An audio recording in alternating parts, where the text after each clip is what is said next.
Okay, before we get started this afternoon, Flagstaff lost a vital member of the community, and the city also lost a vital friend who facilitated our retreats and conducted some of our staff training and was just an all-around beloved person. So I would like to just have a moment of silence, if we could, for Katie Whittekind.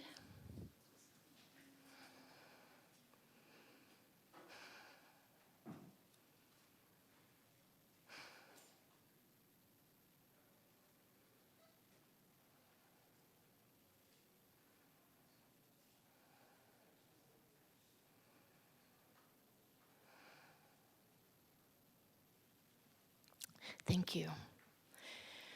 So today is Tuesday, May 16th, 2023. I am calling this City Council meeting to order. Notice is hereby given to the members of the City Council and to the general public that at this regular meeting, the City Council may vote to go into executive session, which will not be open to the public, for legal advice and discussion with the city's attorneys on any item listed on the following agenda. Can we have roll call, please? Mayor Daggett. Here. Vice Mayor Aslan. Here. Councilmember Harris. Here. Councilmember House. Here. Councilmember Matthews. Here. Councilmember McCarthy. Here. Councilmember Sweet. Here. Councilmember House, would you lead us in the Pledge of Allegiance? It would be my honor if you're able, please stand.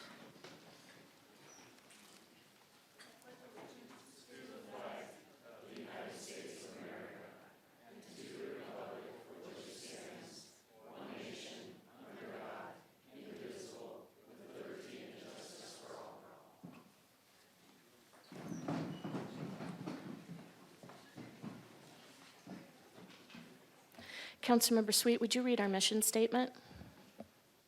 Would be honored. The mission of the City of Flagstaff is to protect and enhance the quality of life for all. Thank you. Vice Mayor, would you like to read the land acknowledgement?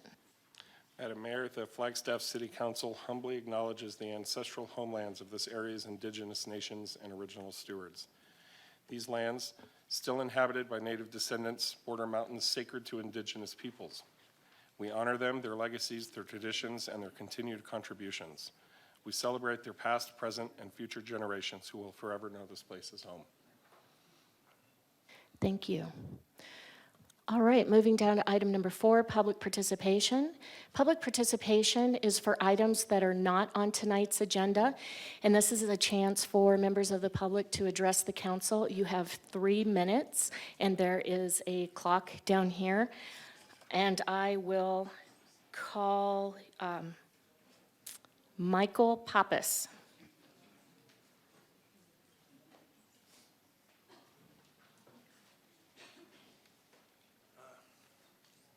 Thank you, Mayor Daggett. Council, thank you.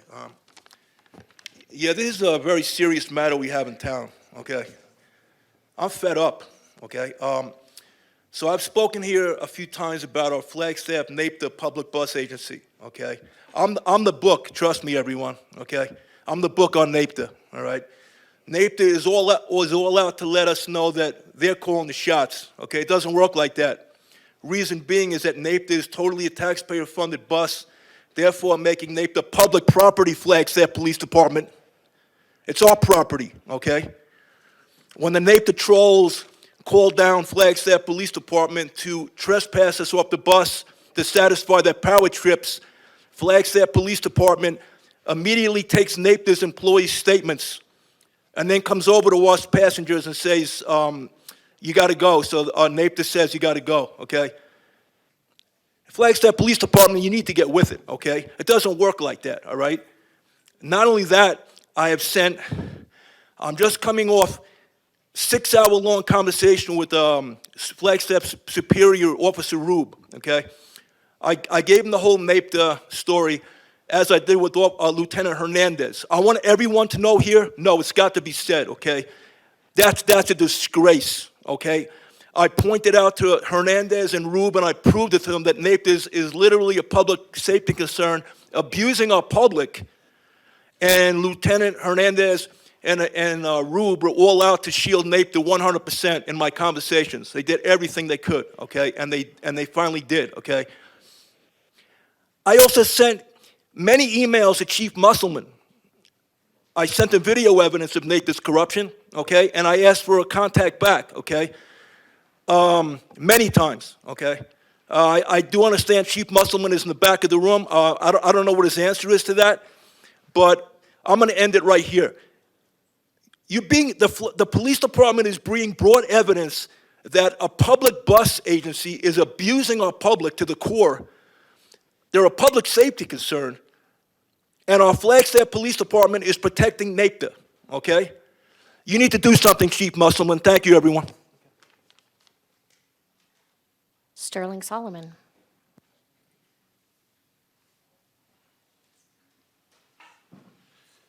Mayor and Council, Sterling Solomon, City Attorney. It is my honor today to introduce to you our City Prosecutor, John Rodabaugh. He has actually been working for the city for a number of months. However, having hailed to us from the great city of Seattle, he had to go through the character and fitness examination and evaluation process with the Arizona State Bar, which was just completed last week. He's now official in the state of Arizona, and we wanted to congratulate him, present him to you, and give him an opportunity to say a few words. Welcome. Thank you. Yeah, the Arizona State Bar decided to take 6.5 months to realize that an attorney who'd been practicing for 30 years in the state of Washington was actually fit to be here in the state of Arizona. I feel as though I've been fortunate enough to escape from the state of Washington to come to Arizona. I started on Halloween, which was an interesting day to start working here, but my journey to Flagstaff actually started a little before that. About 5 years ago, I came to Flagstaff with my then 17-year-old daughter to visit Northern Arizona University, where she was being recruited to play basketball. And so my daughter's on the women's basketball team. She'll be having her 5th year of eligibility next year, and it's been a great fun coming down here and working here, living here in this fine community, and getting to go to all of her basketball games. But the rest of my family will be joining us shortly after my youngest son graduates from high school in 2 more weeks, and then we'll get our house sold up there and buy a house here in the city of Flagstaff. Hopefully we can get a house here in the city of Flagstaff. But I've really enjoyed my time here so far, and I look forward to a whole lot more years of the beautiful weather, although it looked like the Northwest out there this afternoon for a while. But so, you know, I'm grateful that I've had the opportunity to come here, and anything I can do to assist, you know, the various city departments, anyone from the council, feel free to come by to the municipal court, and I'll show you around and let you know what we're doing. I mean, it's my goal and my mission to make Flagstaff a safe community for everyone, and to you know, bring equal protection and both, whether they're visiting for the day, for the week, to go to college here, whatever. Flagstaff is going to be a safe community, and I'll work hand in glove with the police department to clamp down on the crime, to make it safe to walk anywhere in the city of Flagstaff at any hour of the day, which would be a vast difference than my last experience working in the city of Seattle. So anyway, thank you. Thank you. Welcome. And let's see. Before we move down to proclamations, just because we've got such a packed agenda with a lot of interest, I just want to say that depending on where we land after the pickleball discussion, we may take a break at that point, probably a 20-minute break, so that council members can grab something to eat and just take a deep breath. And so I wanted to let you know that. And also, when we get to the NAH discussion, it's going to be a continuation of the public hearing that we held 2 weeks ago on May 2nd. And so if you've already if you've already spoken as part of the public participation, we just ask that you allow others who haven't spoken yet to speak, unless you have new information that you'd like to share with us. Otherwise, you're on the public record, and we are certainly taking your testimony into consideration. So now we can move down to item number 5A, proclamations, Arizona Water Professionals Appreciation. So council, if you would join me down front.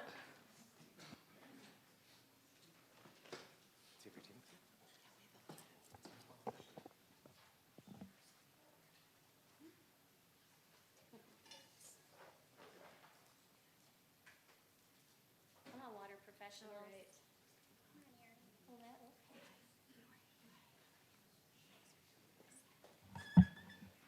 Thank you, kind sir.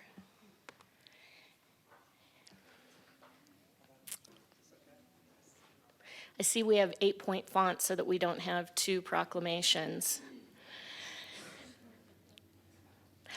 Our frontline employees in water services are essential to continuing safe and reliable water management through the services provided day in and day out. And our emergency flood response employees in operations, communications, engineering, grants, contracts, and emergency management are essential to protecting public safety and property. And every home and every sector of the City of Flagstaff economy, from finance to healthcare, requires safe and reliable water to thrive. And the City of Flagstaff has secured a diversity of water resources: groundwater in vast underground aquifers, runoff from mountain rainfall, and snowmelt collected from spring recharge and the Lake Mary reservoirs, and recycled wastewater treated to the highest reuse standard available in Arizona. And the City of Flagstaff is a leader in responsible development and sustainable management of water resources as a rural Arizona community outside the state's active management areas with a 100-year designation of adequate water supply. And City of Flagstaff invests annually in water-related programs and projects that provide drinking water and sanitary services, protect public health and the environment, and improve water supply reliability. In water conservation, efficiency, and water reuse are vital components of water management for a sustainable water future. And the protection of our water resources is essential to the City of Flagstaff's future and the future of our neighbors, and requires a well-trained workforce of water professionals. And Arizona's water industry offers a wide variety of rewarding career opportunities in water operations, engineering, hydrology, biology, policy, economics, business administration, law, and communications.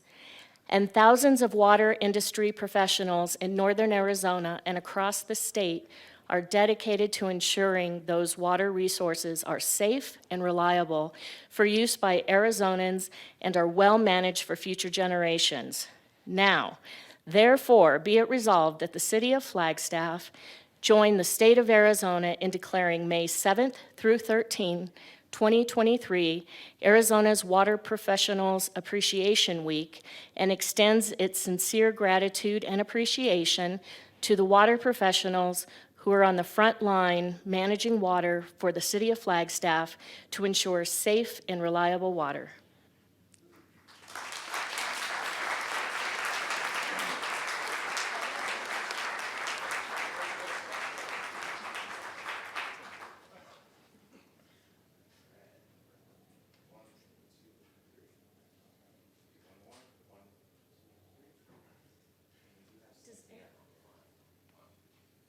And should we like to comment? Okay, great. Suzanne, are you online?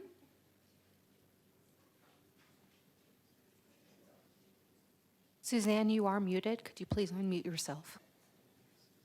Yes, good afternoon. I'm Suzanne Durkin Bighorn, the Executive Director of the AZ Water Association. I wanted to thank the mayor and council on behalf of the AZ Water Association for this proclamation. Last week, we held our 96th annual conference and exhibition at the Phoenix Convention Center. The conference brought more than 2,800 water professionals from across Arizona together to celebrate our members and recognize the work they do throughout our communities. We are thankful that in the Senate, Senator Galvedon, District 21, sponsored a proclamation in the Senate to recognize the work of the water and wastewater professionals in the state. She has done this for the past 5 years. We would also like to thank Representative Stephanie Stahl-Hamilton, District 10, for sponsoring a similar proclamation in the House. AZ Water Association is thankful to the Mayor and Council of Flagstaff for today's proclamation. We hold our annual leadership retreat in Flagstaff each summer and have participated in the Northern Arizona Water Professionals Appreciation Event for the last 2 years in Flagstaff. Our members in Flagstaff and across Northern Arizona are essential workers, and we will continue to support them in their communities. Again, on behalf of AZ Water, I would like to thank all of you for the water professionals in Arizona.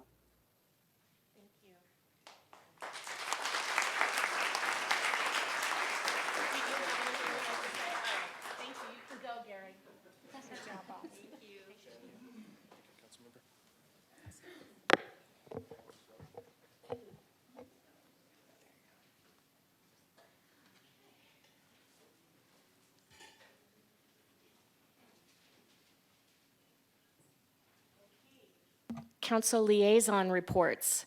Let's start with Vice Mayor. Mayor, I'm going to pass this week. Thank you. Councilmember Harris. Yes, thank you, Mayor. I just wanted to report that I met with the Airport Commission last week, and things are on track for the new paid parking lot. So I would encourage everyone to read up on that and find out how it's working. Unfortunately, some of us are not really happy with that, but it is kind of what it is. And so if you have any questions about that, I'm sure you can find information on the website. And so that's all I want to say. Thank you. Thank you. Councilmember Matthews. I'll pass until next week. Thank you. Councilmember McCarthy. Nothing tonight, Mayor. Thank you. Okay, thank you. Councilmember Sweet. I'll pass this week. Councilmember House. Nothing for me this week, thank you. And nothing from me as well. So let's move down to item number 7, appointments. This is an appointment to the Heritage Preservation Commission, and I believe this appointment is by Councilmember McCarthy. Thank you, Mayor. I believe it is my turn. For this commission, there's several types of seats. For instance, as a historic property owner or an at-large seat.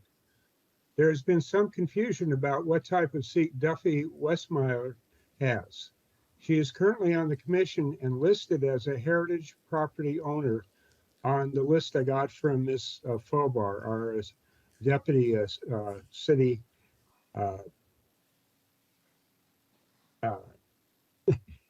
Anyway, however, to clarify the situation, I will include a reference to her in my motion.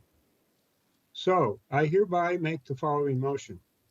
First, it is hereby clarified that Duffy Westmeyer has an historic property owner seat on the Heritage Preservation Commission. Secondly, I nominate Amy Horn to fill the open seat at large with a term expiring December 2025. Thank you. Thank you. Maybe I can get a second. I'll second. Thank you. Any discussion? All those in favor? Aye. Any opposed? Hi. Thank you. All right, moving down to item number 8, A, B, and C, and D. We have liquor license applications, and I believe we have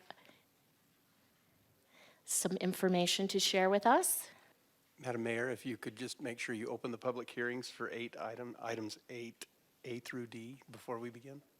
I would like to open the public hearing for items number 8, A, B, C, and D. Thank you.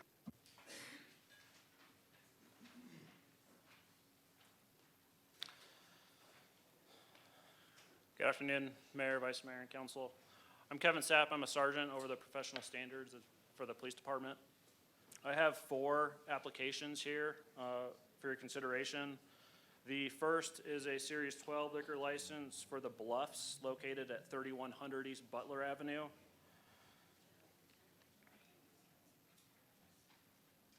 The second is a Series 9 liquor license for 4th Street Market and Liquor. It's located at 2901 North 4th Street. The third is a location transfer for a Series 9 liquor license. It's for Circle K, located at 5650 North Highway 89. And the last is a Series 12 liquor license for Cafe Stella Modern Italian Cuisine and Bar. It's located at 7 East Aspen Avenue. In my investigation, I found no derogatory remarks for those listed on the applications. Thank you. And do any of the applicants wish to speak? Mayor, I do not believe they have any desire to speak, but if you have any questions for them, they are present online and in person. Okay, thank you. Do any council members have questions? Okay, and Sterling, can we take these all as one, or do we need to vote each separately? You can take them all as one, Okay. but you do need to ask whether there's any comment from the public for the public hearing Oh, before you yes, close I it. don't have any public comment cards, and I don't see anything online. Okay. So now I'm going to close the public hearing, and I will entertain a motion.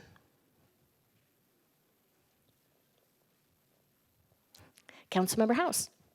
Thank you, Mayor. I move to move the items under item 8A, B, C, and D to forward the applications to the state with a recommendation for approval. Thank you. Do we have a second? I'll second. Thank you. Is there any discussion? All right, all those in favor? Aye. Aye. Are there any opposed? All right, it carries. Item number 9, consent agenda items. All matters under the consent agenda are considered by the City Council to be routine and will be enacted by one motion approving the recommendations listed on the agenda unless otherwise indicated. Expenditures approved by council are budgeted items. So is there anyone who would like to pull out item 9A or 9B? All right, 9A is consideration and approval of final plat PZ-15-00015-24, Sirius at Timber Sky Block 4.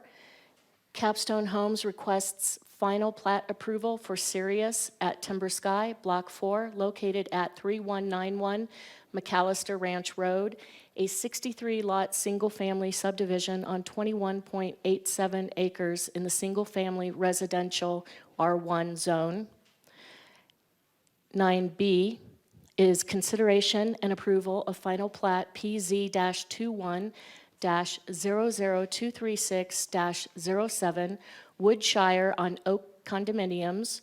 Woodshire on Oak LLC requires final plat approval for Woodshire on Oak condominiums located at 302 West Oak Avenue, a condominium subdivision on 0.94 acres in the medium-density residential MR and high-density residential HR zones.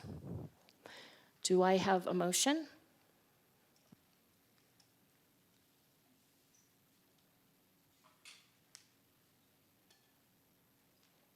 Come on, someone. Councilmember House. Mayor, I move to approve the consent items as listed, item 10A and 10B. Thank you. Do we have a second? I'll second, Jim McCarthy. Thank you, Councilmember McCarthy. Is there any discussion? Oh, excuse me. I think I just need to amend the item number. I think it's 9A and 9B, or is it 10? It was 9A. It's and 9A. You stated it correctly. I'm sorry, I didn't even catch that you said that. Can you restate the motion? Yes, I move to approve the consent items 9A, 9B as presented. Thank you. Councilmember McCarthy, do you second that? I do second that. Is there any discussion?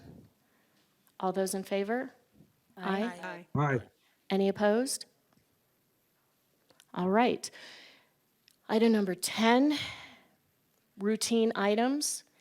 A, consideration and adoption of ordinance number 2023-05, an ordinance of the City Council of the City of Flagstaff, amending Flagstaff City Code Title 14, Human Relations, Chapter 14-02, Civil Rights, Section 14-02-001-006, Complaint Procedures, to allow a verified charge to be filed within 180 calendar days after the alleged violation occurred, providing for repeal of conflicting ordinances, severability, authority for clerical corrections, and establishing an effective date.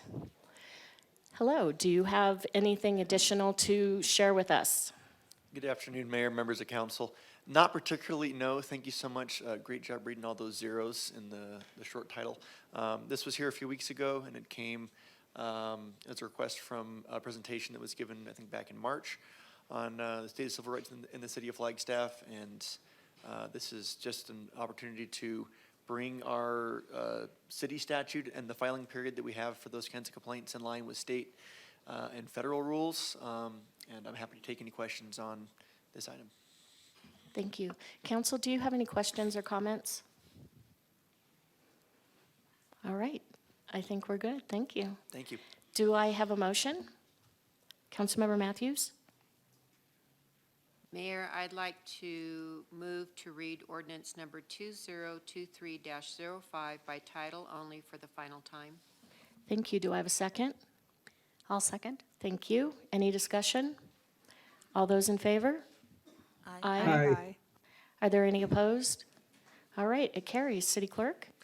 An ordinance of the City Council of the City of Flagstaff amending Flagstaff City Code Title 14, Human Relations, Chapter 14-02, Civil Rights, Section 14-02-001-0006, Complaint Procedures, to allow a verified charge to be filed within 180 calendar days after the alleged violation occurred, providing for repeal of conflicting ordinances, severability, authority for clerical corrections, and establishing an effective date.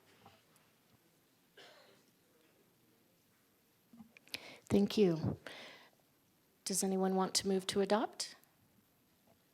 I'll move to adopt. Thank you. Do I? No, you were fine. Just move to adopt. That's fine. Do I have a second? I'll second. Thank you. Is there any discussion? All those in favor? Aye. Aye. Aye. Any opposed? All right, moving down to item number 10B, consideration and approval of contract. Approve a cooperative purchase contract with General Acrylics Incorporated in the amount of $920,642.42 to design and build 8 pickleball courts and overlay existing tennis and basketball courts at Bushmaster Park.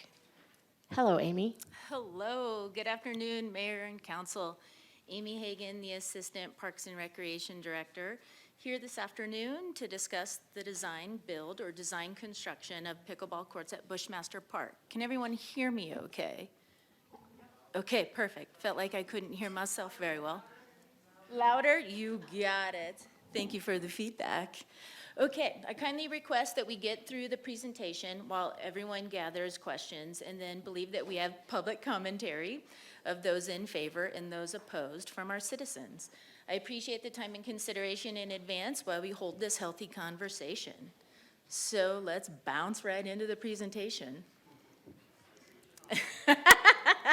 Okay, so we're gonna cover a handful of topics. It's about 10 minutes. We're gonna go over the history of pickleball, why Bushmaster Park, the concept design and the work with Flagstaff Pickleball Association, kind of what did we learn in those discussions. Obviously the proposal and what the proposal entails, and then some of the inform and feedback that was received in the postcard mailer.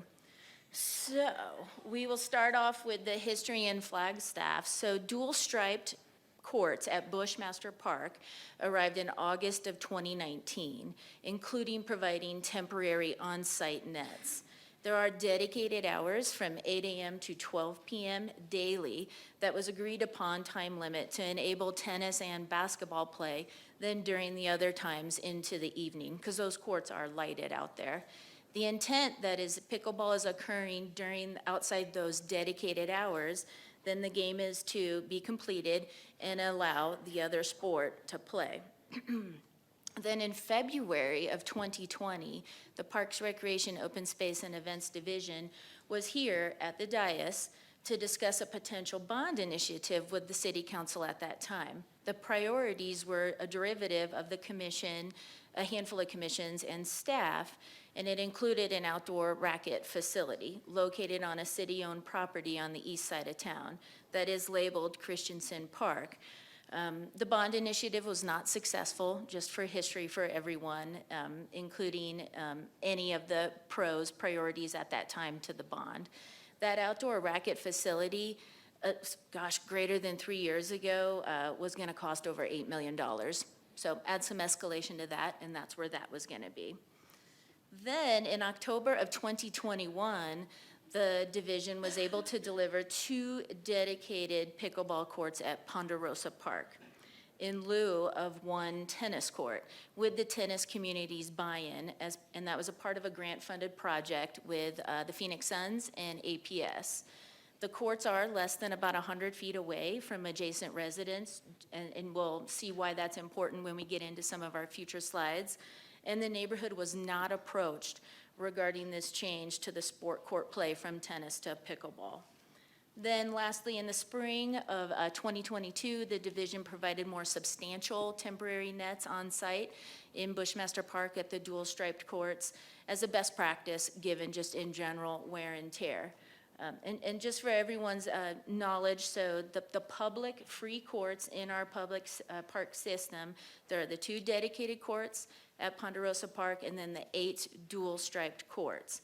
All other court locations would be considered private, or there's a fee associated, or membership. Some of those locations do happen to be Northern Arizona University, Continental Country Club, Forest Highlands Subdivision, as well as the Flagstaff Athletic Club Sports Stop. Okay, now why Bushmaster? I'm sure everyone is wondering that. So the division, when we were tasked with that, we were tasked with those overarching key community priorities that I know that the City Council is aware of. So livable community being one of them, safe and healthy community. So we started reviewing where are some of these shovel-ready park locations within our public system should funding become available. Bushmaster Park is classified as a community park.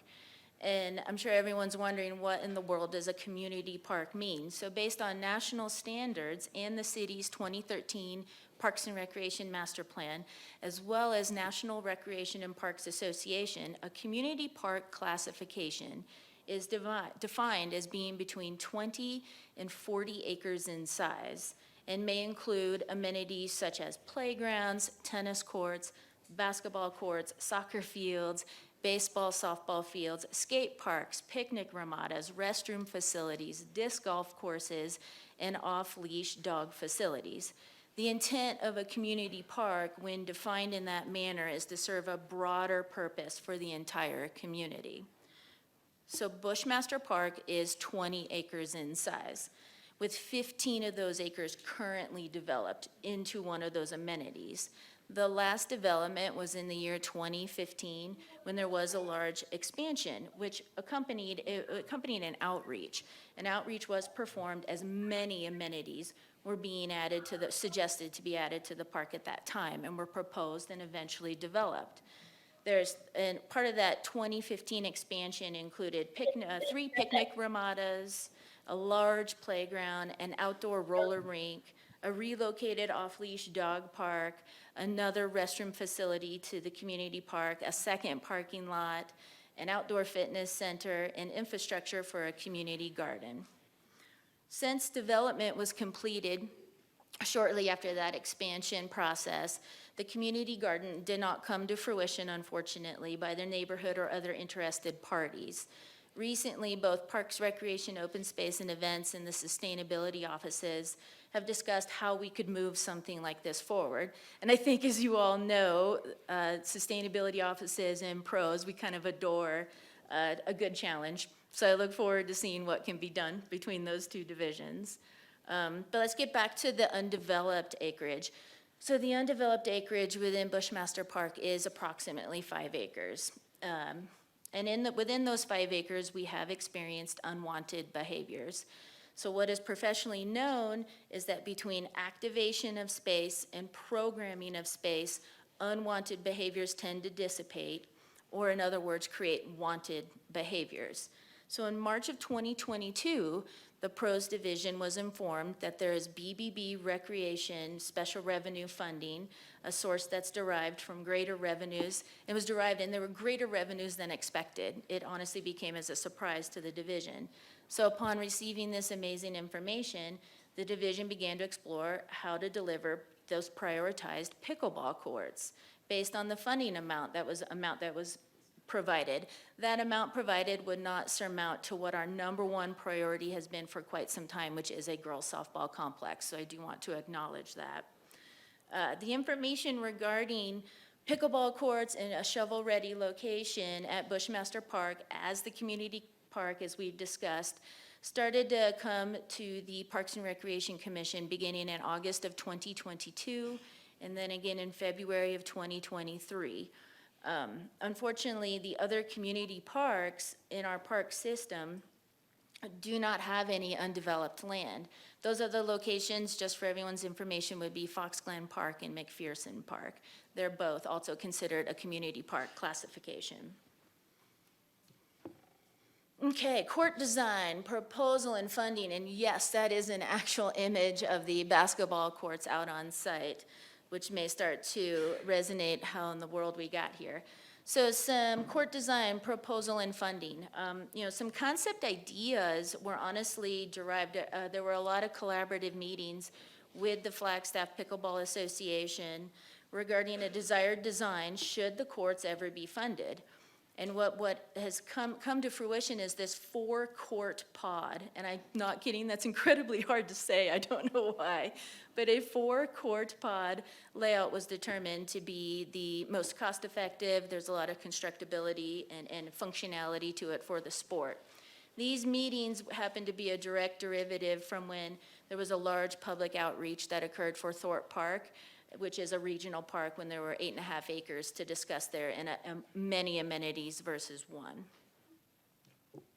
So a 4-court pod layout, so a 4-court pod layout is 84 feet by 140 feet, or that it happens to calculate out to 11,760 square feet. So in see, I told you that was hard to say. 4-pod court happens to be 0.26 of an acre in size. So when there are 2, that happens to be 0.52 acres, or just a touch over a half acre. If that helps anyone visually, I know I'm a visual person. Based on recently constructed pods in other areas, a low 4-foot-tall fencing is desired by the association and the player group versus a typical 12-foot-tall fencing.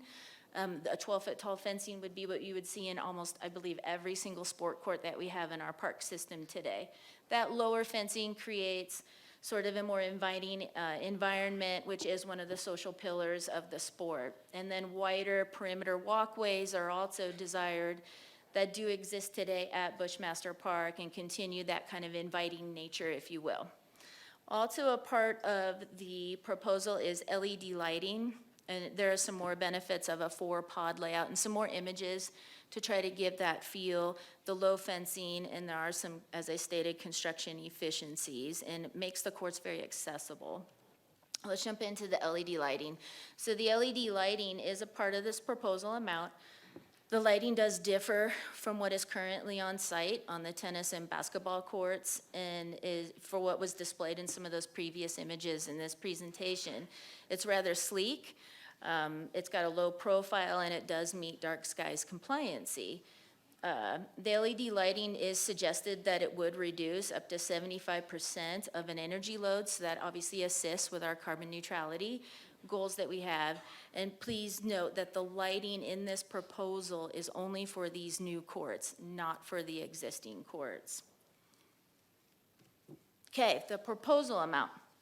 So the proposal amount is $921, oh my, $921,643, which includes 2 4-pod courts with the 4-foot-tall fencing, perimeter walkway adjustment, since many do exist on site, that LED low-profile lighting, and the overlay, or otherwise known as a resurfacing, of the existing tennis and basketball courts, which is greatly needed. The color scheme is yet to be determined. That simply does need to be a discussion as a part of a design. There could also be an opportunity for our division's logo, and I definitely think for a BBB recreation logo, since that is a part of the funding source with the special revenue. Again, the courts have not been designed whatsoever, including the layout, so there is some inaccuracies out there regarding, I believe there have been many statements that up to, if not greater than 15 trees are going to be cut down. In addition, if this design and construction proposal were to move forward, staff hold a large responsibility to be the least intrusive, to remove naturally any trees as parks professionals. So please keep that in mind. Okay, the inform and some of the feedback, and we're going to hear a lot of feedback as we should this afternoon.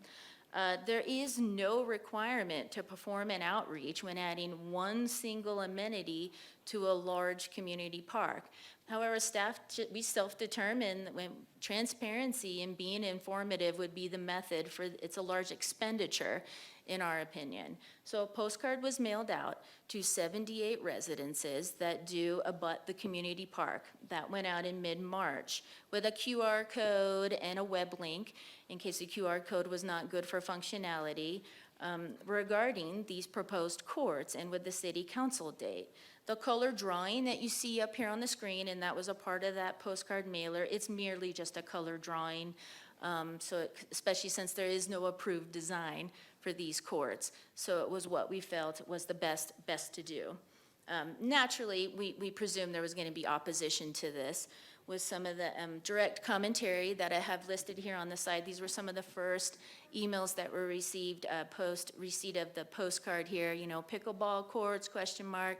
And they happen to be nestling directly behind my home, about hearing, lighting and the noise from morning well into night. So we've heard quite a bit from the community, rightfully so. And if this slide is hard for anyone to read, especially in our audience, practice this slide with our Parks and Recreation Commissioners yesterday. So we'll start up at the 12 o'clock, if you will. Again, this is not exactly where the courts must go, that those gray rectangles are exactly 84 feet by 140 feet. So at least it gives us an idea. But starting at 12 o'clock, so to the residents that the rear of their properties border Bushmaster Park on the north, that would be roughly 418 feet away. Then as we go down the dial, we have over here around the 3 o'clock to Seiler Homes would roughly be 490 feet away from the nearest court.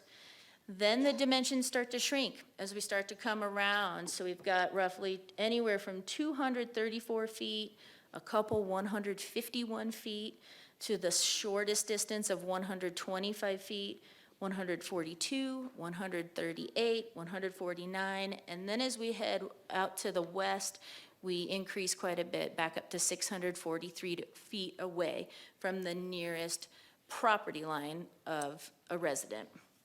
Wanted to provide that, and we can always refer back to that if needed. So with that information, understanding that there are nuances with pickleball courts, especially in other communities, as well as some recently developed ones in a private community in Coconino County, a proposal was solicited for what is essentially, it's called acoustical wall fencing. some noise abatement, if you will. The proposal amount is just under $150,000. There are some changes with something like this. It takes away the low 4-foot fencing, brings it up to 12 foot tall, and it's an acoustical wall. That is an example of one there in the image. So that takes then that acoustical wall wrap all the way around that 4-court pod. Again, that is for $150,000 total for the 2 pods. It's suggested by the manufacturer that the acoustical walls potentially reduce the sounds of the sound of the ball to the paddle about 30%. So from a staff and fiscal responsibility lens, that expenditure is not recommended in your staff summary. That just seems like quite a bit for maybe minimal reduction there. Whew. Okay, with that last bit of information, I'm available for any questions and happy to answer them about the presentation. I can go backwards on slides. Thank you, Amy. And so council will ask questions among ourselves, and then I'm going to open it up for public comment, and then we will come back and deliberate. So who has a question or a comment? Councilmember McCarthy? Yes, a couple things. When you say that it'll reduce the noise about 30%, in dB, that's about 1 or 2 dB, which isn't even perceptible to the human ear. So that would be a very minor change. The meeting packet states that staff does not recommend noise abatement walls because of a, quote, a lack of complaints received regarding pickleball noise, unquote. This is in spite of the fact that included in the presentation about the existing pickleball, that, quote, the noise from pickleball is an incessant irritation, unquote. Council has received between 2 and 3 dozen complaints about pickleball at Bushmaster with the common concern about noise. So I guess I find it frustrating that part of the staff report discounts the noise issue, and then another part of the staff report acknowledges that we've had complaints about noise. So I'll leave it at that for now. Well, actually, thank you, Councilmember McCarthy, and you are spot on with your comments. The original date for this agenda item was going to be in early April, then was pushed to May 2nd, and then pushed with some greater things to discuss. So at the time when the staff report was written, there had not been any complaints regarding noise. There most certainly have been an enormous amount of complaints ever since. All right, thank you. Thank you, Mayor. Council questions? Councilmember, Vice Mayor. Thank you, Mayor. I'll be quick, Amy. How late are those courts going to be open in terms of night lighting and dark sky compliance? So the lights themselves are dark sky compliant, so there's no change that occurs there, Vice Mayor. In city code, all city parks, all 24 of them, have operating hours of Sunday through Thursday, 5 a.m. to 10 p.m., and Friday, Saturday, 5 a.m. to 12 a.m. Yes, so the lights could operate during those times. The lights are on a 1-hour timer, so even if you say it's Thursday night, you went out to go play basketball at 9:50 p.m., you turn on the lights for 1 hour, they will shut off at 10 p.m., or on that Friday or Saturday night at midnight. Do you know which zone of dark sky lighting Bushmaster Park is in? I want to say it's Zone 2, if I'm not mistaken, and I know we do have That some would of be my our guess. planning friends behind us, but I believe it's Zone 2. Okay, thank you. Councilmember Matthews. Thank you, Mayor. So you went over it lightly in the beginning of your presentation. We have had a lot of undesirable activities there, which has been a concern for a long time. some of it, I feel maybe is the design of the park. I drove around it the other day, and I couldn't believe that I couldn't drive through it. But that's another topic for another day. Each one of these, pickleball, basketball, tennis, they all have a ball bouncing from something, right? So there's a lot of noise. So I'm just curious, and I think you answered it to Mr. McCarthy, but I was making a note, so I didn't pick up on it. So pickleball started in 1990. 2019. 2019, I'm sorry. And was there a lot of complaints then, or just when we sent out the postcard about making a permanent court? The division did not receive any complaints until the postcard. And then the dual striped courts right now, will they continue to stay there, or will then it go back to a dedicated tennis and basketball court and then have a dedicated pickleball court, or will they have both? Very valuable question. So should this proposal go through an agreement, with the resurfacing of the existing tennis and basketball courts, they will still be dual striped for pickleball play. However, those dedicated hours of 8 a.m. to 12 p.m., 7 days a week, will go away. They need to have their dedication to their originating sport. That is, if there are these 8 new courts that would have 100% dedicated play for pickleball. Okay, thank you. And as there, one last question, the picture of the basketball courts seem to need some work. Has there, right? So definitely that needs, before somebody twists their ankle on something, we definitely need to address that, because that's getting, starting to wear a little bit, right? So Yes, that we needs would to be agree with you, yes. Okay, Councilmember House. Thank you, Mayor. Thank you for the presentation. Just a clarifying question. Back to the beginning of your presentation, you had said that the bond including pickleball in 2020 was not successful.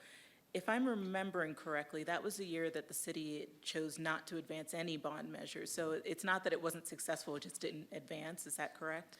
Correct. None of the priorities for the division advanced, correct. Okay. And then I just have a question about the slide where you show the proposed overlay of where the courts may go. I guess my concern is, it was stated that they were not designed yet. There was not a guaranteed removal of 8 trees. It's really hard to see in this picture, but counting roughly, it looks like about 6 to 8 trees are under that overlay map, and that's where the sound measure was taken from. So is this the dedicated location of where those would go, and is there a way to design in a way that would not be removing those trees? There is possibility. Honestly, staff have not gone out there and measured foot by foot since it's uncertain. We need to make that decision this evening to direct staff on this. So yes, and this aerial image, it is what it is. There's not much I can do to adjust that. I think there's been some statements regarding 15+ trees. Again, without knowing exactly where these are gonna go or how much space they're gonna, we know how much space they're gonna take up, but even in this image right here, Councilmember House, I could see that this court on what is at least my far left or closest to the basketball courts could shift upward or north more, where there is plenty of open, there's a lot of open area there, just to be frank. Where the other court, I think that there are some smaller ponderosa pines that could be impacted, with the idea of, though, that it's in our best interest to always be the least intrusive as possible. So I just don't have an exact number. Councilmember Sweet. Thank you, and thank you for meeting me out there in person and showing me around. That was very helpful, and to the residents that also met me out there. It was a good conversation. I have played pickleball, and I had a lot of fun, My first question is with the safety aspect, the 4-foot fence, are there concerns of the balls flying out? I mean, they're pretty fast balls. Would they be going out of a 4-foot fence? I guess there could be some potential with that, Councilmember Sweet. Also, I'll show, with the proposal amount, there's some open sides, which it creates that inviting atmosphere, yet I'm sure some of the balls could make its way off the court. That is one thing that does feel, I suppose, warm and fuzzy about this, is that the basketball courts have 12-foot tall fencing, the tennis courts have 12-foot tall fencing. So I don't anticipate the two sports becoming in conflict with each other or any other amenity that's in this space. Going out there, I definitely noticed the higher fence did feel kind of enclosed, and I would see the 4-foot fence being more inviting. My second question in regards to the lighting, the neighbors out there have expressed some concerns on the lighting. I know that they are on an hour timer, but can they also be on a sensor so that if people are done before the hour's up, the lights automatically go off? That could be something we could explore and see if it's something that we could execute. Thank you. Councilmember Harris. Hi, thank you for the presentation. Just to, for some clarification and then a couple questions. So the original courts that are there now that are dual striped, those will continue to be dual striped, is that correct? That is correct. Okay, and so those are not lighted? They are lighted. They are, okay, and so the new courts will be lighted also, correct? That is what's in the proposal tonight, yes. Okay, and so in terms of noise, I had an opportunity to go hang out in the park. I had childcare duties on Friday for NAU graduation, so it was a great place to go hang out. So is it possible in terms of noise, is it possible to still have dedicated hours? And more so to give people kind of like a little break. So if we're opening at 8 o'clock in the morning and we're going to midnight? On Friday, the hours of all parks, so all of our 24 parks in our system are Sunday through Thursday, 5 a.m. to 10 p.m. And then Friday and Saturday, it's 5 a.m. to 12 a.m. So I know this is going to get really confusing, but is it possible, so if we're opening at 5 and pickleball, you know, the banging, is going all day because we have so many people wanting to use the courts, would it be possible to maybe give everybody a little break sometime in there so they can maybe have a nice lunch outside, you know, go outside and sit without having that noise? Would that be too disruptive or too confusing? You know, unfortunately, we don't have anything in city code or with any other park amenity. It doesn't mean it's not impossible, but I do think it would need to be codified within city code for that to occur. Okay, so right now, the notice on the pickleball court that I saw was play from 8 to noon, right? Correct. So those hours are gonna go away and you're gonna start at 5 to 10, is that correct? So those hours that are posted on the tennis and basketball courts where it's dual striped to enable pickleball play, those hours are just so that the pickleball community has dedicated hours 7 days a week, and then tennis or basketball play can occur during the other hours in an attempt to avoid conflict between all those that play all the sports.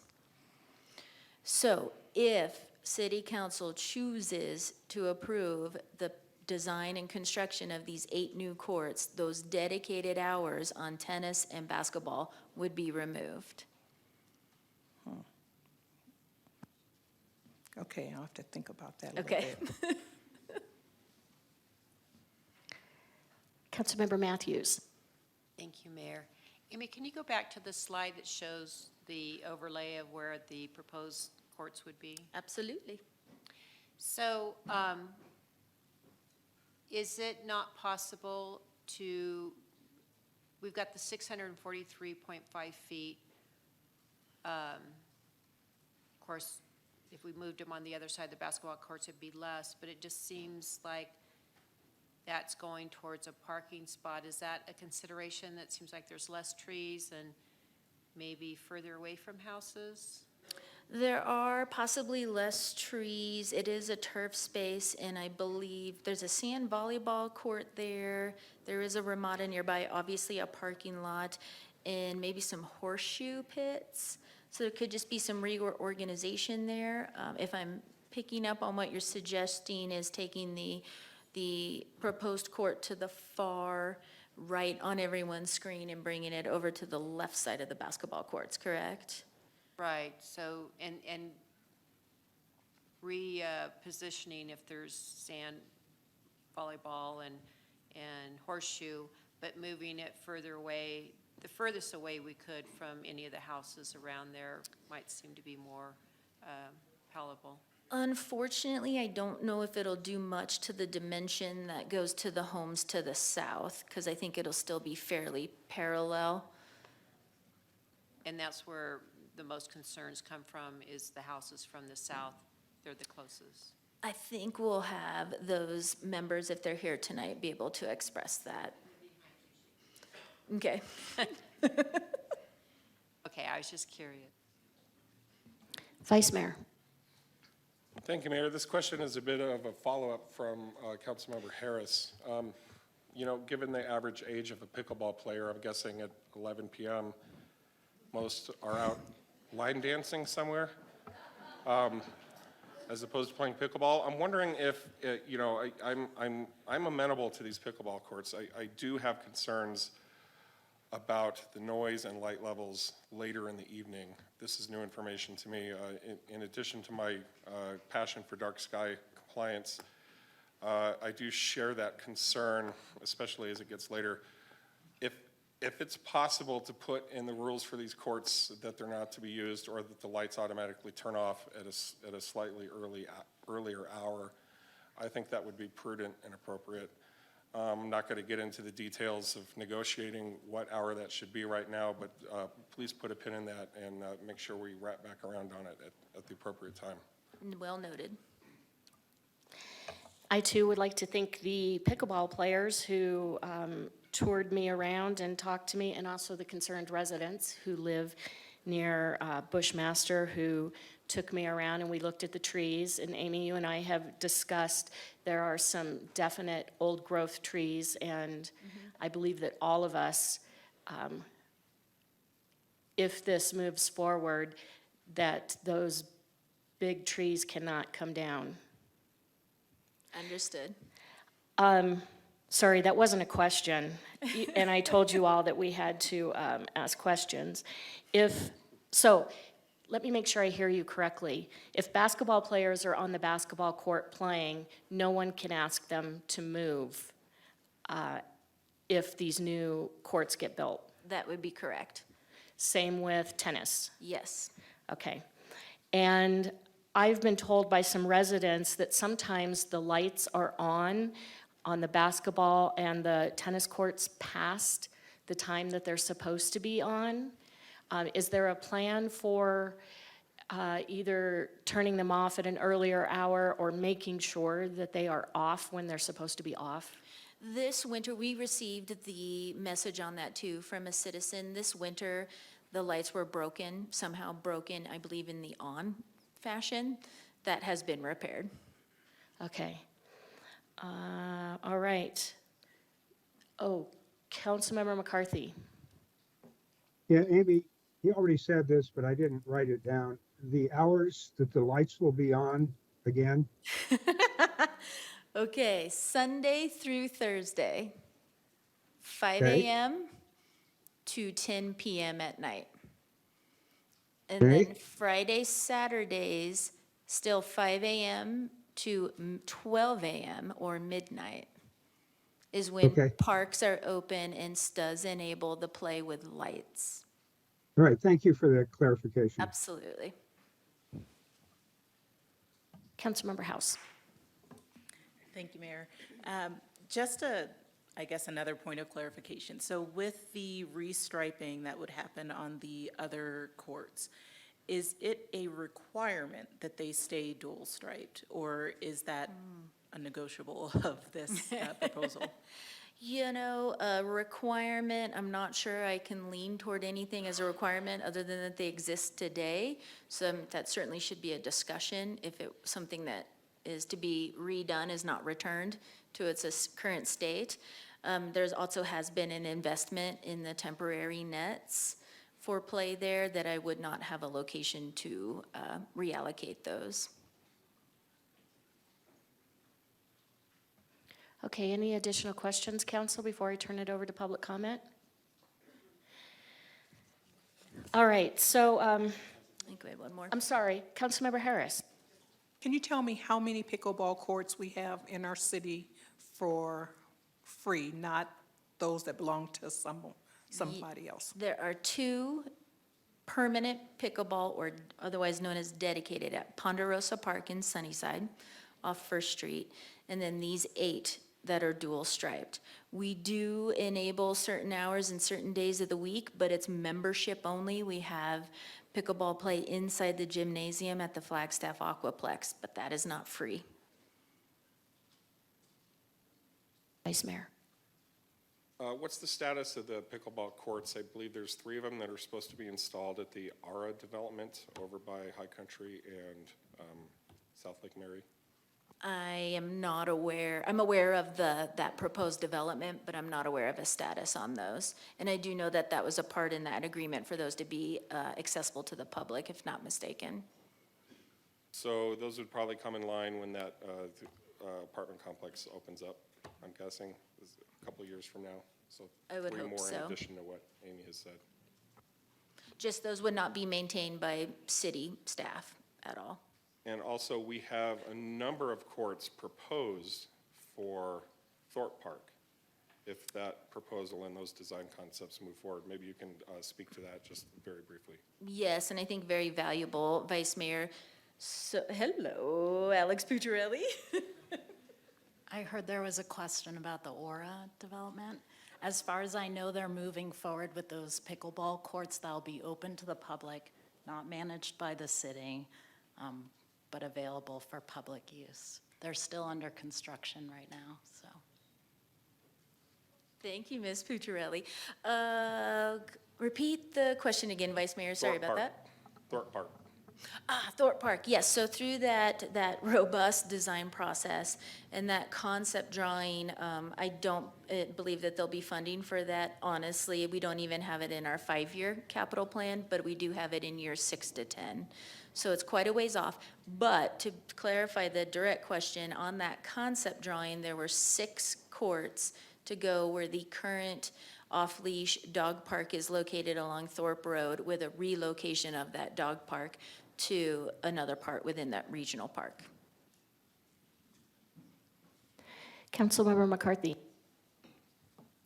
Well, I was going to ask the question that Mr. Aslan asked about Thorpe Park pickleball courts. And now I hear from Amy that, well, we might do that way off in the future. Maybe we should put the money for this proposal and put it towards the Thorpe Park project. Anyway, I'll leave it at that. Councilmember Harris. I also heard that there were pickleball courts drop-in over by the adult center, Joe Montoya Center. There are not, those are 4 tennis courts there. Okay, and they're not for pickleball. They are not for pickleball.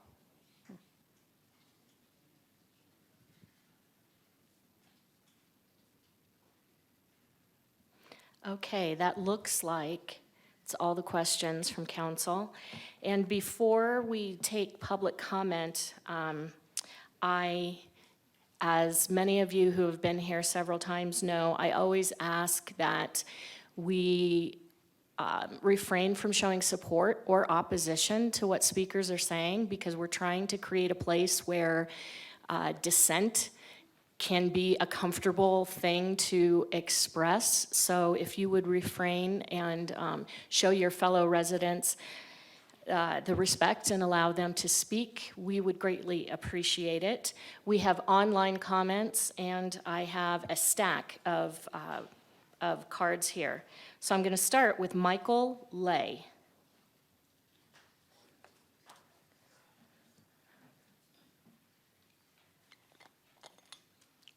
Good evening, Mayor, Council. My name is Michael Lay, 2935 South Pardo Kai here in Flagstaff. I'm a military officer retiree. I moved here in 2018, the end of 18, started playing pickleball in 2019. Okay, prior to that time, I was the anti-terrorism officer down at Jacksonville for the Marines. Played basketball about every day. When I got here, very little basketball that I found available, and I got into pickleball. Since then, I've lost 25 pounds. Okay. In July and August last year, I conducted a 4,000-mile trip through the Midwest, visited 2 universities, 4 military installations, 32 cities in 14 states. Everywhere I saw the construction of pickleball courts, and this includes conversion of tennis courts into pickleball courts. Also, in numerous cities, I saw malls that were going to feature pickleball courts, okay? So I saw that. The United States military is adopting pickleball as a means of physical conditioning with less off-duty time caused by injuries that's associated with football, basketball, and soccer, okay?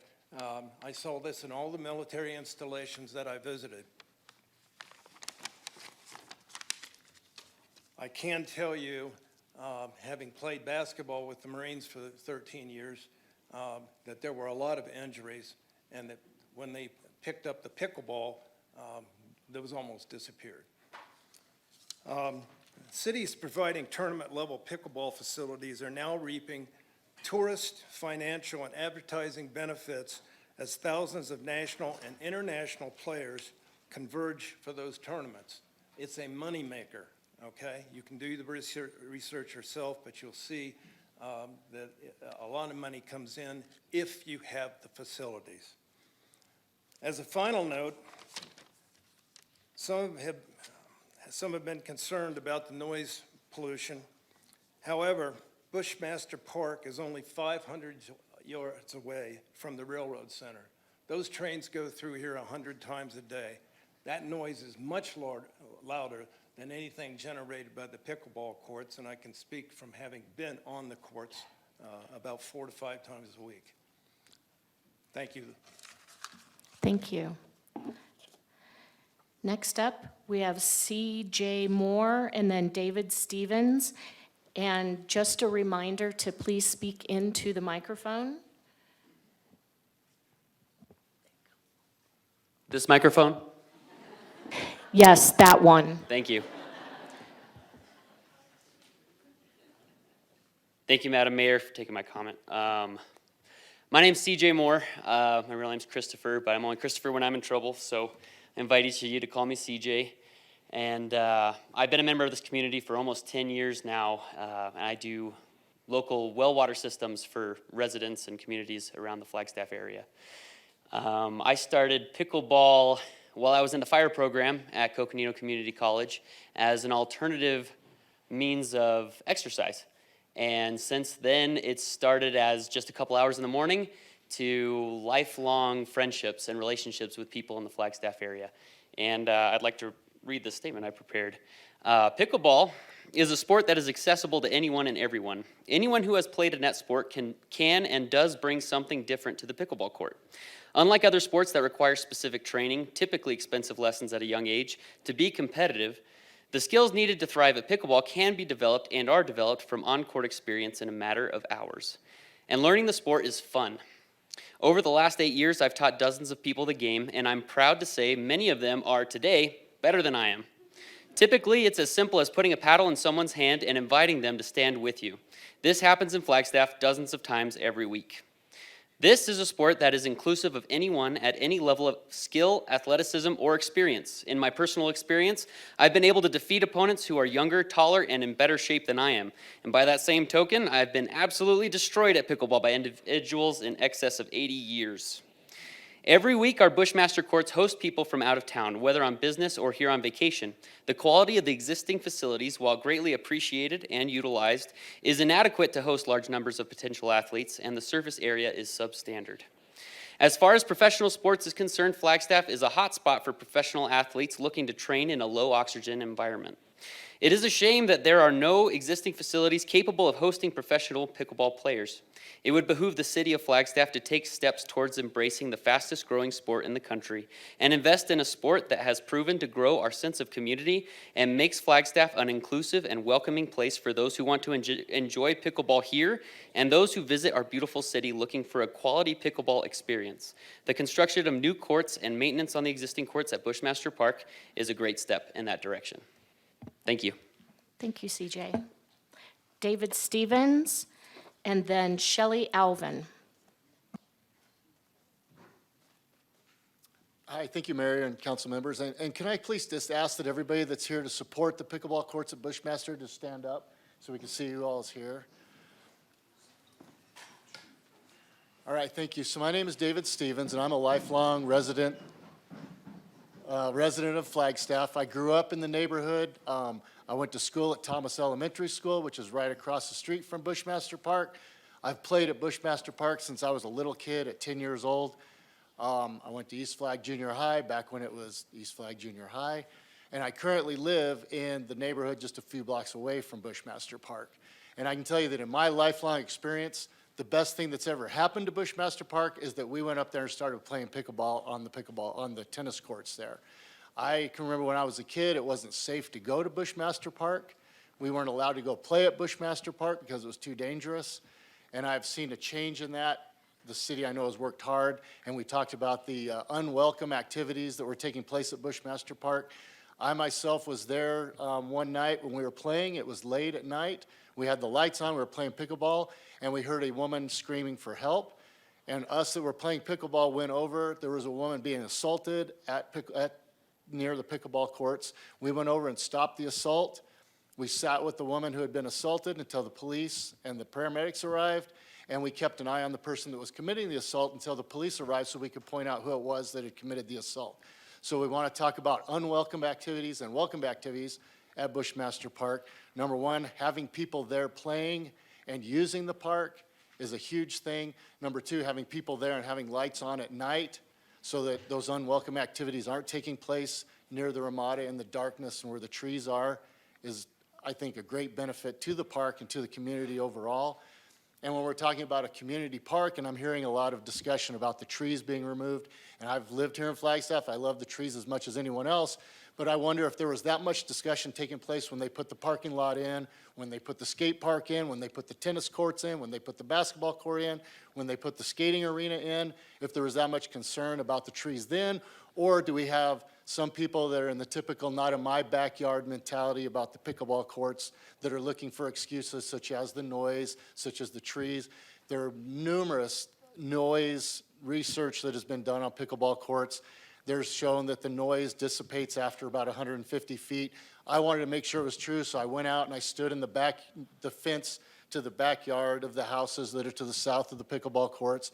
And just like everybody said, I couldn't hear the pickleballs being hit when the train went by because the train was louder than the pickleballs were.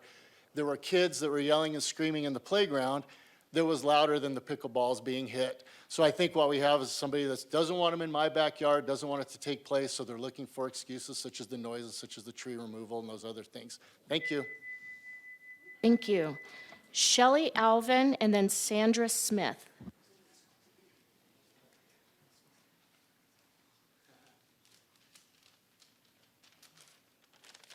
Good evening. Thank you for having us and giving us the opportunity to speak.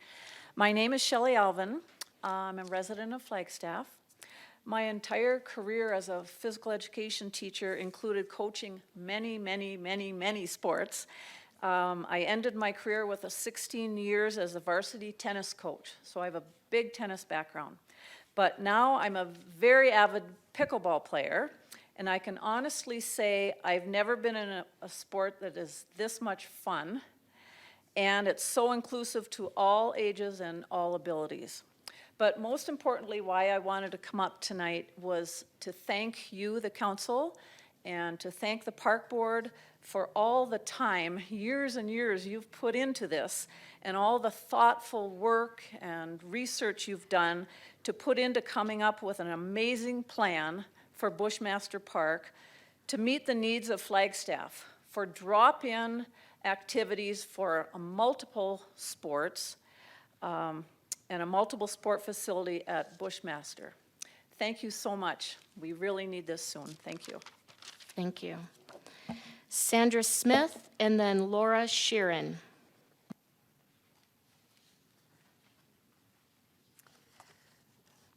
Honorable Mayor and council members, my name is Sandra Smith, and I live in Flagstaff, 8325 West Suzette.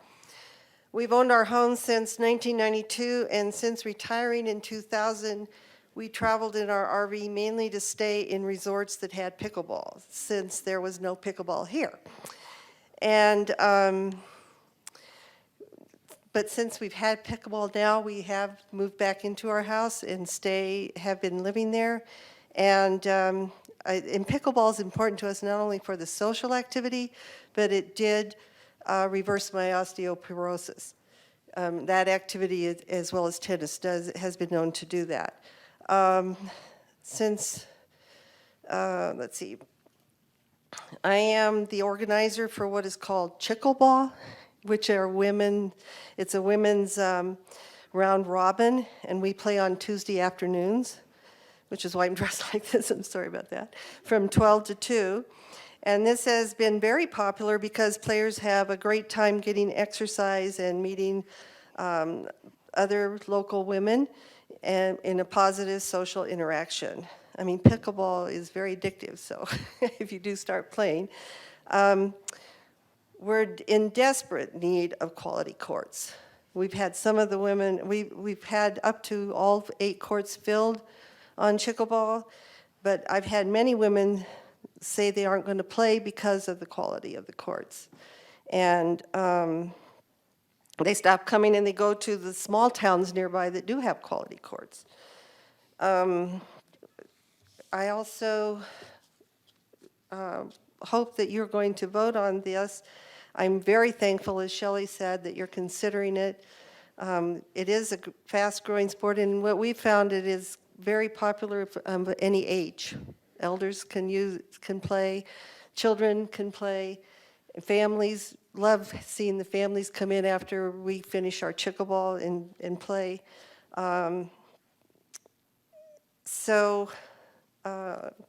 We love the prospect that we're going to have maybe 16 courts. We do need that many. If you've had reports sent to you of the numbers that play, even on the poor quality courts. So thank you. Thank you for considering. Thank you. Laura Sheeran, and then Bernice Carver.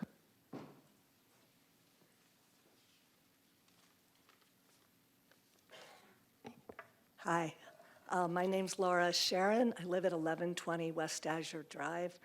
I have been a resident of Flagstaff for 23 years, and I was a 30-year employee of the National Park Service. I've been retired for a few years. I am here to request that what was presented to you as a done deal be paused and be part of a public process to develop the best place for pickleball courts. I'm here to plead that the city stand down with proceeding with this proposed contract to make a permanent, significant, and disruptive change to Bushmaster Park and its neighborhoods. 5 in the morning till midnight, pop, pop, pop, pop, pop. That isn't even my focus, but I just want to make that point. Flagstaff has grown dramatically in the last 20 years.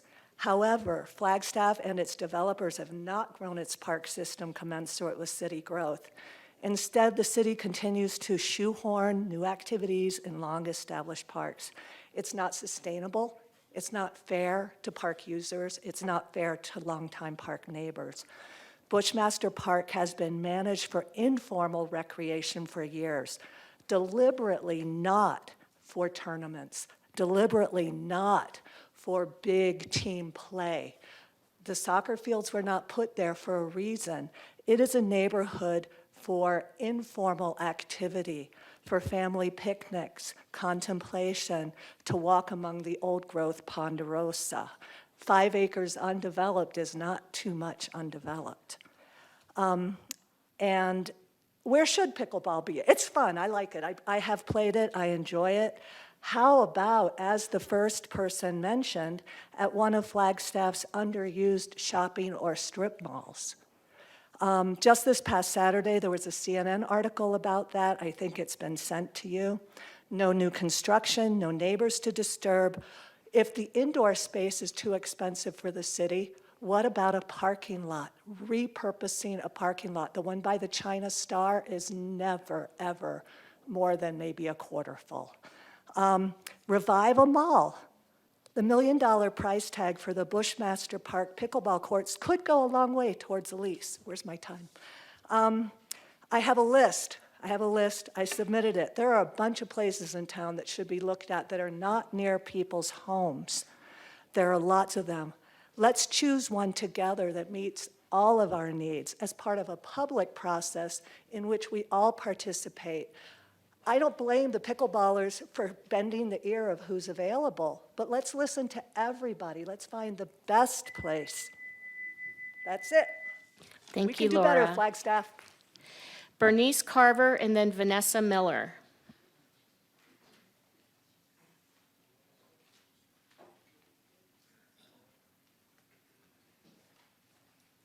Hi, I'm Bernice Carver, and I've lived in Flagstaff for 45 years. And my husband went to Marshall School. He's back there. He's in his late 70s, and I'm almost 70. And pickleball really keeps us in shape. My husband's a Vietnam veteran. He had some injuries to his knee. He's had a knee replacement and had other issues with his other knee, and pickleball got him walking again and got him where he can run again and where he can help around the house and do a lot more around the house than he ever used to, so that he was not able to because of injuries.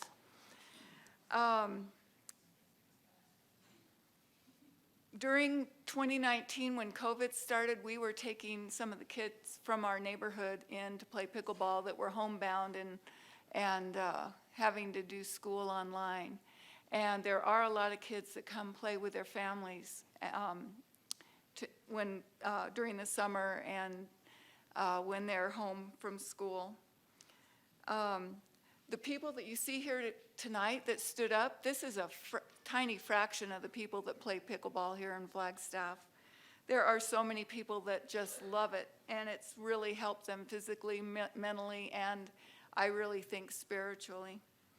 One of the things about the noise, the way the wind blows, the prevailing wind that goes through the park takes the majority. I noticed this when I was walking around Bushmaster the other day, that the prevailing wind takes the noise more towards the new parking lots and to the area where there's no housing. I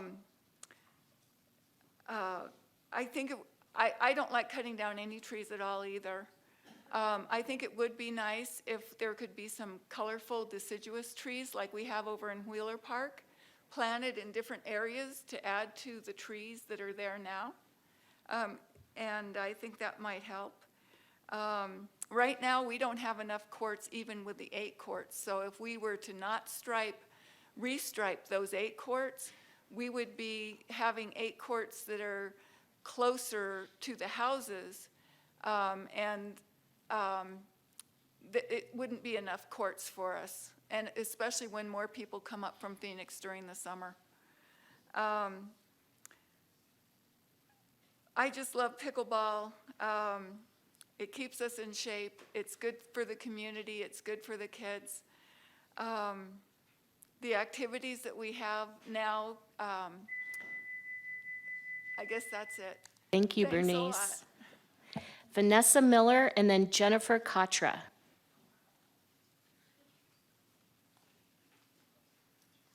Good evening. Pickleball is for everybody. Pickleball saved my dad's life, and I wanted to tell you a little bit about that. We went about things a little bit backwards. My husband and I introduced pickleball to my parents, who are of a retirement age, and about 4 years ago, I was playing with my dad, and he was thinking he was having some asthma issues, and he wasn't feeling very good. He was kind of hurting. I tattled on him. I told my mom that he was having these issues. We got him to the doctor and found out that his widowmaker was about 90% blocked. They had to do an emergency surgery scheduled the following Monday and got that taken care of. And within several months, he was back to playing pickleball, and now 4 years later, he's 79. He still plays pickleball. He's going to be up here for the Flagstaff tournament, playing with my mom, and I'm so excited that we got to have that opportunity to share that with my dad. And now, I am a member of the Flagstaff community. We've been here for 17 years this month, and I'm a wife, a mom. I work for a local construction company, and I'm in the Flagstaff Symphony Orchestra, and I love to play pickleball. I love to play pickleball with my kids. We can bike to our local community park, which is Bushmaster. We're right there in that area. We're at 1345 Linda Vista.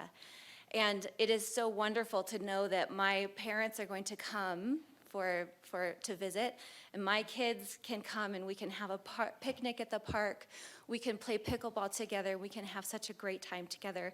And it's in my local area, and it's right here, right near my house, and it's just such a wonderful opportunity that I'm excited to be able to share still with my parents, and they're training my children, and it's a wonderful thing. And I think that Bushmaster Park is already so set up for us to be there. And the numbers can get a bit overwhelming, and that's okay. We can manage it because we have a lot of fun even when we're waiting our turn to play. So thank you for considering having these dedicated pickleball courts and continuing to stripe the other courts as well. It's much needed. It's greatly appreciated that it's here, and I just thank you for this opportunity. Thank you. Jennifer Katra, and then Irv Callahan.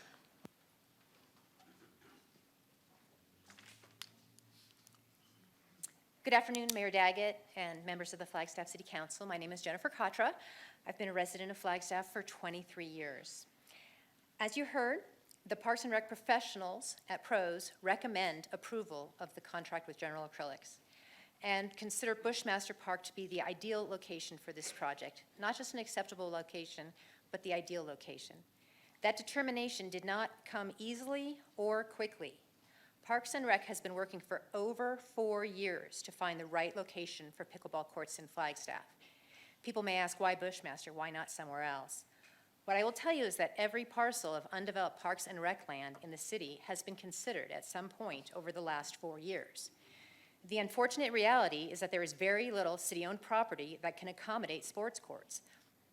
Much, maybe most, of the undeveloped Parks and Rec land is in floodplains, which precludes sports courts. Some of the land is actually inaccessible at this time, and some has been earmarked for other projects.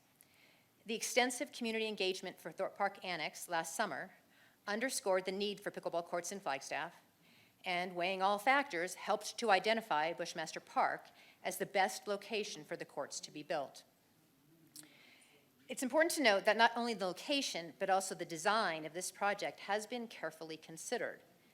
At one point, the possibility of building 16 or more dedicated pickleball courts at Bushmaster Park was raised. However, after looking at the existing amenities and the character of the park, it was determined by PROS that it would be best to build only 8 new dedicated courts while continuing to use the existing 8 dual-stripe courts to achieve the goal of a 16-court complex. I believe this speaks to a balanced consideration of all factors in bringing this project before you for approval. As an aside, I'd like to address the goal of 16 courts, because I'm hearing people say a few courts here, a few courts there. While 16 courts may seem like a large number to those unfamiliar with pickleball, in the pickleball world, it's not a large number at all. While 10 years ago, cities were building 8-court pickleball complexes, it's now commonplace for cities to build 16, 20, or 24-court complexes to meet the needs of the community and the drop-in style of play. That drop-in style of play is everyone knows where the courts are, and individuals from all over the city show up. They mix and match with people they don't know, people they've just met. That's why you need a complex altogether. While Bushmaster is considered an imperfect location by some, the professionals at PROS, whose expertise it is to make these determinations for the city, believe Bushmaster Park is indeed the ideal location for this project. So after 4 long years of effort, now with the ideal location identified and appropriate design and funding in place, I urge you to follow the recommendation of PROS and approve the contract with General Acrylics before you. Thank you. Thank you, Jennifer. So Irv Callahan and then Samuel Tomich.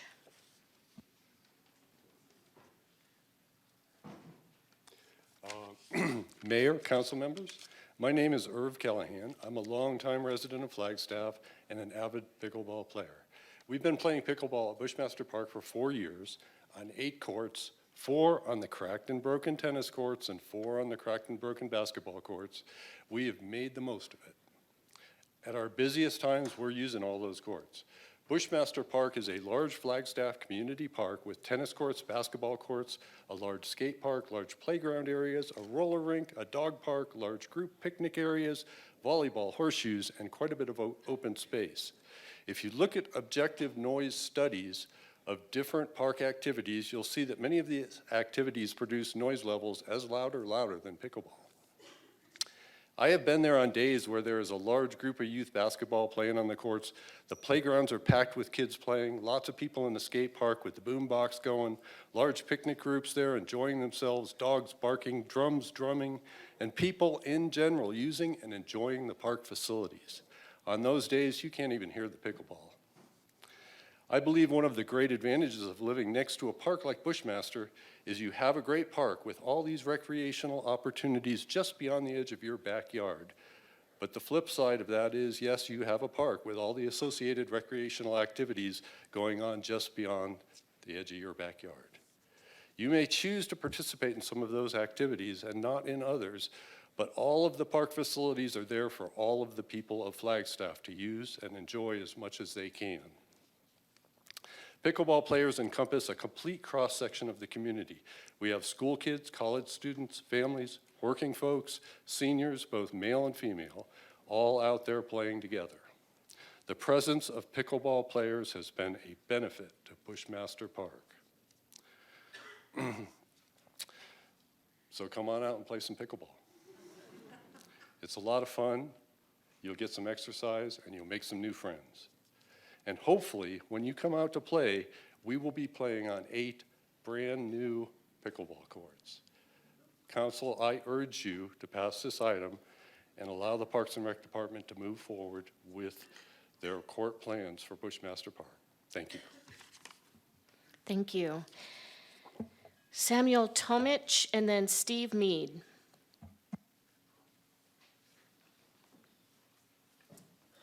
Good evening, Mayor, Vice Mayor, and Council. My name is Samuel Tomich, and I am glad to be here.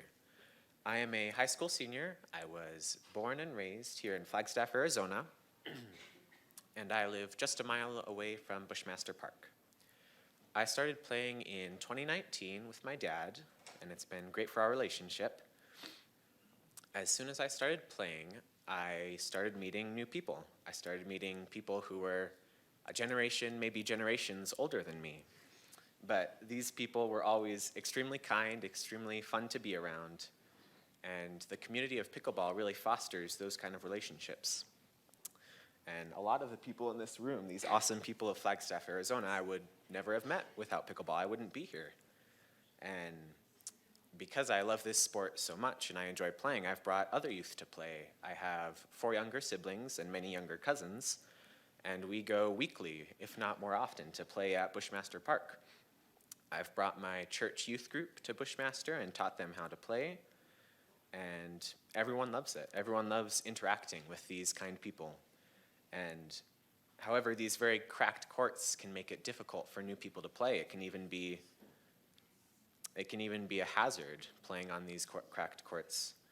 So resurfacing the existing courts would be amazing for tennis and basketball, not to mention pickleball, and new courts would help grow and encourage this community that values what Flagstaff values. They value outdoor exercise. We value community and these cross-generation relationships.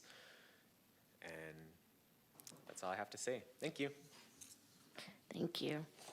Steve Mead and then Autumn Layden.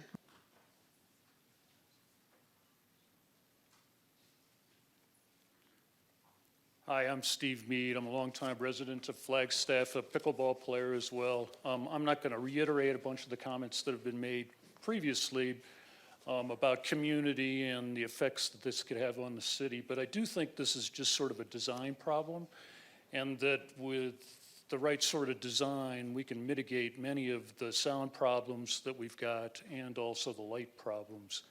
I think that everybody in the association wants to be good neighbors with the people who surround Bushmaster Park, and we want to work with them to make everybody happy and to make Flagstaff a better place. So I urge you guys to consider the proposal today. I think it will make our community a better place. Thank you. Thank you, Steve. Autumn Layden and then Retha LeCure.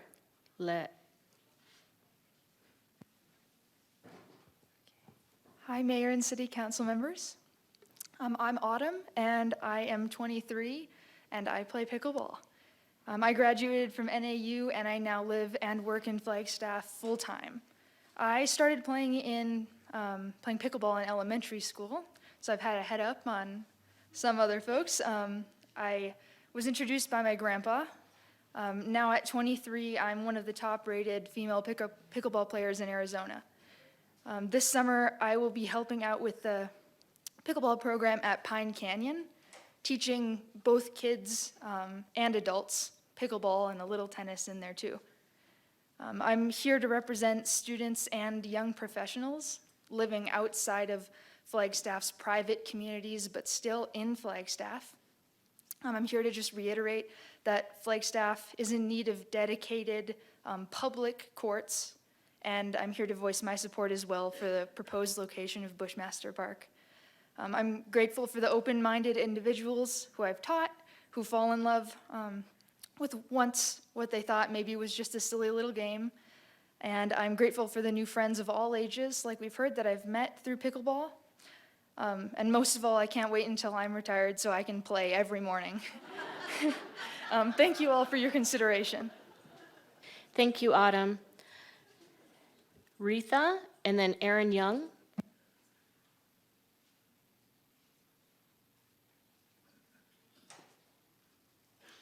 Good evening. Thank you, Council and Mayor, for having us this evening. And I will echo what all of my friends and colleagues on the pickleball court have said in terms of positive outcomes and the positive relationships that we all have made out on the courts. I've started playing about 5 years ago. I learned with my 80-year-old mother at that time in a different state, but when I moved, or I came back to Phoenix, and I was a 25-year resident of Phoenix until a few years ago, and I moved here full-time. I found a great set of friends down there. When some situation in my life occurred a couple years ago for me to decide where I wanted to move full-time, I chose Flagstaff because of the previous few years where I would come up in the summers, and I met some of my very best friends here and have created quite a community among those friends. There's also an issue of the diversity and equality issue that we have that I don't know that has been mentioned, but the different generations of people that are present from, I think we've had 9, 10-year-old kids to a 90-year-old young man who celebrated his birthday with everybody on the courts over the winter time. It is an inclusive sport. It is quick to learn. It is inexpensive to get the equipment. It's not like tennis. I played tennis for 20 years, and it is not as expensive or as time-consuming as tennis. And it is just a wonderful way to make friends and family. My 2 adult daughters don't live near me, and so that's another thing is that I have enjoyed so much is being able to enjoy other people's kids. And we are one big happy family, and We can get pretty competitive out there as players, but when we walk off the court, we are just like family to one another. So I really encourage you and urge you to pass this tonight and to vote yes. And thank you for your time and consideration. Thank you. Aaron Young, and then Alicia Jora Herrera. Good evening, Mayor and council members. Erin Young, I live at 3117 East Mount Eldon Drive. My house, when I look out my living room, I look across Bushmaster Park at Mount Eldon. I certainly appreciate the park and the amenities that are there today. I've played pickleball. I've brought my daughter to play pickleball. She's not a fan, probably because I asked her to do it. We do go to sleep at night joking that we hear pickleball. I'm 450 feet from the current play. There are homes and trees in between. If these pickleball courts are developed, I'll be 300 feet away and in much more of a direct location. My concern, I realize I live next to a park and I'm going to hear noise. Pickleball is consistent and it's very popular at Bushmaster Park. That popularity is supposed to grow with proposed tournaments. I took a couple weeks to assemble my thoughts on this topic, and I did, Google like many people. Denver, Colorado, and another Colorado city, Park City, they have, the two communities in Colorado have paused the construction of pickleball courts until I understand they developed codes around the size of courts. I understand 1 court per acre, for example, with 600 feet minimum to residential homes, 150 feet if the sound mitigation is proven to meet city code sound regulations. Park City, Utah might have something similar going on. So I urge you to oppose this tonight and consider developing rules and regulations around all the concerns you're hearing. There's no argument that pickleball courts are needed and that it's not an awesome sport for people. So thank you for hearing my comments and good luck with your decision. Thank you, Erin. Alicia, and then perhaps Natalie McNally. Thank you, Madam Mayor and council and folks of Flagstaff. My name is Alicia Horohoria, and I am actually from Yuma County. My husband and I are NAU graduates, and his family has deep, deep roots in Flagstaff, which has brought us back here every summer. We used to bring high school kids up every single summer. But for the last 2 summers, this is our 3rd summer to be here. Excuse me, we've brought our RV up, and we stay at Kit Carson. And we love it here. And we love the people here because we actually recently went out and explored because the cost of living is a little higher. So we've gone to some neighboring communities and looked around and explored some options. So maybe to save a little money. But you know what? We couldn't find what we liked. We couldn't find the same kind of people, and we couldn't find a place with pickleball courts. And we're both retired educators. We love the sport so much. We love Bushmaster Park. Your maintenance people are amazing. They're very quiet until I've approached them and said, wow, the grass is so beautiful here. They're just nice people that run that park and keep it so beautiful. So I want to thank you for that. And my heart goes out to you council members. I feel like you are so torn and that people are pounding you with our opinions. And I would love to jump on the bandwagon and say, I love pickleball. It's good. It's been great for my health. 20 pounds ago, 25 maybe. And my husband has found out that he loves pickleball as well, and he's forced to play with me. So I'm getting on and on. Even my doctor is now asking questions about pickleball. She believes it's real. So I do want to say, please, please make your pickleball courts better. From where I come from, a little town of Welton, Arizona, these are beautiful. but I do want to say that I hear you, homeowners, and my heart hurts for you. I wish you could feel what we feel about pickleball. Mike and I have come up here, we've played with from our little town of Welton, we've played with people from Puerto Rico, with doctors, with firefighters, with retired teachers. We've met people from Michigan and Canada. They're from all over, and they stop here in Flagstaff. And I don't know how they find Bushmaster the same way Mike and I did. But we want to thank you. Tonight, listening to all this, I feel like a tiny piece of sand in a big, huge beach. I'm so humbled. I don't own my property here, but I thank you for your time and your consideration, and I love the people of Flagstaff, and now I'm going to cry. Thank you. Thank you, Alicia. Is it Natalie McNally? And then CJ?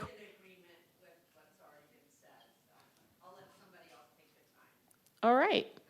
CJ Hoyt, and then Jenny Zamora Garcia.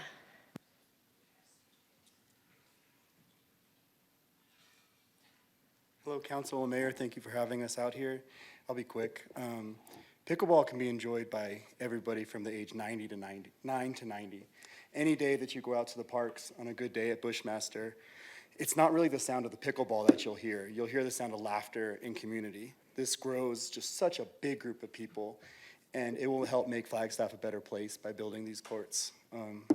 You can see a lot of cities in Arizona have surpassed us by a lot, and when people come to visit Flagstaff and they want to play pickleball and get out there and see it, when we're showing them what we have at Bushmaster, it's just not enough. It doesn't show how good this city can be. That's all I really have. Thank you guys for considering this. This will make the city a better place, and it will be the greater good for the most people. Thank you. Thank you. Jenny Zamora Garcia, and then Melinda McKinney.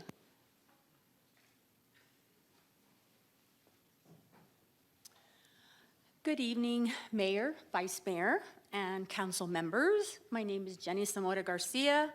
I moved to Flagstaff in 1984. I received my degree from NAU in 1986. I married Frank Garcia, family of La Fonda, Kachina downtown in '88, and raised 2 successful sons. As the 2022 Flagstaff Female Citizen of the Year, it is my honor to represent community members who enjoy playing both tennis and pickleball, which includes me playing competitive tennis and pickleball on Tuesdays. Tennis has been around since the Middle Ages. Pickleball originated in 1965. In 1984, the United States Pickleball Amateur Association was founded. And in 2022, pickleball was the fastest growing sport for the second consecutive year. With the rapid growth of Flagstaff brings people who are active tennis and pickleball players.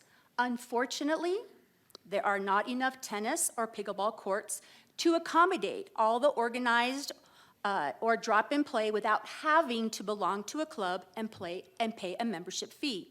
Designated times have been established for both tennis and pickleball at various courts. I coach high school tennis for 4 years with only 4 courts and no lights. We were lucky if we were able to finish our 3 doubles and 6 singles matches before dark. For the past 10 years or more, Flagstaff Tennis Association hosts a tennis tournament in June that draws people from the Valley, Vegas, and California. Due to not having enough courts, we have to pay NAU to utilize the tennis complex. USTA Southwest, NAZ Tennis, together with FTA members, have introduced tennis to some of the local elementary schools in the FACS program. I'm sure if you ask the Flagstaff Pickleball Association, they would also introduce pickleball into the FACS program.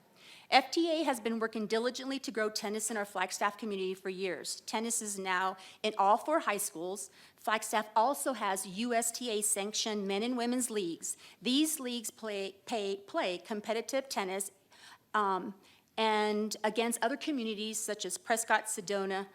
Winners advance to sectionals and hopefully to nationals. Northern Arizona has had several teams advance to nationals. I won't say that. Okay, so for the current issue at hand, please vote yes to approve new courts and refurbished courts under the cooperative purchase contract with General Acrylics. Thank you. Thank you. Melinda McKinney, and then Sherry Peralta. Hello, my name is Melinda McKinney. I've been a Flagstaff resident for approximately 20 years, and I am terrified to speak in public, but I wanted to just come and voice my support for the pickleball courts.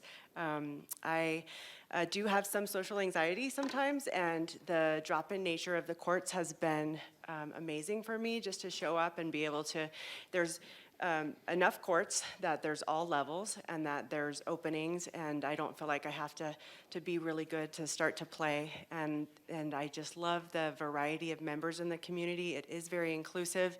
I lived in Sunnyside for many years and a couple blocks away from Bushmaster as well. When I first went there, I was afraid to go there at night, and now it feels very safe to me. I would ride my bike there, and I think it's a great location.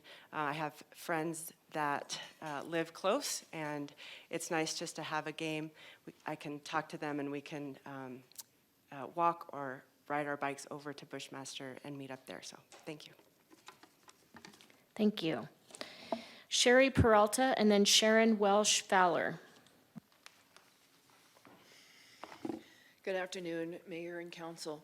My name is Sherry Peralta. For 10 years, I used to live across from Bushmaster Park. I now am a Kachina resident. However, believe it or not, Kachina residents use Bushmaster Park. Yes, Kachina residents do come into town, so we think it's applicable to be able to speak. I have learned a lot about pickleball since I have been sitting here. I came in here staunchly against what is going on. However, I am also a yoga instructor at the community center, and I absolutely understand the need for socialization. I understand the need for exercise. I love the fact that we've got from 9 to 90 play in this game. I think it's absolutely fantastic. However, not only am I a disability advocate, which Mr. McCarthy may remember me from those days, I'm also a tree hugger. Okay? I saw those notices on the tree. I hug the trees. I want the trees. To me, a park is trees. It's grass. It's being able to run around and play, do whatever you want to, which I see all the time when I visit the dog park, which, by the way, if you have pickleballers there, you're going to have more barking dogs because they're going to be barking at the players. Very much into notice that people are using the word, the park has undeveloped acreage. Well, I kind of take offense to that. I don't think that having natural trees in a natural park is undeveloped acreage. I think that that area is important and it needs to stay the way it is. It definitely sounds like we need pickleball courts. Absolutely, I agree with everybody. But what I do not agree with is the location. As others have mentioned, and Mr. McCarthy mentioned, what's wrong with Thorpe Park? You decided not to build them there because of the houses. Why are you less considerate to people that are in Lower Greenlaw that now have to put up with all the park noises and now this additional noise? So I'm asking a better location. Other people have mentioned take time, slow down, listen to residents, and find out a better place to put this park. It seems necessary, but I do not believe it is necessary where you're planning on putting it. Now, keep in mind, you folks don't live there, okay? And neither do all these specialists and experts that are saying that this is the thing to do. You guys don't live there. You don't have to put up with the noise. CNN, as someone else mentioned, hey, Bed Bath & Beyond, we have plenty of empty spaces, plenty of empty buildings, plenty of empty parking lots. Please move the pickleball there. So pickleball, yes. Location, not so much. Thank you very much. Thank you, Sherry. Sharon Welsh Fowler and then Dan Cunningham. Thank you for having me. I came to Flagstaff in 1989 as a women's basketball coach at Northern Arizona University as an assistant coach. I spent the last 20 years of my career as an assistant principal at Flagstaff High School. And I had the opportunity to coach many young people in the city over the years. I'm coming here to speak mainly from the perspective of what this can do for this community. And I be a part of making Flagstaff thrive all over the city. And I do believe that this is one way to make Flagstaff thrive. It's an opportunity to bring a strong, healthy community together, to allow families of all generations to participate and to draw more people to this community as a summer location or as a vacation spot. On all of our apps, we have where can we play pickleball. I travel all over the country. I look at that app everywhere I go to see who has courts, to where I can play, how often I can play. I've played internationally. I've played in Ireland, Germany, Spain. This is a sport that is going to do nothing but grow. I made a promise to my now 11-year-old grandson, Joey, that I would play in a tournament with him, and I'm not going to live long enough if Flagstaff doesn't get going on this. Your long-range plan of maybe 6 to 10 years for a facility at Thorpe Park is just not imaginable. That is too long. I spend my winters in Green Valley, Arizona. It's a population of 22,000. It's a 55 and older community. And 3 years ago, we built a complex of 32 courts in addition to our 8 courts, in addition to a 4-court venue. We have over 40 courts available for 22,000 people because it draws people from all over the world to come and play in the winter months. Your population will bloom, it will flourish. You will draw tons of people to the community if you make a commitment to build these courts. I'm not sure why this is such a difficult decision. It just perplexes me. It's healthy. It's good for people. I just taught a woman this morning who's 86 years old. I teach at Munns Park. They have 8 courts. 86-year-old woman. I have several 92-year-old people. I offer my time to teach and to coach. I think that you will find that you will bring amazing people to this community if you take the step of making this place thrive. Thank you, Sharon. Dan Cunningham and then Linda Stricker, or Stryker. Hi, thanks for giving me the opportunity to speak. My name's Dan Cunningham. I live at 3605 North Langdale Trail here in Flagstaff. And you know, my wife and I started playing pickleball not too long ago, so we're some of the most challenged people out there on the court. So we have to get to the pickleball court early before anyone else gets there. So I have a little information, although the lights may be available to turn on maybe from 5 until midnight. We were there, we got there at 7:30 this morning. We were the first ones there. We got there at 8 last week. We were the first ones there. So I just wanted to make that point. I won't reiterate any of the other points that have already been made, but thanks for giving me the chance to speak. Thank you. Thank you. Linda Stricker and then John Hook.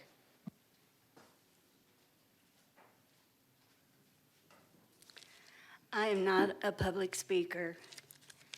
I tune that to going to the dentist and having a root canal, but I love pickleball, and I'm passionate about it.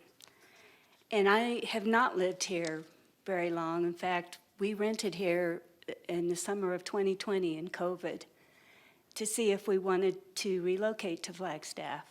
And I've always played organized sports, so that was important for me, but restaurants were closed, fitness centers closed, everything was shut down. But I searched pickleball, and I had been playing pickleball already, and found that they were playing open play at Bushmaster, so I showed up. And even though we played on cracked tennis courts with temporary nets, I had a wonderful time, and it was a big decision of us moving here to Flagstaff. We now have a home here.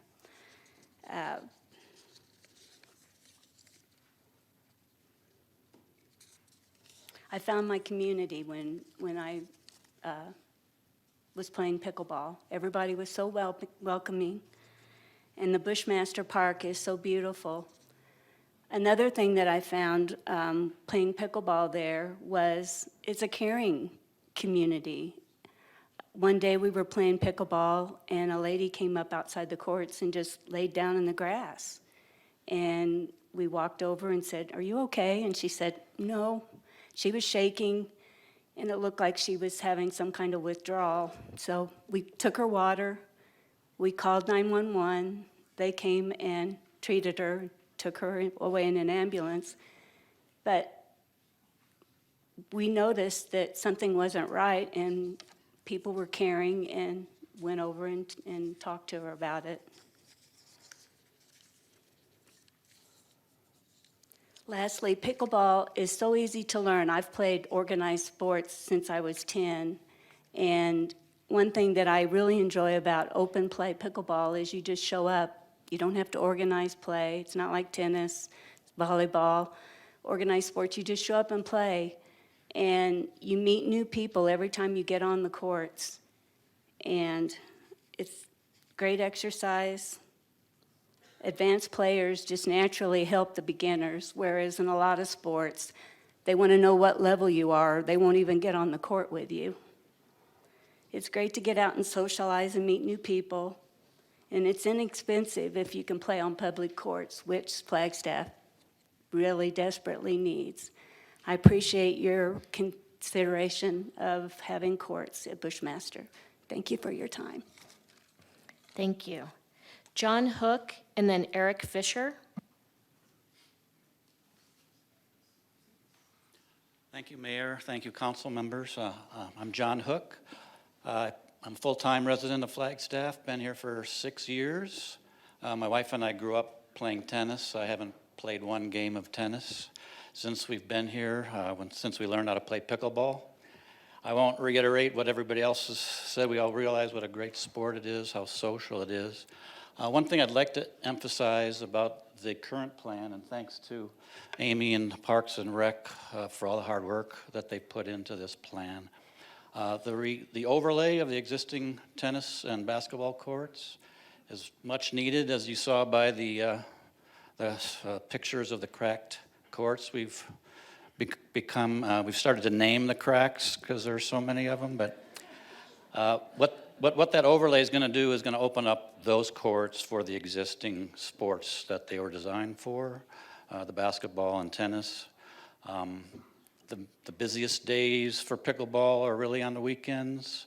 I would find it hard to believe that we'd have more than those 8 courts going consistently throughout the week, although the sport is growing tremendously, but it's going to help alleviate some of the issues that we've had with between the other sports. So I recommend that you support and vote yes on this proposal. Thank you.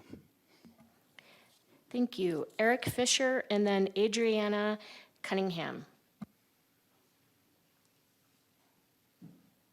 Mayor and City Council, thank you very much. Mayor and City Council, thank you very much. My name is Eric Fisher. This is my second summer here. We have a place also down in Gold Canyon. As many of you know, pickleball and all the people here have done a terrific job of explaining the benefits. It's a social sport. You're able to play with people of all ages. And coming up to Flagstaff, one of the things that was really important for my wife and my kids was to check out the pickleball facilities up here.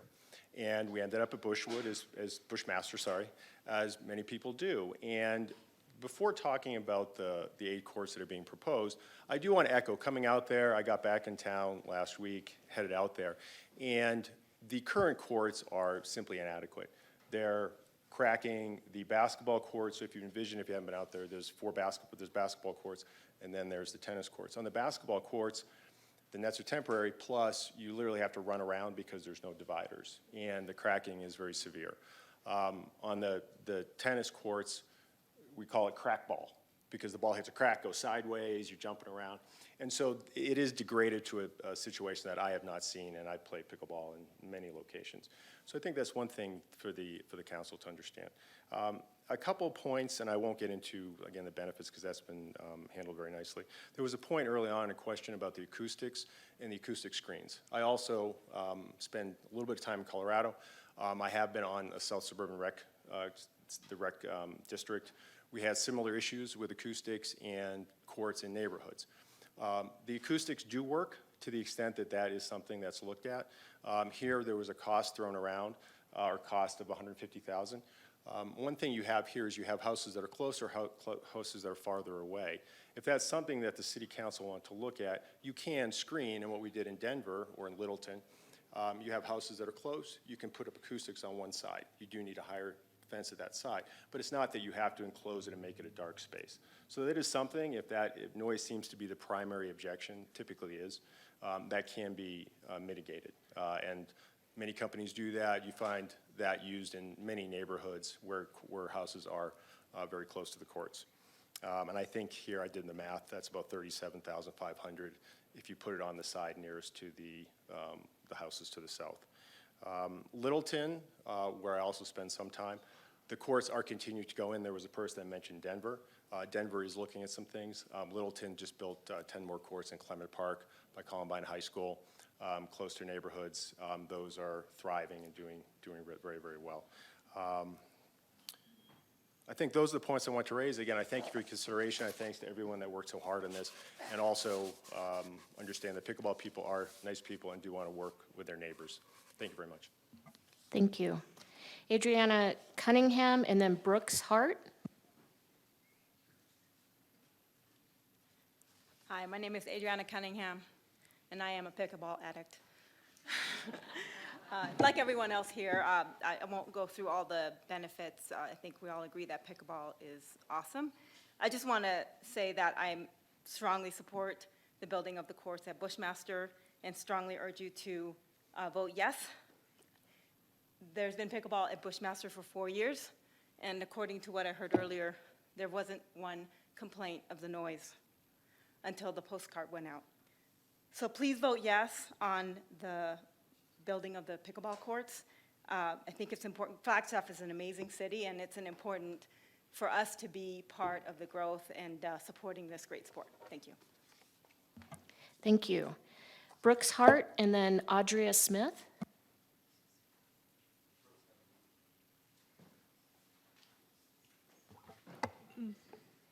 Mayor, I believe somebody said that Brooke had to leave in the back. All right, thank you. Audria Smith and then Paul Harrow.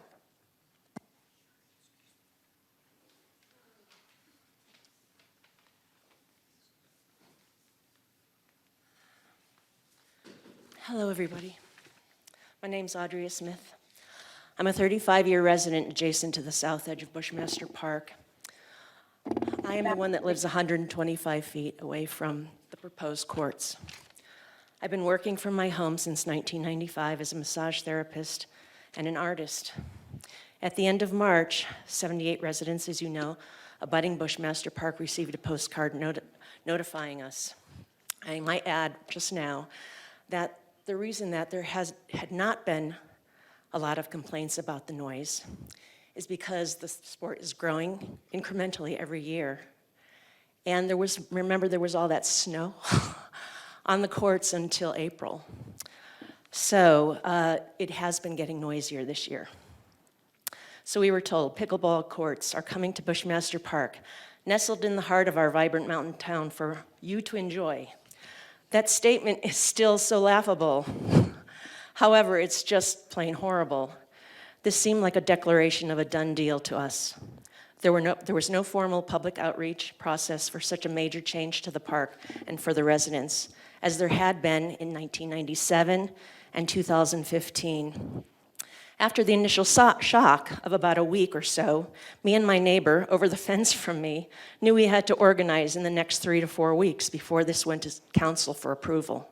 We have scrambled desperately, trying to inform our friends and neighbors and park users, going door to door and approaching people in the park with information and a petition. We put up 25 posters on the trees we feared were in jeopardy of removal. Those posters have been taken down 2 times. Still, I continue to be vigilant and manage a handful of posters that still get park users' attention. I still get calls. Our next door social media posts have gotten numerous responses in opposition or questioning this misuse of our resources. We also made our position known in last Sunday's Daily Sun article, Pickle in the Pines. We have reached out to each of you, inviting you to see firsthand our dilemma.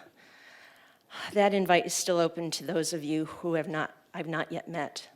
While the Flagstaff Pickleball Association has had 4 years to grow and organize and work on getting new courts, we have had about 6 weeks to build an opposition. I know that our 90 petition signatures are measly in comparison to FPA's 1,000.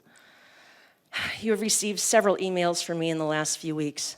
The lists of videos and articles at the start were about the heavy impacts that outdoor pickleball play has had on communities across the country, including pitting neighbors against neighbors and the myriad lawsuits that have followed.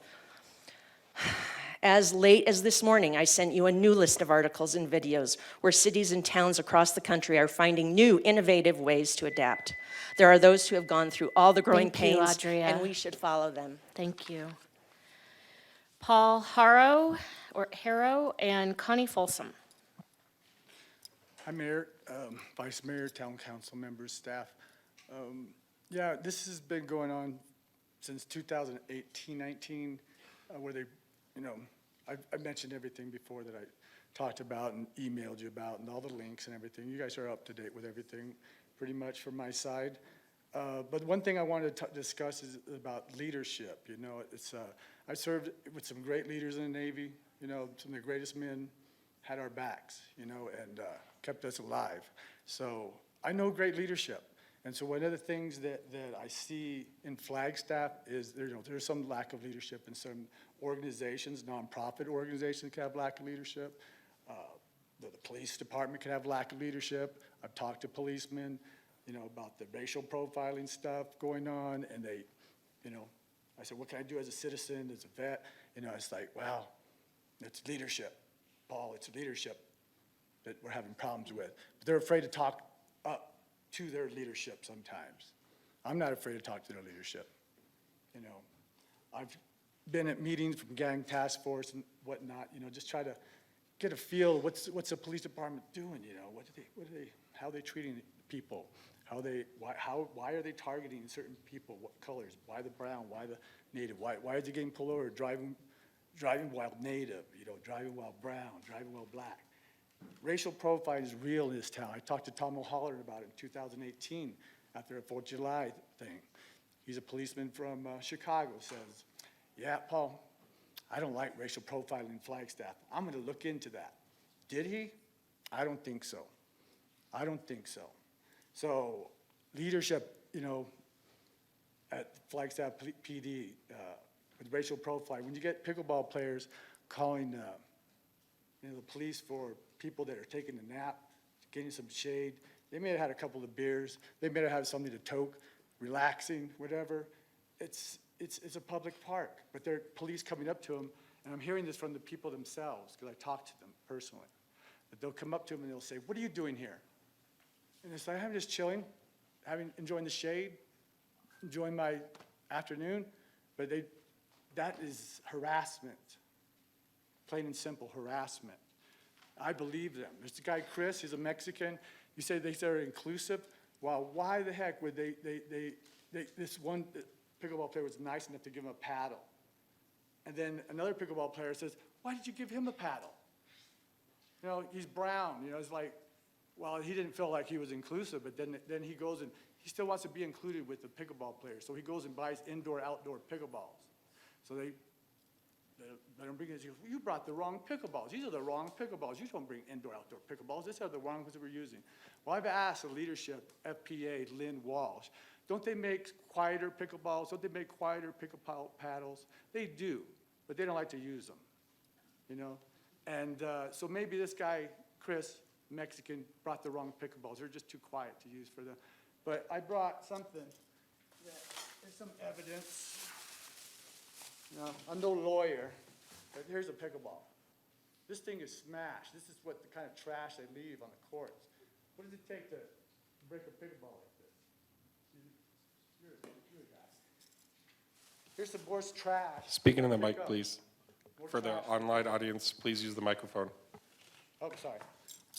More trash I picked up in the mornings from the pickleball court. This is what they leave pretty much, and these things, their equipment's falling apart. Thank you, Paul. Connie Folsom, and then Juliet Parkham. sunglasses for the unsheltered people, though. Pickleball players, you can take this back, Thank you, sir. Your time is up. and this bottle cap, they're drinking beer. So Connie Folsom and then Juliet Parnham. You know. You can give that back to the pickleball players, though. You can put them back together. Oh, here's the bottle cap, Coors Light. Here's Coors Light. They switched from Bud Light to Coors Light.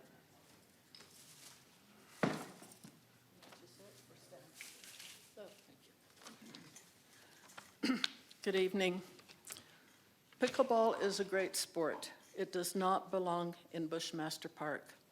My name is Connie Folsom. I live on the southern border of Bushmaster Park, directly below the city's planned installation of 8 new pickleball courts. I'm here today to ask you to vote no on this ill-conceived plan. There are many reasons that Bushmaster Park is not the right place for pickleball, and at the top of the list is noise.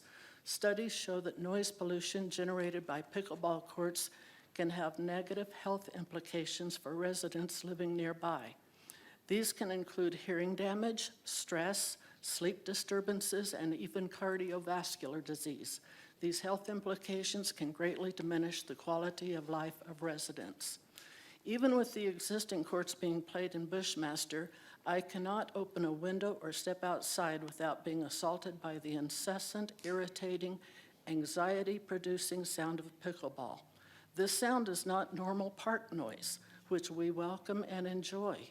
It is aggravating whacking of plastic against wood, and even when only one court is being played, it's impossible for me to find peace in my own backyard. And now you propose to increase the noise level exponentially from 4 courts to 16, 8 of which would be directly behind my home.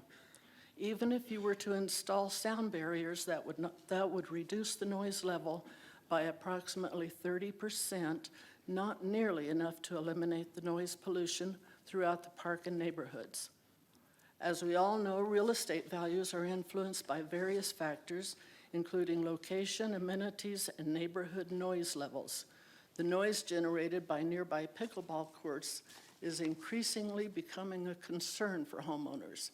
Although pickleball has gained a significant following in recent years, the noise it generates can and does negatively impact real estate values in surrounding areas. Studies also have shown that properties located close to pickleball courts experience a reduction in their value by more than 10%. Additionally, homeowners who live in such areas may find it challenging to even sell their property at a reasonable price due to the negative impact of noise pollution. There was absolutely no community notification or engagement regarding this planned major change to our community park.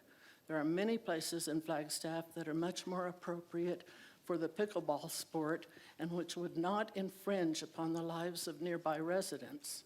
I feel confident in saying that not one of you who will be deciding the fate of Bushmaster Park would welcome even one pickleball court behind your home, much less 16. Please do not go forward with this unwelcome plan. Thank you. Juliet Parnham and Nancy Penlener.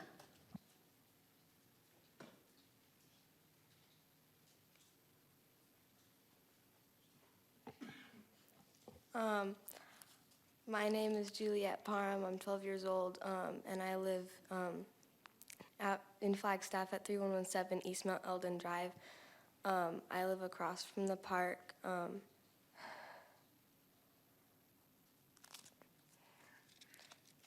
And when I try and go to bed at night around 8, I can hear the screams of the people playing pickleball and hear them hitting the balls across, and it's pretty annoying.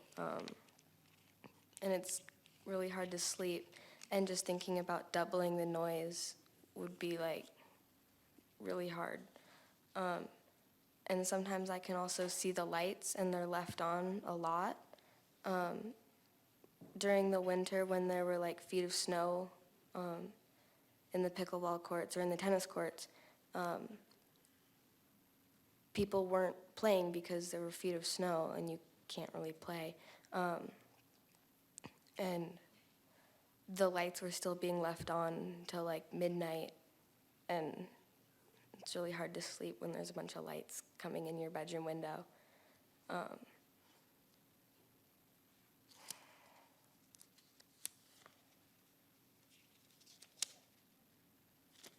think, oh yeah, they want to cut down like 18 trees is what someone told me.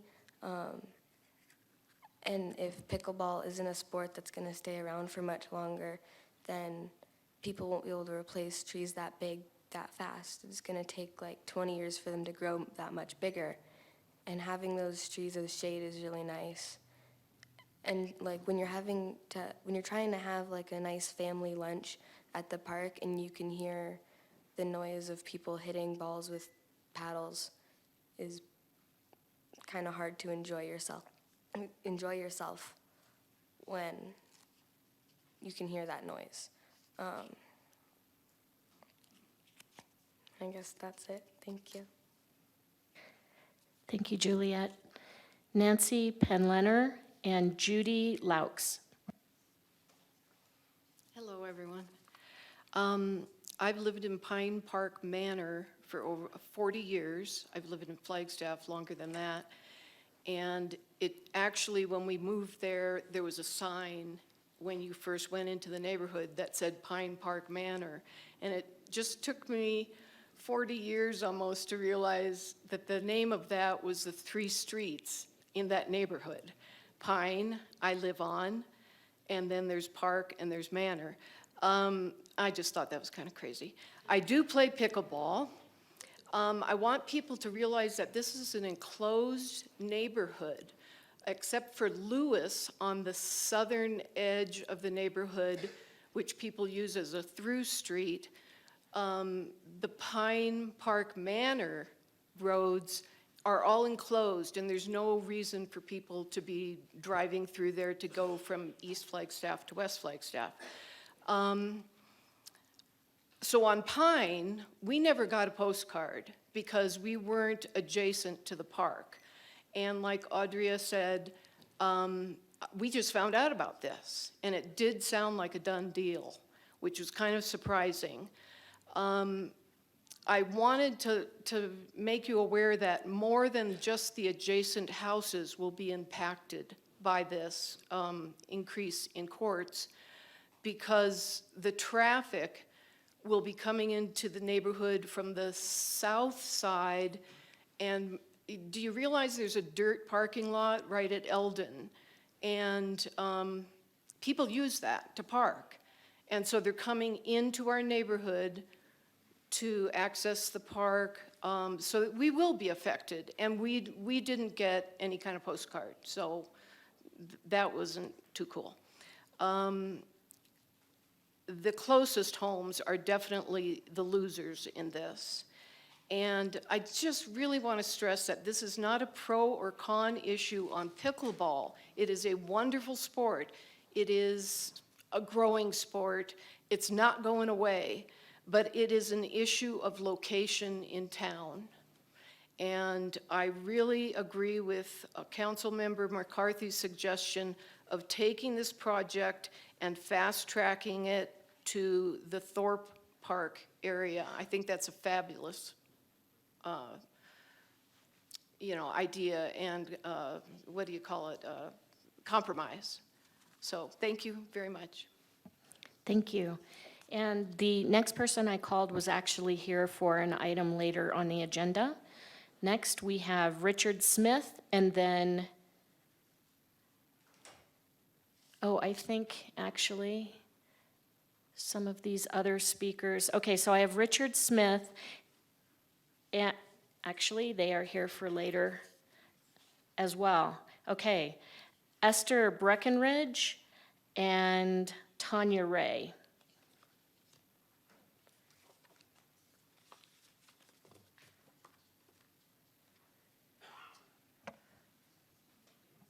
Esther Breckenridge, Tanya Ray, and then Steve Walter.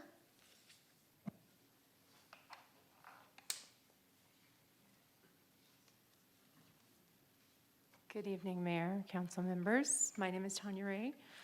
I've lived in Flagstaff 38 years of my life in the neighborhood of Bushmaster Park. I think most of what I was going to say has already been covered by all the other pickleballers. I can speak to the age thing, 5 to 95. I had the privilege of playing with 90-year-old Lee on his birthday here in Flagstaff in February of this year. It was amazing. I've also had my butt kicked by Lee when he was on the opposing team before. At 90, he's pretty spry. This really is a sport that can be played by all ages. I think I'd just like to say that watching Bushmaster Park grow from when I was a teenager, and it was just sidewalks and dirt, to where it is now with, grass and activity spots for different people, from the basketball to the skate park to the concerts in the park. It's been just heartwarming to see this park come alive. My child, I raised him in the park. We went there with Mom's Club when he was 2, and he did his early socializing. And then later he was taking tennis lessons and utilized the tennis courts there at Bushmaster Park. Come full circle to about 5 years ago, my best friend taught me how to play pickleball.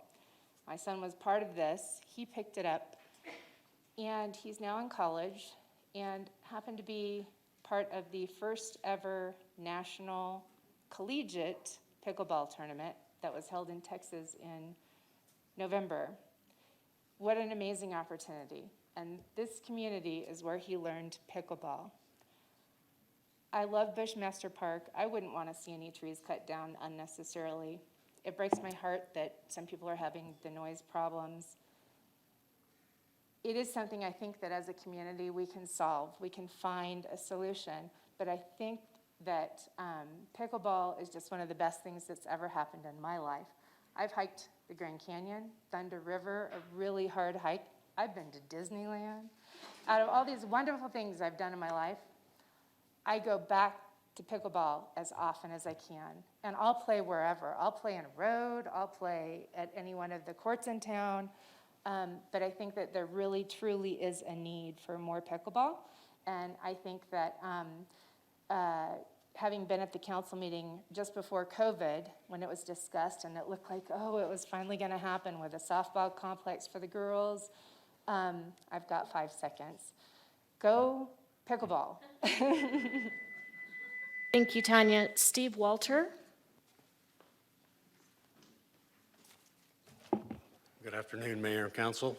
My name is Steve Walter. I've lived in Flagstaff 62 years. I've lived in Bushmaster neighborhood 27 years. I just want to address the process that this went through. I was involved with the 1996, 1998 is when the park was improved the first time. Let me back up a little bit. In 1995, a survey was sent out by the Parks and Rec Commission to all across town, residents across town. I happened to take that survey, and it asked questions about what types of activities do you do in the park, and the vast majority of the responses were walking my dog, bicycling, picnicking, etc. And then in 1996, the Parks and Rec Commission created the master plan from the results of that survey. And shortly after that, there was a community, there was a very well advertised meeting at Thomas School with the neighborhood. And lots of neighborhood people went, lots of soccer people went, and The output of that meeting was that the Parks and Rec had decided that a soccer field needed to go into Bushmaster Park. That was decided before the meeting was even started. We were told that a soccer field was going to go in and a skate park was going to go in. And then we broke up into different groups and decided where we wanted the soccer field and where we wanted the skate park to go. Well, several of us didn't want the soccer field. And it turns out that the soccer moms had lobbied the Parks and Rec Commission beforehand, and one of them worked at City Hall, and they had to convince the Parks and Rec Commission that was where the soccer field should go. And anyway, a different plan was come up. We were able to draw a map, and there Thank was you, no Mr. soccer Walter. field. There's still no soccer field at Thank City you. Park. We're going to move on to online comments now. Mayor and council, we have 4 for public comment tonight. Our first commenter is going to be Craig. Craig, you may go ahead and address mayor and council. Thank you very much. My name is Craig Michelson. Live in Phoenix, but I have a place up in Flagstaff that I go to up in the summer. Love to play pickleball. I'm not going to bring up anything. Can anybody hear me, by the way? Hopefully so. Anyway, so I come up and play pickleball in the summers. I'm not going to bring up anything that nobody has brought up, and I understand everybody's concerns and trepidation about something new that they might not know about. But the whole point, I think, of this is that like I said, I live in Phoenix. I play at a local park that's in the Arcadia area of Phoenix. We have 4 crack courts, basically the same position that Bushmaster is in a very nice area of Phoenix. But the whole point is we'll get 60, we could get 80, 100 people to show up every day if they knew that there's courts available, that you didn't have to wait 30 minutes in between games to play because there's so many people and so few courts. And they've made bad decisions in there, and I just hope that Flagstaff makes better decisions for their residents. But I think the whole point is there's a couple people who've mentioned that they live close, and they're going to solve the problem by just moving it to Thorpe. Thorpe has already been looked at as a place, and it's not going to work there. So that's not an option. So Bushmaster is the best and really only option.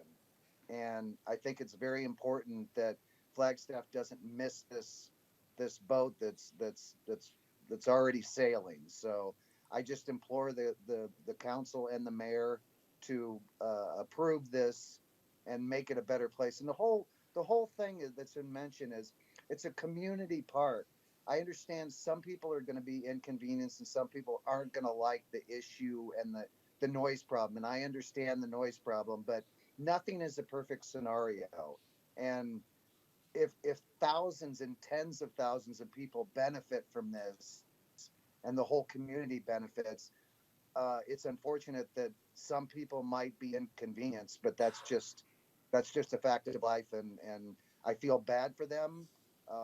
But maybe they should just come out and play pickleball with us, and then it probably won't bother them so much. But anyway, I think it's a community park, and anything that makes the community better will be a positive. So I implore the mayor and the council to approve this. Thank you very much for your time. I appreciate it.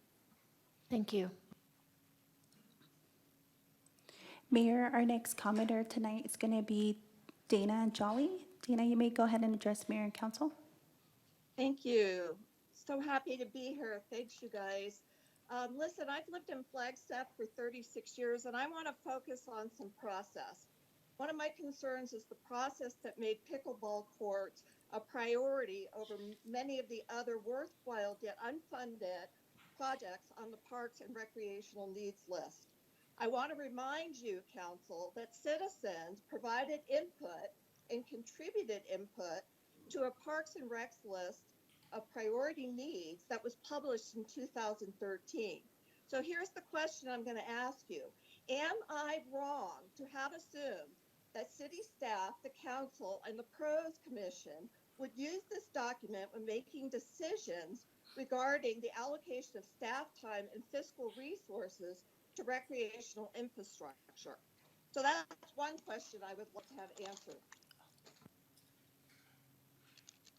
I'd also like to remind you, council, that the voters that live in the city of Flagstaff and pay property taxes voted in 2004, that's 19 years ago, to provide seed money for a regional park on Lake Mary Road. Nothing has happened. So I think we have a solution to some of these problems. Get that regional park going on Lake Mary Road. With all the development that's happening on the south side of town and what you're going to be talking about in 12A and the boom that's going to happen on the southeast side of town, I think we are way past time. From all the comments, it's pretty obvious that we need much more hardcore recreational infrastructure in this town. Now, I could go on and on about the blame and where that lies, but that's to no benefit. And to the pickleball community, I am not opposed to pickleball. I want sports for everybody, but I'm going to be very transparent. I'm a master swimmer, and everything that you guys are echoing about pickleball, I could echo from the swim community. You cannot get pool time in this town. We have been waiting for a lap pool for 40 years or longer. So the other question I want to ask pros, the city council, and the commission is, if you approve this and pickleball gets what they want, did they then go to the back of the list in terms of recreational priority needs? Because right now, there's a lot of us that have been here for a long time advocating for these things, and it's not just swimming, it's soccer fields, it's girls softball. And I think you have some really hard decisions to make going forward. Thank you. Thank you. Mayor, our next public commenter tonight is going to be Lynn Walsh. Lynn, you may go ahead and give your public comment.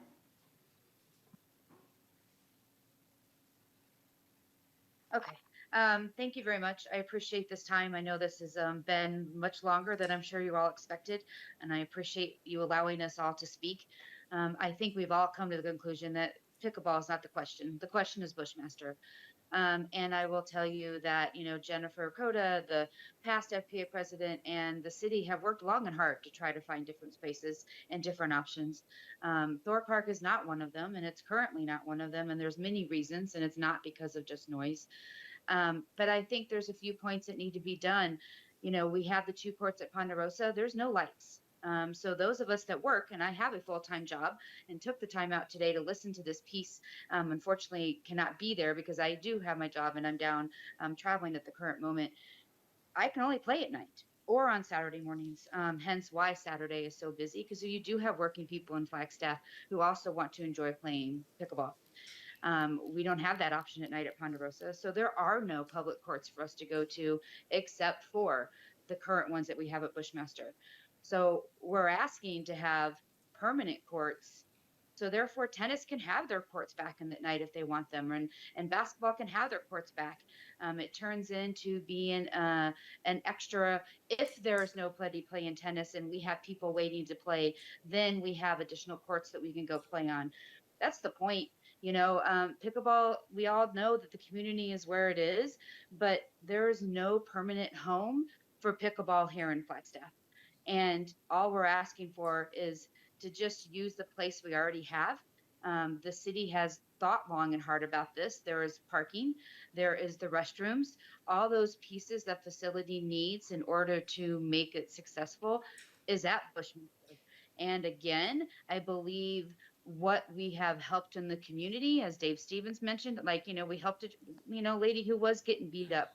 I think we have seen less police drive around when I first started playing here a couple of years ago than what we have now. I rarely see a police officer driving around Bushmaster. It used to happen every single night when I played there. So I think there's just the piece. It's not about pickleball. I think we all get that. It's just we need to have a home. And for right now, this is the best option and has been searched through many different options.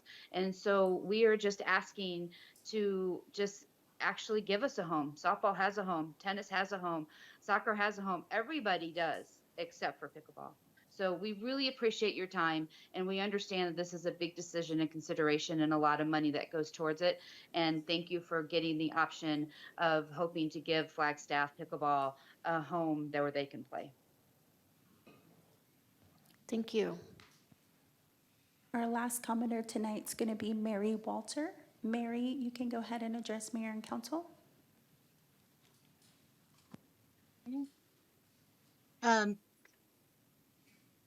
Good evening, Mayor and Daggett and Council. My name is Mary Walter. I was born and raised in Flagstaff, 67 years now. I live across the street from Bushmaster Park, and even though I live across the street, I still can hear the click-clack of the game balls. Every evening when I get home from work, I can hear them. So one of my biggest concerns are, why were the neighbors of Bushmaster Park not involved in this process? We have a Bushmaster Park website and we have a Bushmaster Park block watch, but the neighbors were not made aware of this process. And I think that's very disturbing. The website on the city of Flagstaff had the picture like the vote had been made. And I disagree how this process happened. First, another thing, currently the skate park is overwhelmed with graffiti. The sidewalk over by the restrooms and the skate rink has been broken up, needs repair for the last year and a half. I'd like to see some of that money go in taking care of these things like they said they would when we went with the skate park. I was part of that committee. Noise level, very distracting. When I walk through the park, I walk through the park every night after I get out of work. Very calming effect, but now I hear the click-clack of pickleball. And as far as pickleball players being friendly, yeah, maybe the majority of them are, but there's another issue. I have observed pickleball players racing into the parking lot. We have kids crossing the street, going to the cars, and I actually confronted a couple of them because they were racing in because they were late to their game. And they mumbled something very negative to me and kept going. Putting pickleball in this park, I think, is really not a good thing to do. I mean, I'm not against pickleball, but there are a lot of other places this pickleball courts can go. And yes, we do have less problems in the park, but that is because the neighbors around the park take care of the park. We watch, we take care, we make the phone calls to the police when we see anybody that's doing something wrong. That's been part of our protocol as we have been neighbors of the Bushmaster Park Block Watch. So I hope, Mayor Daggett and Council, that you please consider the neighbors around the neighborhood, the infringement of the noise, and vote no on this and put it somewhere else. Thank you. All right. Are there any more online or in-person commenters? Mayor, it looks like we have Eileen Taggart. All right.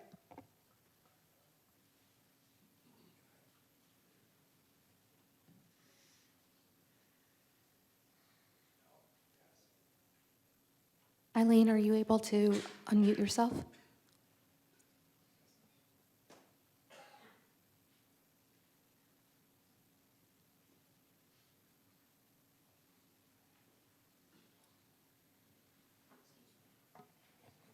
Eileen, you may go ahead and unmute yourself and address mayor and council.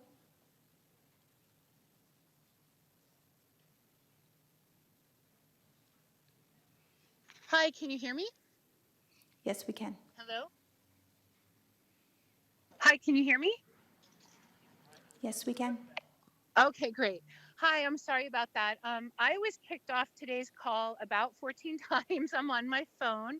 So thank you for letting me speak, Mayor and Council. I've lived in Flagstaff since 2004, so I'm a citizen and I'm also a real estate agent.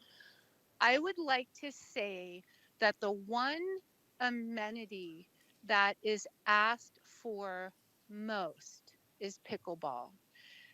I was a tennis player for years. Nobody ever asked me about tennis the way that people ask me about pickleball courts. And I'm talking every price range, every demographic, meaning whoever's here in Flagstaff. What's happening in our town is we're having the gated communities expand their pickleball with some serious drama over that. And then do I have to say to my people, well, if you want to play pickleball, you have to join a club. We are an elite town. I don't like that. I don't think that's really something that Flagstaff wants to be. I completely understand the neighborhood issues in Bushmaster. It's always not in my backyard. We can count on that. And I mean no disrespect to anybody who has issues with that. But as Lynn said, this has been looked at every different angle. Bushmaster has the infrastructure, the parking, the space. And I have never seen more community come together over any sport. And again, with all, okay, maybe softball for the kids, but like people don't gather around swimming pools the way they go in droves to pickleball courts. Every price range, every bracket, every age. It really is a community builder. And I would like to say that I love pickleball. Like, I really tried to love pickleball. I actually don't. A lot of people haven't seen me on the courts for a while, but I know that if I am going to be part of the Flagstaff athletic community, pickleball is my future, as well as almost everybody, because you don't have to be an athlete to play it. People are limping on the courts. I mean, people are like literally almost falling down and they're playing, period. So I don't know if I'm over my time, but I think Bushmaster is a perfect place. I would love to tell people we're not an elitist town and you have to join a club to play. I would love Flagstaff to be a true growing community for everybody. Thank you. Thank you. All right, is that it? Mayor, that is all we have. Great, thanks. Councilmember McCarthy. Well, thank you, Mayor. I put my mic back on. I have some thoughts. First thing I'd like to say is that pickleball is a great sport in appropriate locations. As we've heard, there's been concerns about changes to the nature of Bushmaster Park and the noise pickleball is going to make for the residents. There were similar concerns when council considered the redevelopment of the old maintenance yard. In that case, council decided to relocate the pickleball courts away from housing. That was a good decision. I was told that a citizen petition against pickleball at Bushmaster has gotten over 100 signatures. And I talked to the deputy city clerk, and she told me that their plans is to turn in the petitions if council approves the added courts to Bushmaster. The petition will ask us to reconsider the approval. I'm also concerned that lighting would be provided to Bushmaster so that people could play night and day, as we heard earlier tonight. That would be a real concern to the residents in that area, as we have actually heard already. So here are some thoughts. The right to freedom is absolute, up to the point that it interferes with someone else's freedom. Think about that for a minute. The other thing I'll say, that the issue today is the freedom to make noise versus the freedom from noise. So freedom to versus freedom from. Let us have dark skies so astronomers can see the stars. Let us have quiet so families can enjoy their homes. I have walked along the edges of the north and south sides of the park, right next to the residence fences. I found with my own ears that the impact noise from pickleball was very significant. I didn't hear any trains, incidentally, but maybe they just weren't there when I was there. I feel that pickleball is a wonderful sport, but it is noisy. It's more annoying than the other sports that are at the park now. The pickleball courts would be closed to residences. We got one letter from a woman that says that she has a massage therapy business in her home. And she told us that she can't do that when the pickleball people are playing. If we add more courts, that's going to make that worse. Besides the noise issues, the new courts would change the character of the park by decreasing the passive recreation to active recreation, which would be contrary to established planning decisions at the park. The neighbors of the park bought their homes knowing that the park was there and with a reasonable anticipation of it staying roughly the same. But now there's a proposal to dramatically change what they considered when they made their decisions.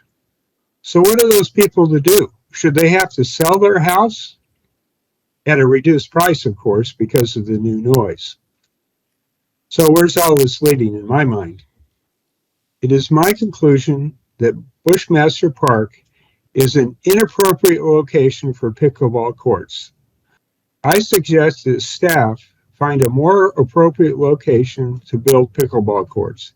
Yes, build pickleball courts, but not in Bushmaster Park. It's a completely inappropriate location.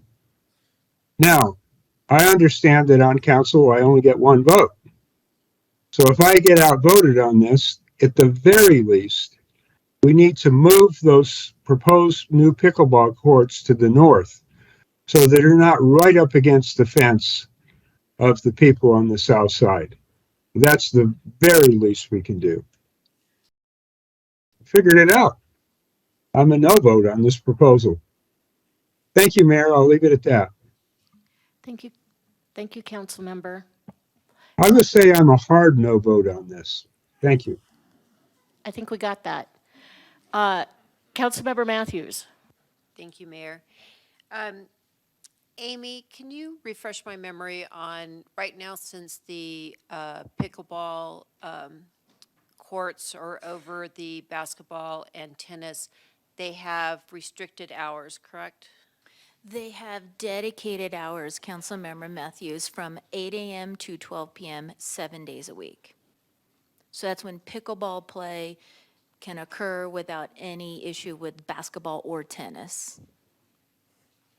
So, these decisions are never easy. It's not like a no-brainer on one side, it seems like. Because, I'm very much for pickleball courts, and I do share frustration that some citizens express that it takes so long for our city to materialize things that residents have voted on or requested. I recognize that Bushmaster is classified as a community park, but, the neighbors, however many houses that is impacted, pickleball has a unique issue where it's that hard plastic against wooden paddles, and so it's not the same as adding more tennis courts or more basketball courts. And so that's a challenge, and I think as our mission says, we want to preserve the quality of life for all, or something to that effect. And I don't want to,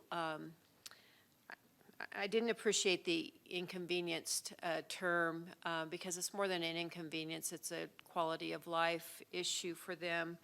But I do think that we do have a unique character here in Flagstaff where we can find solutions that are acceptable to all parties. You know, I was just doing some research on my phone, thank goodness for new technology, on some of the issues with pickleball that were brought up tonight. Quieter paddles, I know the softer balls aren't acceptable in tournaments, but I'm just wondering if restricted hours, like, you know, we have a noise ordinance, and pickleball seems to kind of fit into that, like having a bar built in your neighborhood where they're going to play disco or, you know, whatever kind of music. Disco was in my era. Headbanging music now, you know, till 2 o'clock in the morning.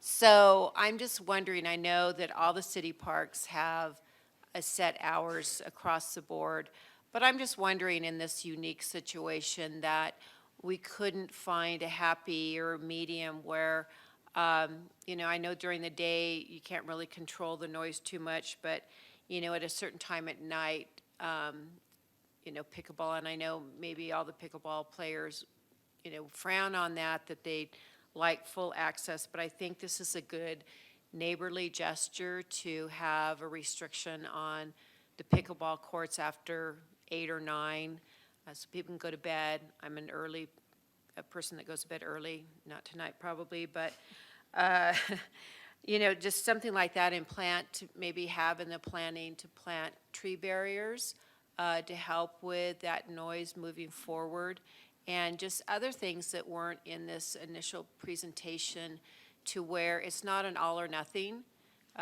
you know, build the pickleball courts, but limit the nighttime activity. I think that some of the lighting issues seem to be a problem with our timers that are of no fault to anyone using the courts, and so I don't want to put that on pickleball users, but I think that there might be some happy mediums that we do need more recreation. I mean, for our health and well-being, we've experienced that through COVID where people were cooped up in their houses and kids, you know, just got to playing their video games, you know, because they couldn't go anywhere, and I think we all brought a new awareness to how important it is for outside activity and for the health of all of us. And it is a growing sport. It's not going to go away in 5 years.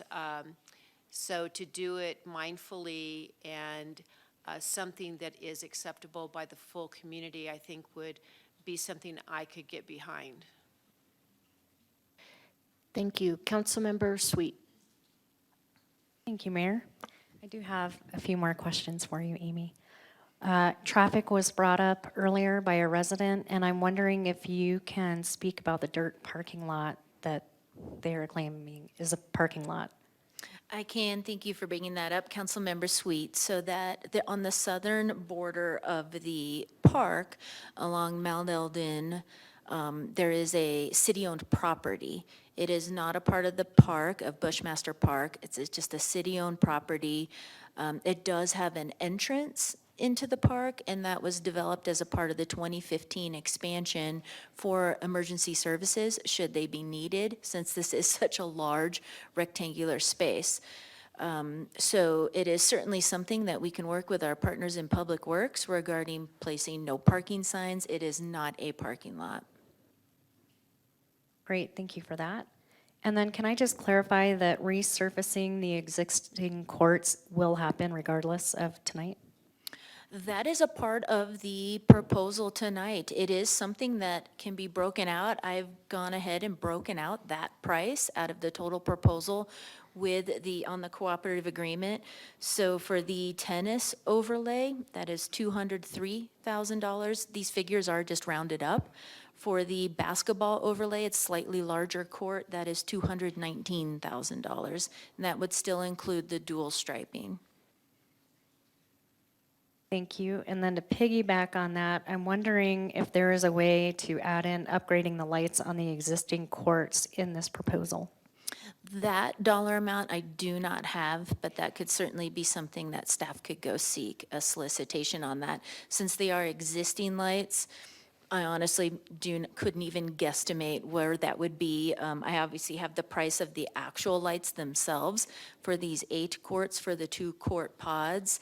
But since there would be removal and demolition of existing, obviously checking infrastructure as far as electricity is concerned, and then installation, I honestly don't know what that price would be. Thank you. I guess my thought on that would be if we took the amount of courts down to the 1 four-space court, maybe that would free up some dollars for lighting on the existing courts. That is potential, so I also went ahead and did that work too for our purposes this evening. So a 4-pod court, told you that was hard to say, a 4-pod court with lights is essentially $250,000. That's with lights. So then a 4-pod court with no lights is $200,000. So lighting on the 4 courts together in that fashion as currently proposed is $50,000. Okay, thank you. I guess a couple of comments. I'm not really throwing my decision out right now, but I would like to hear what everyone else is saying. I would like to look at moving the courts as north as we possibly can and looking at modifying the hours. Those seem to be the biggest concerns, the noise and the lighting. Thank you. Councilmember House. Thank you, Mayor. This is going to be an interesting conversation, I think, as we dive further into this. First of all, I want to thank everyone that came out and spoke tonight, whether in support or in opposition to this. I think you brought a lot of really important points forward and things for us to consider in this conversation. I am not opposed to the idea of additional pickleball courts. I used to play in high school. I love the game. It's been years since I played. I'm not going to say how many. But I think that there are genuine concerns that are being brought forward by the neighborhood and community, which raise some questions for me and create some hesitancy in willingness to just move this forward. I do agree that if we do advance this, it would need to be looking very closely at the design, looking at the ability to move those in a way that is preserving the trees and the existing natural landscape that exists that's highly valued, it seems, by the community and neighborhood, but also in a way that helps to reduce, if not eliminate, some of the noise concerns. I think that those are 2 things that are highly valuable concerns that were raised this evening. But I also, and I throw this out mainly for the rest of council discussion, I found very interesting the concerns that were brought up about the not in my backyard mindset. It's something that we typically talk about in terms of housing, and yet it is a very interesting concept to apply to a situation like this, where we have the opportunity to meet the needs of community members, to advance some of our goals for a thriving community and a vibrant community, and yet the answer is it can exist but not here. I find that a very challenging question, and I am not sure that Bushmaster Park is the correct location for this. However, I don't want that to be the ultimate answer, that we are just constantly saying, yes, it's great, just not in this location. I think that that is a wrong path for us to go down, and I'd like us to be thoughtful in considering if it goes here, how it works in a way that is beneficial to the community and not detrimental. And if not, then ensuring that we are looking at other locations that are truly viable and not a situation where we say maybe it can go here only to get to the point of discussing it and deciding, nah, it's probably not really a good fit there either. So those are my thoughts right now. I am looking forward to the furthering of the conversation, and I think that's it for now. Thank you. Thank you. Vice Mayor. Thank you, Mayor. Thank you, everybody. This has been a very invigorating back and forth. See what I did got there? it. Okay. I mentioned at the outset that I was amenable to this proposal, and I think I still am. At the end of the day, if this needs to be an up or down vote, I believe I'll be supportive of it. I did find a couple of the arguments in opposition to be compelling, and while I agree with what Councilmember House was just mentioning about NIMBYism, you know, I was challenged to think about what would I think if this were being proposed right in my own backyard. And I wrestled with that. You know, I do think that I would be very frustrated and disappointed. If we've learned anything tonight, we've learned that the pickleball community is very persistent and takes up a lot of space and has a lot of energy. And I've seen that, and I appreciate that about the pickleball community, actually. But I think about that and weigh it against being a resident with my backyard lined up against the sounds of pickleball 5, 6, 7 days a week, all day long, well into the evening. And I can see how there needs to be perhaps a better middle ground there. So I think I would also be amenable to a bit of a compromise. We could save some money by not putting in the lighting, address one of the lingering issues that I have with the idea, and it'd be interesting to see if we could move forward with this proposal, but not introduce the nighttime aspect to it, and chalk it up as a win-win for everybody involved, a compromise, a moment for everybody to take a timeout on a daily basis, and maybe that's where the sweet spot is on this paddle. Councilmember Harris. Thank you, Mayor, and thank you to everyone who came out. I know it takes a lot of time away from your families and all the other stuff that you have to do to participate, but I'm glad to see that we have such a large audience for this particular issue and others. I do have a question, though. Am I correct in assuming that staff has looked at all the alternatives in terms of where to place the courts? I'm assuming that you've looked at every option, correct? That is correct, council member. We have two other community level sized parks. That's with Fox Glen Park. That is 100% developed.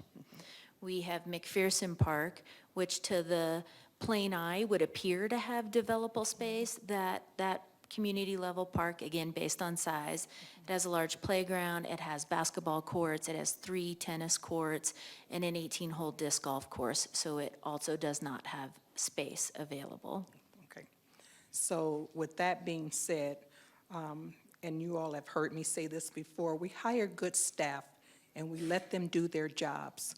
And so you're telling us that there is no other viable space for these courts. And so as a professional, I'm taking you for your word. That would be correct. There is no shovel-ready space in our park system at this time. We've talked quite a bit already this evening about Thorpe Park, and that is not shovel-ready. There's a bark park there that exists today. Where last December, we identified for 6 future pickleball courts, so it's not shovel-ready as compared to this. Okay. And so based on the information that you've provided, I also would be in support of this. However, as I mentioned before, when I talked about the time, take a break. You know, we do some pickleball and then we take a break. And then we do some pickleball and we take a break. The constant back and forth can be annoying. And so I want to be respectful of those neighbors who live in that neighborhood, and so we have to figure that out. No one ever walks away with all the marbles. okay? So everybody's gonna have to give a little bit in this, and it's not gonna, no one's gonna walk away with everything that they want. So I would ask that we look at some options here in terms of time. So maybe pickleball people don't get to play all day, every day, okay? Maybe you only get to play 6 hours a day or 7 hours a day or whatever it is. I'm going to leave that up to staff to figure out what would be appropriate. But I'm going to ask that we look at that. And I'm also going to ask that we move the courts as far away from homes as we possibly can, given the design, whatever design we can come up with. And of course, save as many trees as we possibly can. And I cannot believe that you would go in and just wipe out trees without any thought about that. So I'm not going to believe that. So I'm going to leave that up to staff to figure that out, along with sustainability and whoever else needs to be involved in that. So those are just some thoughts from me. So we'll go from there, okay? Thank you. Councilmember Sweet. Another quick question. Have you heard of any pickleball courts being entertained for indoor space? I have not heard of any recently. I do know that there is, I don't know if it's full regulation size, but I believe a court inside the Flagstaff Mall at a vendor called Bolski. Okay, so everyone in the Economic Vitality Department and those who may have space open, this could be a viable opportunity. Thank you. Councilmember Matthews. Thank you, Mayor. I think I got the expression from Councilmember Sweet after Vice Mayor made the comment about maybe not putting in the lights. And I think that plays into my concern about limited hours into the evenings. But what I'd like to add, though, just to kind of add on to it, is you'd mentioned that 50,000 per court goes to the dark skies lighting, correct? That's correct. So we just not too long ago approved a couple of $1 million just to change out light bulbs in the city buildings, right? And so I think that $50,000 to maybe keep that in the budget, but replace the lights already at Bushmaster for the places that have it already, to start moving towards our dark skies initiative. I would like to see that maybe in there. Not on the new courts, but replace the existing. Understood, Councilmember Matthews. So, you know, my gut tells me it would clearly be greater than $50,000 since there are existing dark sky compliant lights there, since this would be a demo and replacement of with that suggestion.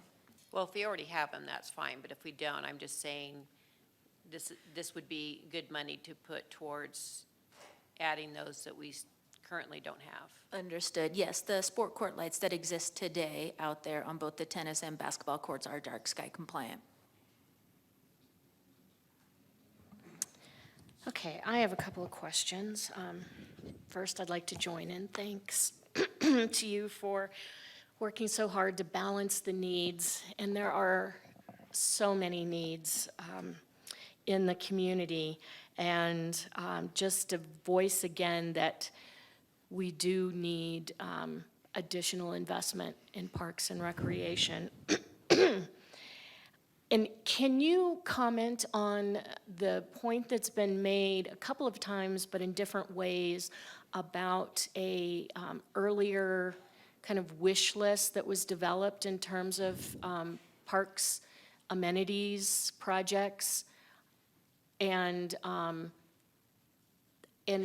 how we're addressing some of the other needs that were identified, and you don't have to go into great detail, but how we have or how we are going to speak to those needs? Absolutely. So through that 2020 Bond Initiative Committee group that we had, I think that began in 2019 and then wrapped up in 2020, there were 3 top priorities for Parks and Recreation. Number one, girls softball complex, multiple millions of dollars for something of that nature. Number two was an outdoor racket facility, so that was a combination of pickleball and tennis, because we do have a need for additional tennis courts as well. I'd like to make note that FUSD utilizes city park tennis courts for tennis play. So we have a definite need for tennis courts too. And then number three was more multi-purpose fields, and that could suit a handful of athletics: soccer, ultimate frisbee, flag football, rugby, you name it. So those were the top three that were derived from that committee and that group. Those still do exist as top priorities today. When our division was notified of these BBB Recreation Special Revenue Funds for sport courts, it's not nearly a dollar amount to deliver the top priority of a girls softball complex. However, a part of this shift that has occurred for our division with these BBB Recreation Special Revenue Funds, it's enabled us as staff, from a professional staff lens, as Councilmember Harris was referencing, to build a 5-year capital plan. So we are working toward delivering those other top priorities. Okay, thank you. Council, have we exhausted our questions? Do we have a motion? Is anyone ready to make a motion? I'll take a stab at it. Okay. Mayor, I'd like to move that we approve the construction of the pickleball courts at Bushmaster Park with the conditions that the planning and position are as far north as possible away from the houses, that minimal tree disruption, and no lights added. I'll second that. Oh,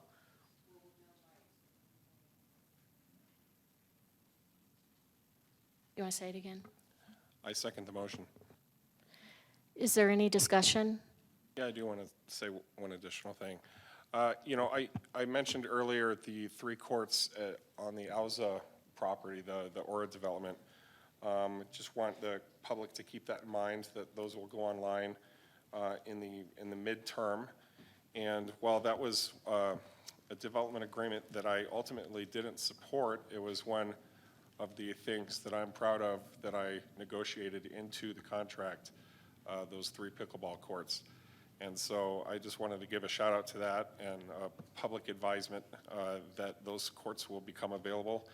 And looking forward to the burden and the wealth of the pickleball experience being spread all throughout town as time moves on into the mid and long-term future here in Flagstaff. It's a great sport. It's a great community asset. It's a wonderful bit of mental health, and I'm proud to be supportive of this community. Additional discussion? Councilmember House. Yes, I think the only thing I didn't hear in the motion was the discussion about the hours of play. I think maybe if, I don't know if we want to amend and broaden it to just a further examination of the contract agreement or the I don't know, development plans, or however we phrase that, but so that we ensure that all of those things are part of the consideration. I know that the removal of the lights was meant to sort of contribute towards that, but I don't know that it fully addresses that question of mitigating some of the concerns for the consistency of the noise or anything like that. And the only other thing that I would add for the conversation is I really like the point that Councilmember Sweet brought up of looking at different locations where we might make creative use. I believe earlier this week I saw a fun post from the Vice Mayor about visiting a retail establishment that was established in some of the multi-use housing developments, and I know that a number of those still stand empty. I think this could be a creative option for filling some of those spaces as well. Yes, please, Sterling. Thank you, Mayor. Mayor and council, I heard the motion, and before somebody makes a motion to amend, I just wanted to seek some clarification from Councilmember Matthews. I did hear her indicate no lights to be included. Was that your intent, to limit the hours to just day play only? And that's why you didn't mention any hours? Okay. And point of order, Sterling. So if Councilmember House wanted to ask Councilmember Matthews to amend her motion, would that be appropriate? Hey, yes, Councilmember Matthews could decline, and somebody else could make a motion to amend before the vote on the regular motion, but that motion to amend would have to be voted on first, and then the ultimate motion. Great. And can I, at this point, ask a question of Amy? Absolutely, Mayor. Thank you. Thank you. From a Parks and Recreation standpoint, does it make more sense to you to have no lights or to limit hours of play? Loaded question. However, at this location, it makes sense to include the lights and restrict the hours because lights exist. On the new courts? Correct. Lights exist on the current dual Oh, striped oh. courts. So that could still enable later into the evening play if the hours are not restricted. Okay.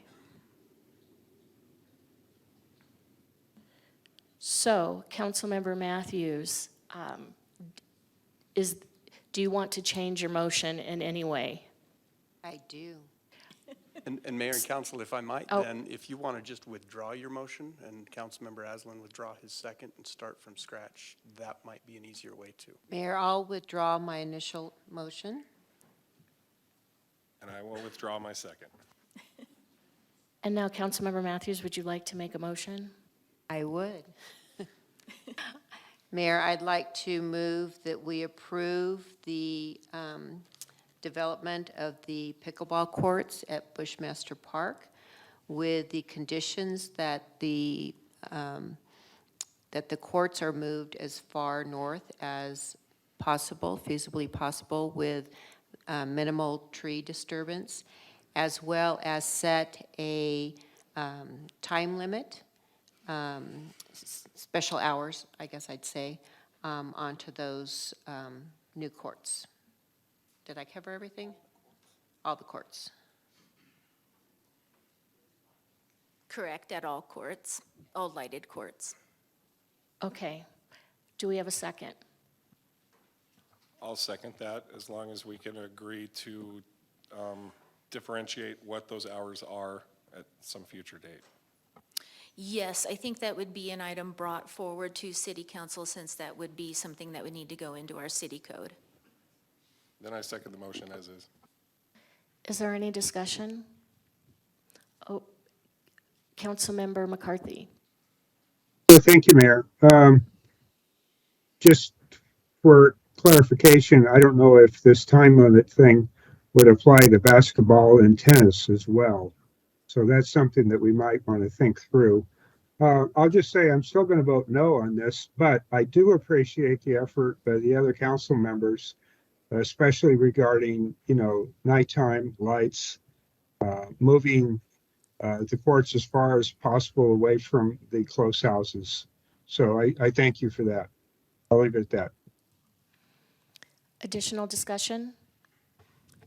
I did have, Madam Mayor, I did have one further comment. Sorry, I don't know if my mic's working. I think it is. But so with the motion to include the changes, I just wanted to make sure, Councilmember Matthews, this is also to approve the purchase contract with General Acrylics, Inc. in the amount of $920,642.42 to design and build the 8 pickleball courts and overlay on 2 existing tennis and basketball courts in Bushmaster Park, correct? Correct. Okay. Just wanted to make sure it's in the record. Thanks. Seeing no further discussion, all those in favor? Aye. Any opposed? Aye. Or nay, I mean. All right, motion carries. Thank you, everyone who came out, spoke to us, spent a good portion of your evening with us. We appreciate all of your comments and your participation. We are going to take a 20-minute break now. Okay, we are going to get started.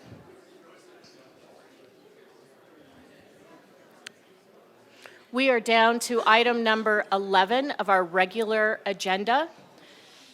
11A is consideration and adoption of resolution number 2023-18, a resolution of the Flagstaff City Council approving an intergovernmental agreement between the Arizona Board of Regents for and on behalf of Northern Arizona University and the City of Flagstaff for information technology network services.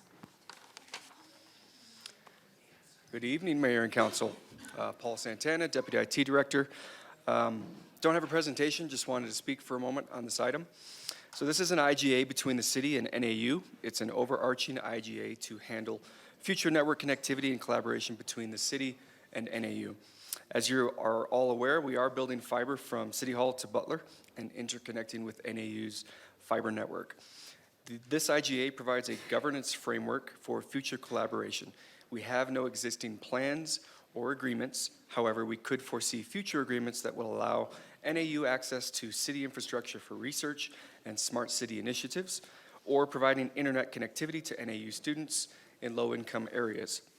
We could also utilize NAU fiber infrastructure to expand our own fiber development needs across town without having to spend the capital needed to get from downtown to the southern edges of Flagstaff.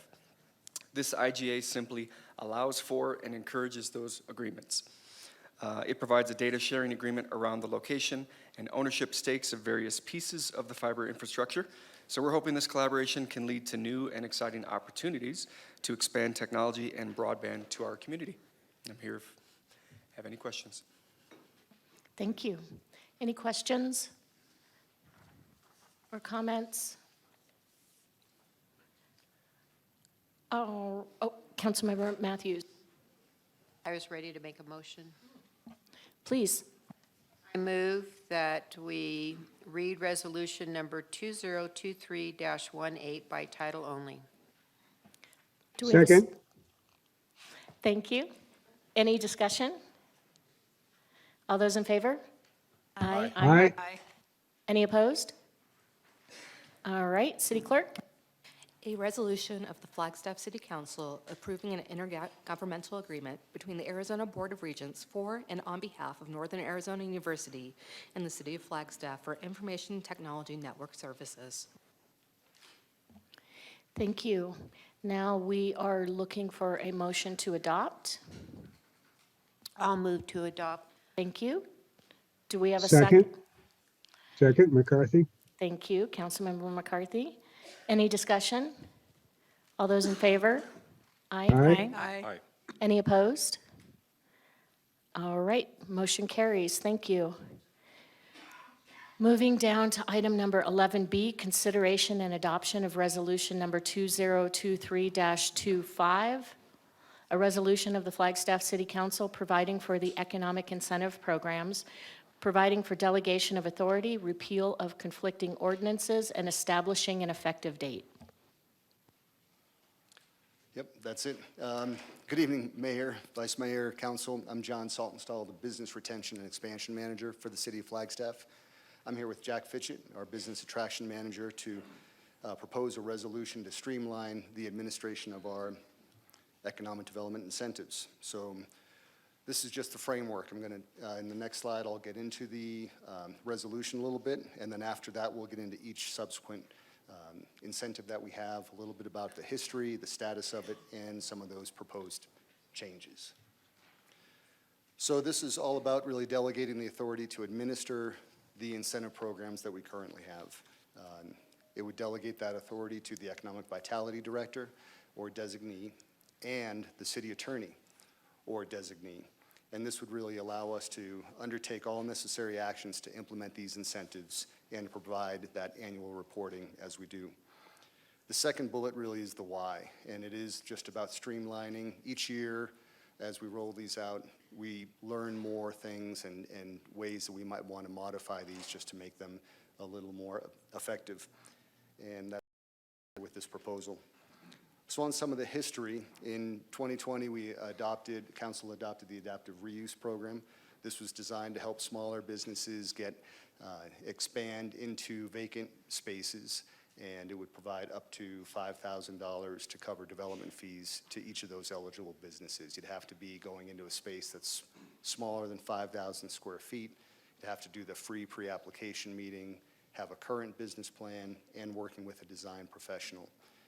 We've been able to work with 5 different businesses that have applied for this, but after a few years, we still have a balance of $17,000, even though we started at $25,000. So what we found is even with one of the businesses that used this program the most, their balance is $3,200.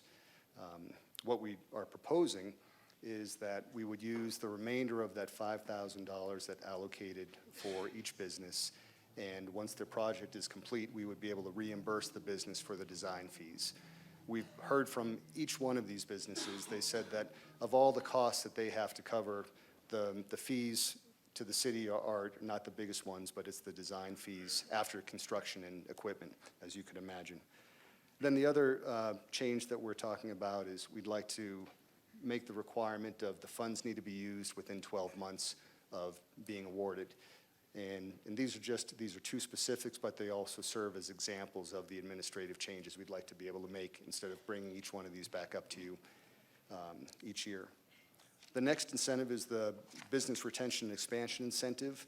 This was also adopted in 2020. We've had 5 businesses apply. Actually, we've had 17 businesses apply, but we've awarded 5. And of those 5, we've got 70 new jobs out of those businesses. So it's been pretty successful. We've used it pretty well.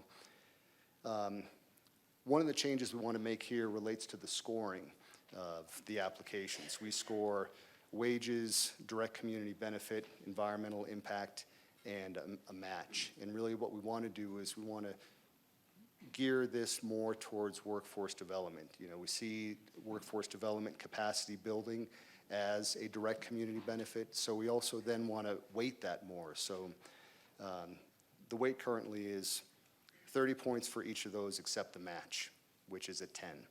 And we really just want to raise that direct community benefit to a 40, then 25 for the environmental impact and the wages, and then the match, keep that at 10. So these are the specifics. They're minor, but they're modifications, and these are the types of things we also want to be able to accomplish with this resolution, and keeping it to 12 months after the date of award for those funds to be expended.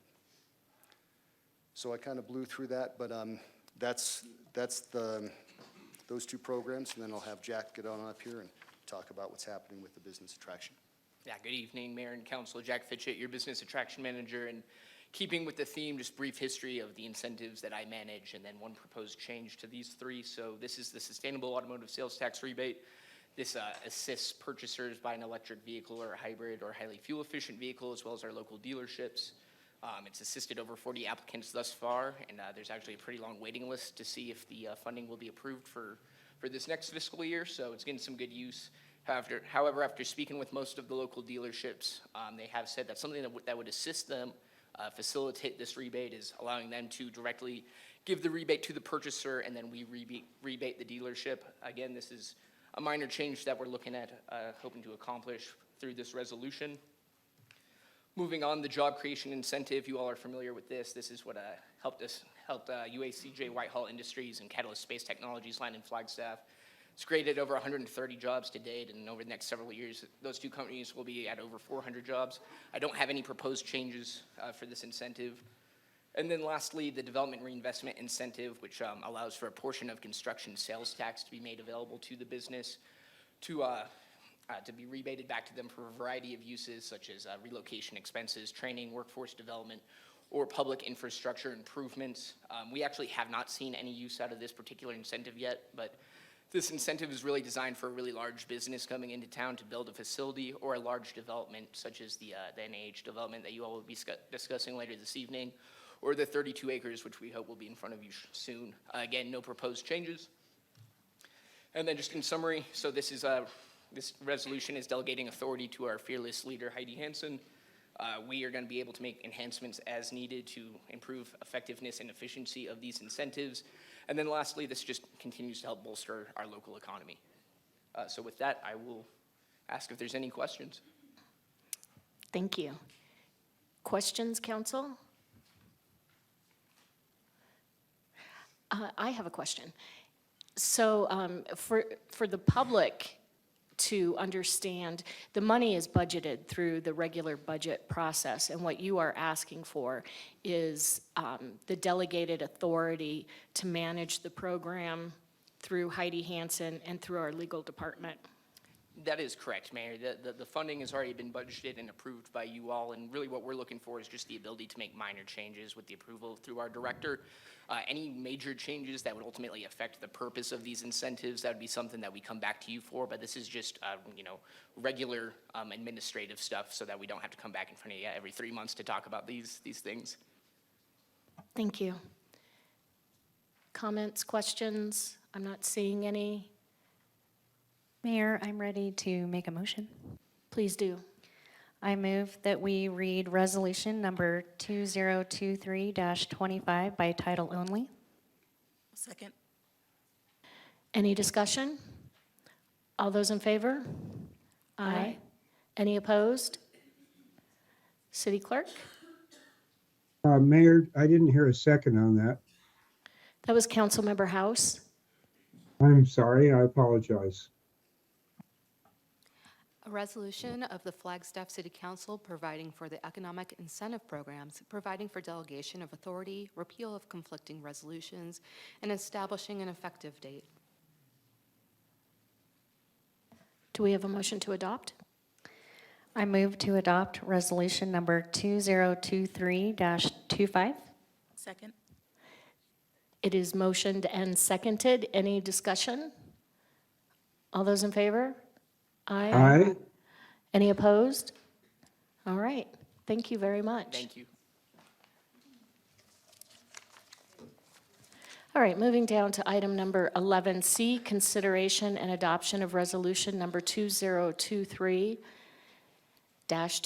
a resolution of the Flagstaff City Council finding that taking of property interest is necessary for the Milton Road and University Avenue right-of-way project, a public use, and establishing an effective date.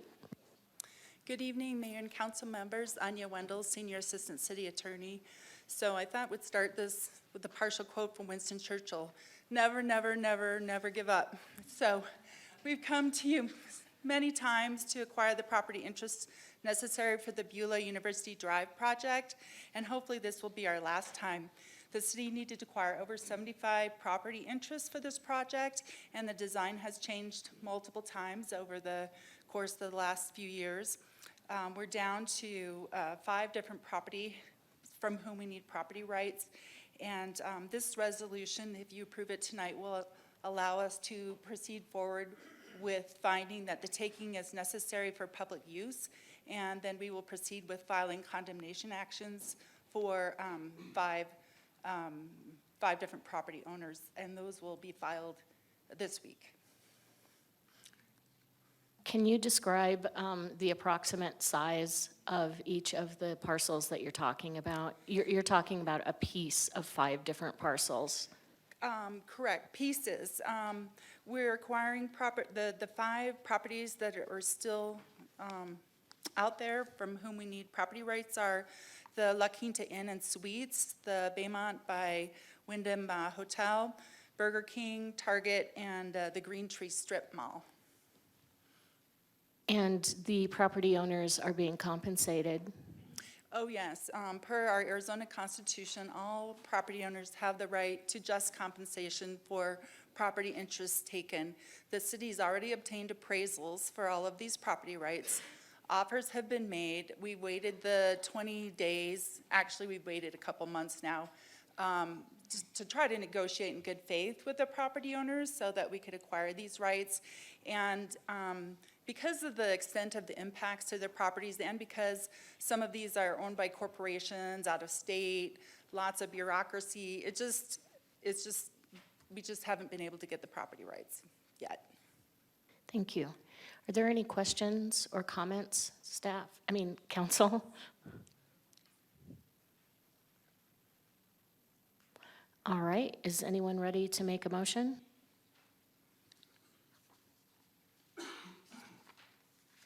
Councilmember House. Thank you, Mayor. I move to read resolution number 2023-23 by title only. I'll second. Thank you. Any discussion? All those in favor? Aye. Aye. Aye. Any opposed? All right. City Clerk. A resolution of the Flagstaff City Council finding that taking of property interests is necessary for the Milton Road and University Avenue right-of-way project, a public use, and establishing an effective date. Thank you. Do we have a motion to adopt? Mayor, I move to adopt resolution number 2023-23. Thank you. Second? I'll second. Thank you. Any discussion? All those in favor? Aye. Aye. Any opposed? All right. Mayor and Council, Senior Assistant City Attorney, we're moving on to the next one, right? I'd like to start with the Winston Churchill quote, never, never, never give up. So we were before you on March 7th, and you approved a First Amendment to an intergovernmental agreement with the Arizona Board of Regents, Northern Arizona University. And that is for an exchange of property of substantially equal value. In this case, the city will be obtaining University Drive, which is already being used as public right-of-way for Target and Green Tree and those other property owners. And we will be giving up a portion of Hoskins Avenue, which is next to the NAU campus. And the city will also be getting a couple of drainage easements for this project. So great, it was all approved. After this First Amendment was adopted, the NAU asked for some additional changes to the drainage easements, and they were materially different from what we had included in your packet. So we're here tonight to ask you to reapprove the First Amendment to the IGA with the Arizona Board of Regents. Thank you. Council, does anyone have any questions or comments? Would someone like to make a motion? Sure. I move that we read resolution number 2023-29 by title only. Thank you. Do I have a second? I second. Is there any discussion? All those in favor? Aye. Aye. Aye. City so Clerk? Aye. A resolution of the Flagstaff City Council approving the First Amendment to the intergovernmental agreement with the Arizona Board of Regents related to consolidation of university campus and road project. Thank you. Do we have a motion to adopt? Move to So adopt. moved. Thank you, Councilmember McCarthy. Councilmember Harris? I'll second. Thank you. Is there any discussion? All those in favor? Aye. Aye. Aye. Any opposed? All right. Moving down to item number 11E, consideration and adoption of ordinance number 2023-13, an ordinance of the City Council of the City of Flagstaff authorizing the acquisition of additional real property interest for the Highway 180 culvert project, providing for delegation of authority, severability, repeal of conflicting ordinances, authority for clerical corrections, and establishing an effective date, and consideration and ratification of irrevocable right of entry for purchase of real property required for the project. Good afternoon. Nope, good evening, Mayor and Council. This is Bryce Doty, Real Estate Manager. I'm here before you asking for two items on this agenda. A lot has happened since I came to you last month about the Highway 180 culvert. Mainly, as you can see, there's one lane reduced and some of the sidewalk is falling by the fire station. What's happened is that's kind of got our wheels in motion about how can we address that existing emergency situation and how can we turn that emergency situation into a final product. So last month I brought before you this plan, which had a culvert going through the Lutheran Church parking lot and then depositing into the Rio. And today I am asking for the authority to acquire the properties required to do this project, which is immediately south of the previous project. Now, this is just a concept plan. They've been through several iterations of this. This is probably not what it's going to look like finally. Additionally, there's going to be two different components of it. There's going to be an emergency plan with ADOT to start diverting Schultz Creek water to the Rio for this monsoon season. So the goal is going to be an emergency project to make that happen this season, and then there's going to be a final design project that we will later do for next monsoon season. So we're trying to align those two plans so that we're not duplicating efforts. It's going to look something like this, but the goal is to get all of the property we need so that we can start doing this project before monsoons, which if anyone was caught outside today, it looks like we might be starting early. So these are the three additional properties that we need. The Grand Canyon Trust, we've already got a TCE on that, but we don't exactly know what exactly permanent rights we'll need on that. And there's a vacant parcel just to the west of the Grand Canyon Trust property. That is the one where we've been working with the owner of that. We actually went ahead and signed a right of entry that obligates the city to purchase that property for $500,000. And so that's the second item is we're asking you to ratify that right of entry. We haven't received our appraisal back, but we believe that that's within range of an appraised value. There was opportunities just to do a temporary construction easement on that, but we believe that the final design of that project is going to need that entire parcel. And so it took a lot of city effort, a lot of people, a lot of community members, but they've agreed to sell that to the city for this urgent need.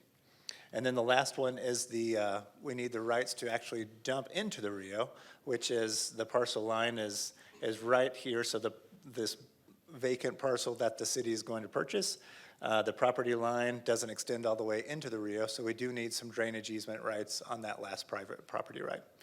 And so that's what this ordinance is going to do, is authorize the authority to acquire all of those rights. And we're asking you to do that on a first and second read tonight because we want to try to get this thing done as soon as possible.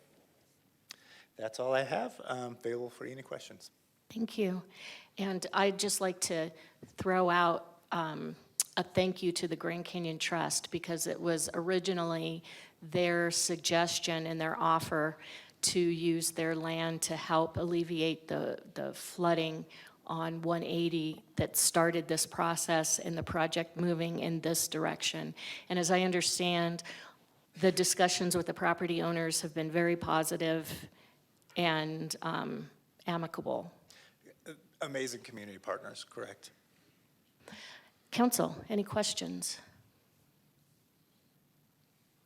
Just, I thought it might be prudent for someone to point out how we're doing a first and second read tonight, just for public interest. I understand what's going on, but I think it's important enough for it to be articulated.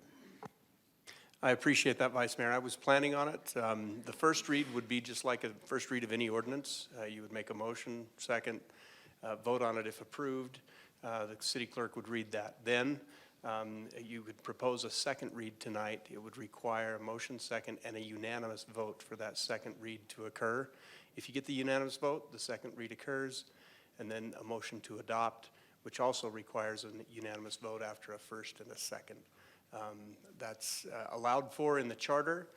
It's actually something we talked about last week that may be part of the charter amendments going out there. Right now, it requires a unanimous vote. If the charter is amended, it would require only a 3/4 vote of the council. Thank you. Thank you, Vice Mayor. Questions, comments? All right, is anyone ready to make a motion? I'll make a motion. Thank you. Is there a second?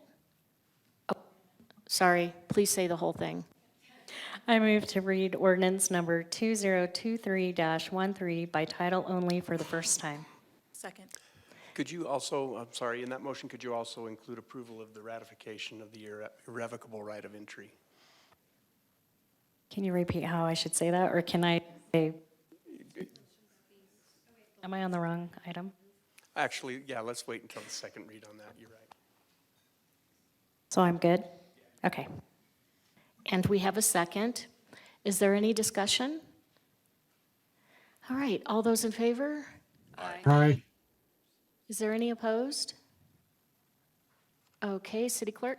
An ordinance of the City Council of the City of Flagstaff authorizing the acquisition of additional real property interests for the Highway 180 Culvert Project, providing for delegation of authority, severability, repeal of conflicting ordinances, authority for clerical corrections, and establishing an effective date. Now, City Attorney, so how do we fold this ratification of irrevocable right of entry? I actually misspoke. There's a separate item at the very end after the second read is complete, if there's a unanimous vote, Great. to make a separate motion to ratify. All right, do we have a motion for number 3, read ordinance by title only for the final time? Do it. Couns- I move to read ordinance number 2023-13 by title only for the final time. Thank you. Councilmember Harris, were you going to? I'll second. Thank you. Any discussion? All those in favor? Aye. Aye. Are there any opposed? Passes unanimously. All right, Mayor, I do need to read it again. Yes, please. An ordinance of the City Council of the City of Flagstaff authorizing the acquisition of additional real property interests for the Highway 180 Culvert Project, providing for delegation of authority, severability, repeal of conflicting ordinances, authority for clerical corrections, and establishing an effective date. Thank you. Is that public comment card up for this item, or is that? Mayor, Paul Haro did leave. I'm sorry, Steve Purr did leave the meeting before our Stacy? break. Mayor, we do have one online comment for this item. I stand Okay. corrected. Okay, let's take that public comment. Mayor and council, I have Sabrina. Sabrina, go ahead and give your public comment. Yes. Could someone explain to me a little bit more what this project is? Because it looks like the straight line is going through the Grand Canyon Trust and doesn't seem to allow for wildlife corridors.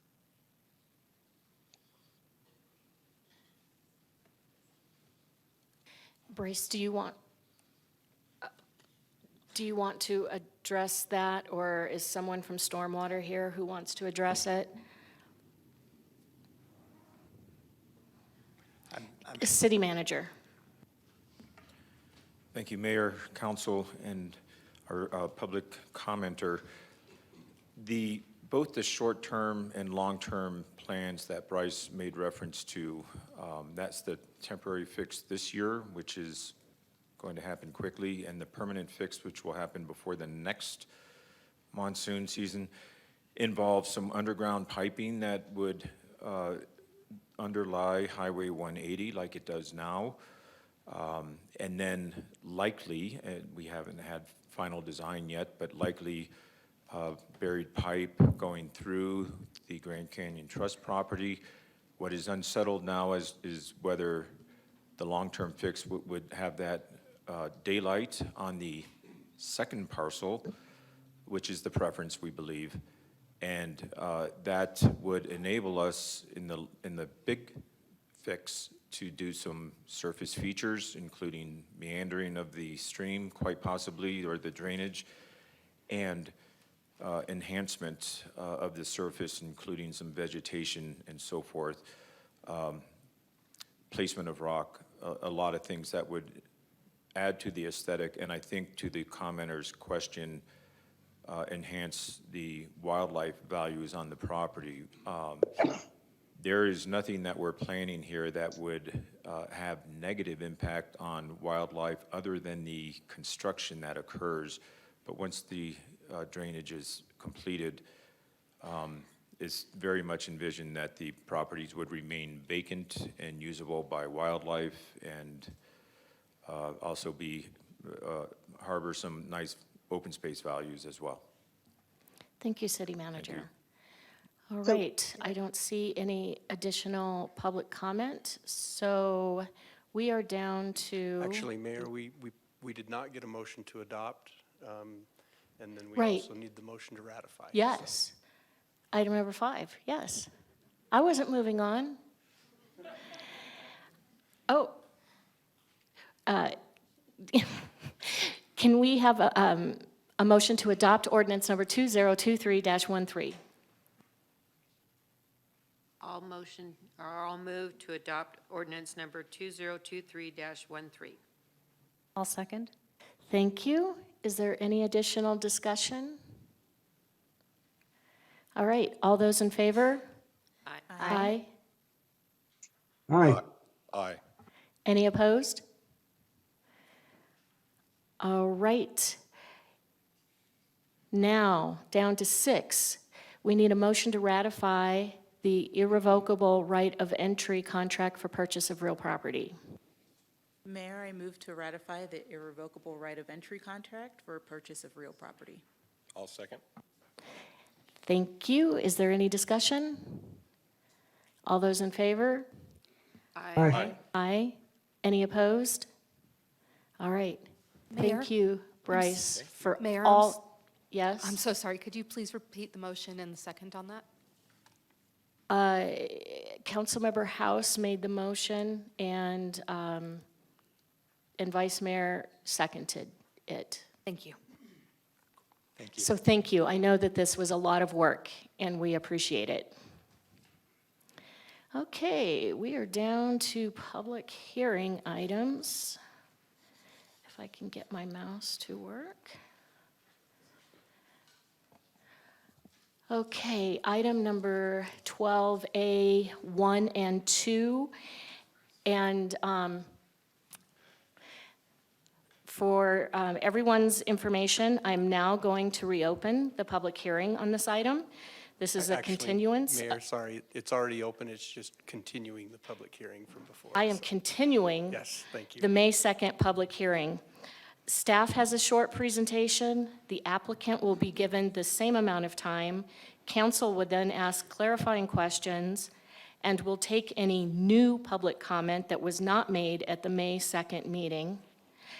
And according to item number 9.02 of our council procedures, each individual will be given 3 minutes for their comments. No speaker may be heard more than once on this item. And also per our procedures, both the applicant and city staff will be given up to 5 minutes to make any closing remarks before council begins our deliberations. And as I said earlier, if you spoke on this matter on May 2nd, your comments have been entered into the public record and heard and considered by council.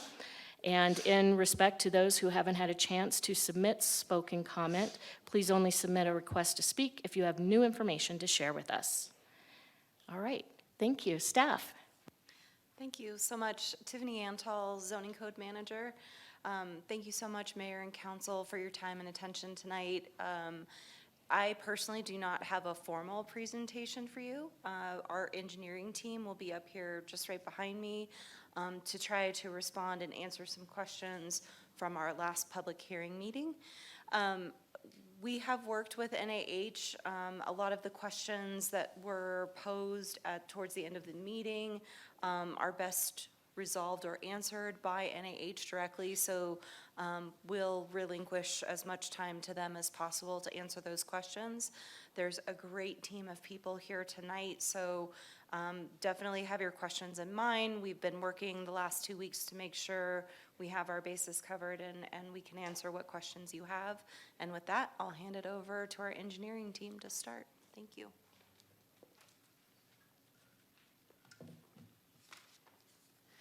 Good evening, Mayor, Vice Mayor, Council. My name is Stephanie Santana, Transportation Engineer here at the City of Flagstaff. I'll be discussing the Purple Sage Beulah intersection and the future underpass. Purple Sage connection under the I-17 has been in the regional plan for many years and provides a valuable connection across I-17 between Lake Mary and John Wesley Powell, a roughly 2.5-mile stretch. The recently completed Regional Transportation Plan by MetroPlan confirms this road continues to be included in the region's roadway planning network. The regional plan is approved by the voters, by the city and county residents. The connection is not currently funded in the city's capital improvement program, like most future roadway connections.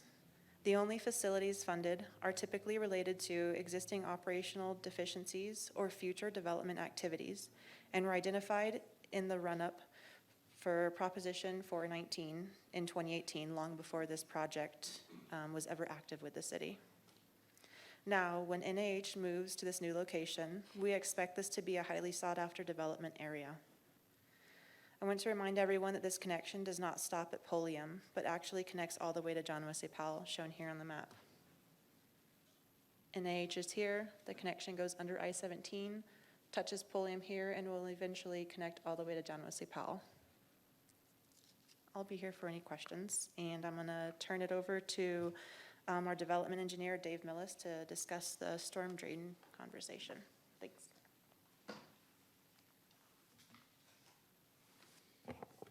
Good evening, Mayor and Council. I'm here to answer a few of the questions that were brought up about some of the drainage concerns that were raised at the last meeting. Specifically, there were some discussions about the possibility of a need for pump and some of the elevations. So after that meeting, we did work with the civil engineering consultant and looked at the grades in this area. And while it would take some fairly significant work, it is possible to provide gravity storm drainage of this area through what we've indicated here is a area where there is a culvert or a box culvert currently under I-17 that the previous design that you had seen showed a pump kind of getting to that, because the elevation is higher than would allow once we dig the Beulah down to a sufficient depth for the underpass. So what we did look at is the grades to the east side of I-17 between here and Ponderosa Trails, and it's possible to basically get another 5 feet of drop in elevation. So it would take a significant amount of work, but it could be accomplished within the scope of this project to create a new drain path, a culvert under I-17 that would drain into existing drainage. It wouldn't require entering into Ponderosa Trails. It would be essentially within the ADOT right-of-way here, and then potentially some additional drainage work here. So just understand, the civil engineering hasn't really been done, but we did look at grades, and so I know there was a lot of concern about the maintenance of a stormwater pump and what that would mean, and it is possible to drain this without use of a pump. The other concern that was raised that we wanted to kind of respond to was some of the work that would be required if you were to elect to approve this kind of interim condition that the applicant has suggested, which would be to not build Beulah down to the full depth needed for an underpass now, but rather agree to wait and do that at some point in the future. So we summarized some of the items that would need to be essentially demolished and reconstructed if that would be done here. I'm going to back up on the slides really quick just to identify we've identified here in red, this is very approximate, but roughly this portion of Beulah and this portion here, so it's about 1,500 feet of Beulah and about 500 feet of Purple Sage. Again, these are rough numbers that would need to be reconstructed if you were to approve this interim condition that did not have the full depth needed for the underpass. So we're talking about not the whole entire project, but just this portion shown in red. And so with that, you would have basically the 4 lanes of Beulah at 1,500 feet, plus the 5 lanes of Purple Sage, a traffic signal You have about 2,000 feet of 8-inch water main and 3 hydrants that we've come up with in that affected area, about 500 feet of storm drain, along with those drainage improvements would have to go in at that time that I indicated on the previous slide with being able to not have the pump, but rather gravity drain. There'd be franchise utilities within the right-of-way that would need to be relocated, and then, of course, the mass grading to lower it. The median edge landscaping and the irrigation would be kind of the last component there. So as you can see, it'd be a significant amount of rework to do that. And then the last item to just consider if you choose to go that route is in the future, the temporary traffic control to maintain access to the hospital, Fort Tut Hill, and those residential properties. Again, you imagine a scenario where certainly Purple Sage would be closed during that work, and because we don't have connections between Woody Mountain and Purple Sage at this time, it's unknown how that detour would work in the context of a functioning hospital there. So those are just some of the items that should be considered in that decision. So with that, City Engineer Paul Mood's going to talk about this last slide. All right, good evening, Mayor and council members. Staff recommendations for this project is that NH construct the Beulah and Purple Sage intersection at the elevation necessary to accommodate the future I-17 underpass, which is indicated in the current draft development agreement. However, should council allow NAH to construct the Beulah and Purple Sage intersection at the interim elevation, as previously discussed by David, we would recommend that they provide civil engineering plans for both the immediate or the intermediate elevation and the final elevation, and include all the demolition and temporary measures prior to the recordation of the final plat. That way we can see what right-of-way easements are going to be needed for the ultimate construction. We don't want to approve something that won't, have sufficient right-of-way and easements for that future reconstruction should the underpass go in. And we would also ask that a financial assurance be provided based off an engineer's estimate at the time of the final plat as well. And that would cover the cost of that demolition and reconstruction that we previously discussed. Again, that's our presentation. We're happy to answer any questions. We have city staff and the applicant is here as well. Council members, are there questions for staff? Councilmember Matthews. Thank you, Mayor. Paul, and this may be for the gentleman before you, but the discussion between needing a pump and not needing a pump mentioned that it would need more aggressive, for lack of a better term, grading. So would it cost NAH more money to grade, to have a gravity flow as opposed to a pump? Thank you for the question, Mayor, Councilmember Matthews. If they were to use the existing culvert under the I-17, it looks like that a pump would be required. However, they could technically redo the crossing at a lower elevation and get the drainage to go across via gravity. That would require some extensive drainage work and would be an additional cost. Okay, so to use the existing culvert would require the pump, and not to would require a more extensive draining? Correct. And then another question, if you could go back to the map.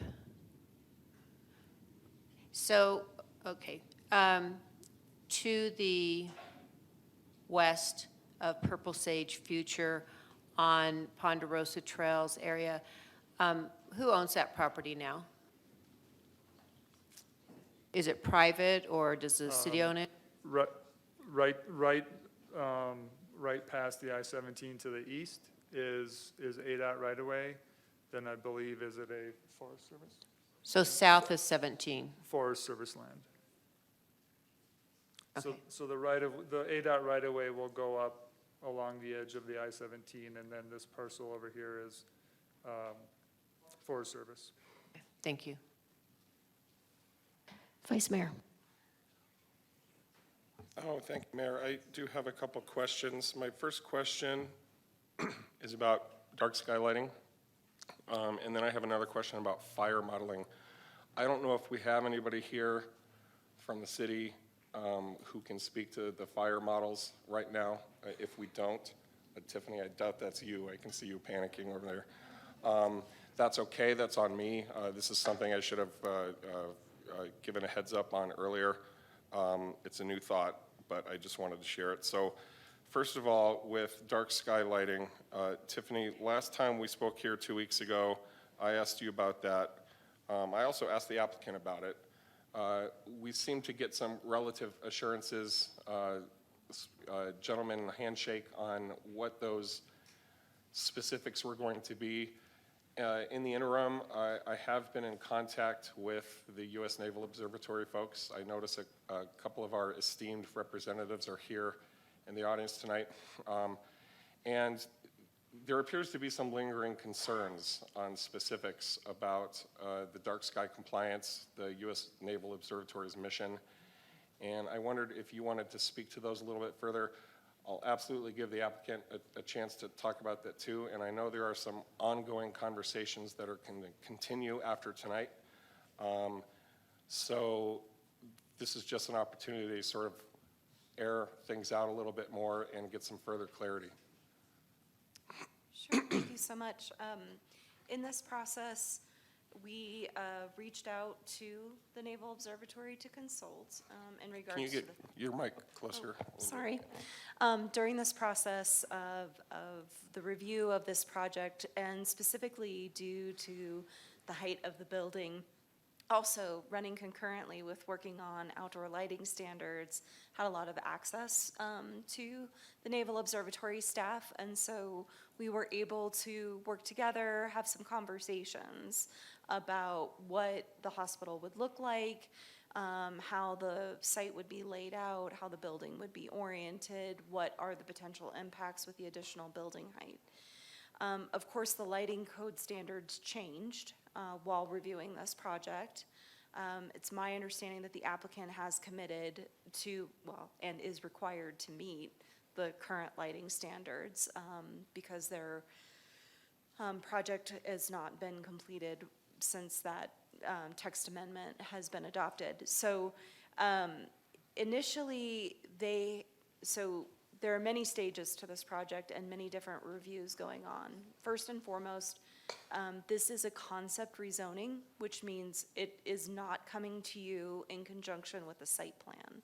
So there's a lot of details about that site plan that I don't have to show you. However, do I have a site plan? I do. I am looking at a site plan right now for the hospital. Initially, they submitted a lighting plan, which I alone, without our dark sky specialist, made some preliminary comments on, but also let them know that it wasn't required at this point in time. So we don't require the lighting plan in conjunction with the site plan. We don't require the lighting plan with either a direct ordinance or a concept rezoning. And the primary reason for that is we find that they so substantially change over time.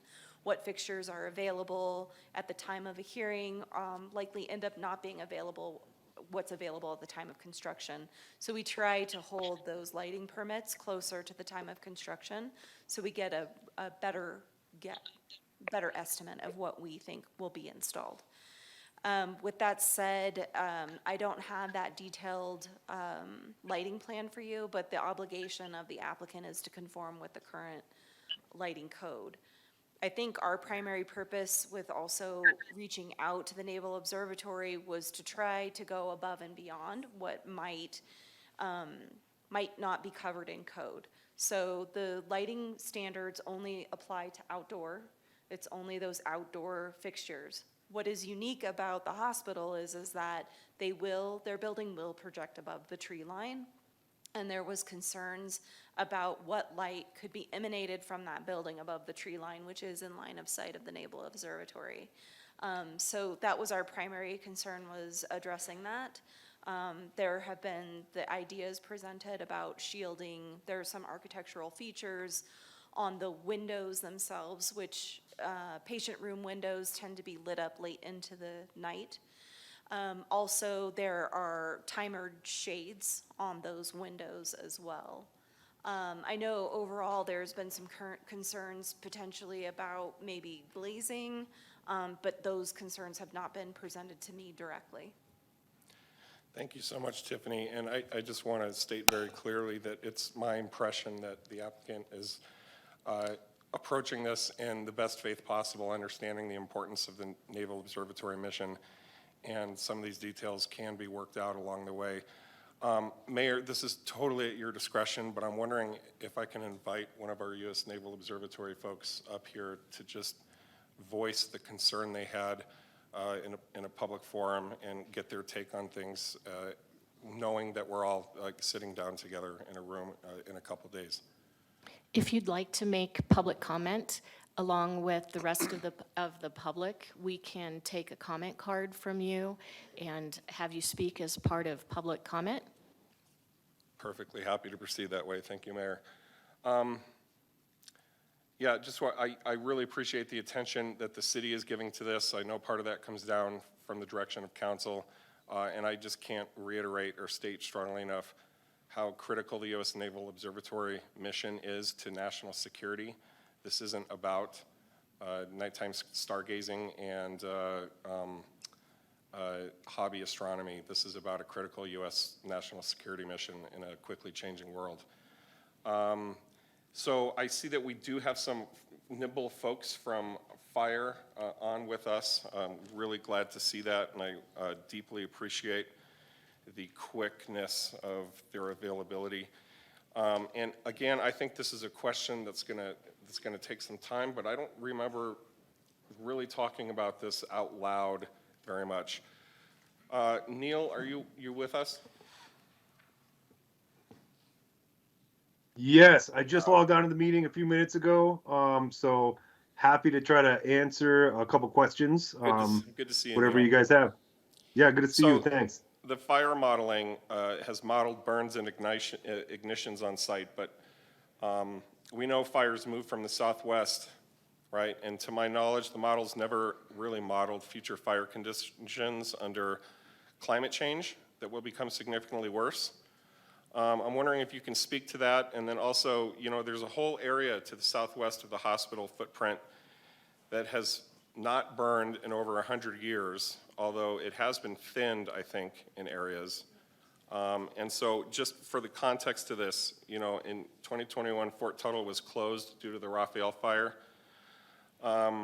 My question ultimately, and the applicant will have a chance to address this as well, is what happens to the hospital 10 years from now when they receive a ready, set, go alert? Where are people gonna go, and what is the risk, and what is the plan? You know, I don't have, I don't want to speak about evacuation planning. We've worked on, we've seen some wildfire plans that the hospital put together. There was a group through the Greater Flagstaff Forest Partnership that was able to look at this and provide some feedback. I don't have that document in front of me at the moment, but I'm happy to get that back out. And we put some comments together that I shared with Chief Gaylord a while ago on that. We can find that information and share that with you. We can also have a conversation about the larger area to the southwest of the hospital. There's quite a few private parcels we're working with on private land thinning. Also, the larger area is certainly a priority on Forest Service property for thinning, as the southwest of town has been for many years. We've worked with Fort Tuttle, the county out of Rogers Lake, and Fort Tuttle itself has been very progressive in getting their treatments done on their county lands out there. So I don't have any of that information with me at the moment, but we can certainly put something together and get back to you based both on the report that the hospital shared with us and just a general assessment of that area as well.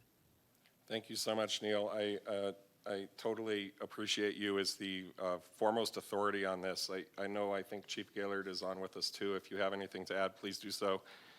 If not, that's fine. I'm sure the applicant will want to weigh in here as well. I do think that this is just another one of those things where there are questions that keep coming at us. I'm happy to address them here in public. Some unanswered questions, and we can sort of grab the ball and run with it here, right?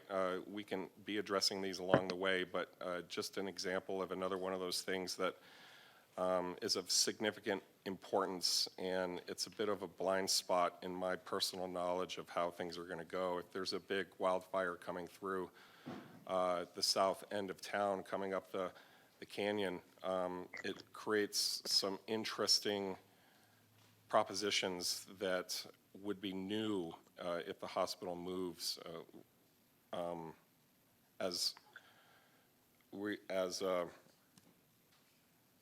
and otherwise we wouldn't be dealing with that. Sorry for tripping up there.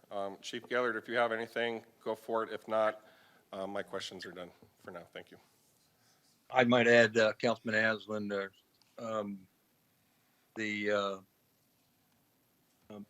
Vice Mayor Aslan, I might add that all hospital facilities have emergency plans that would anticipate the necessity of evacuating.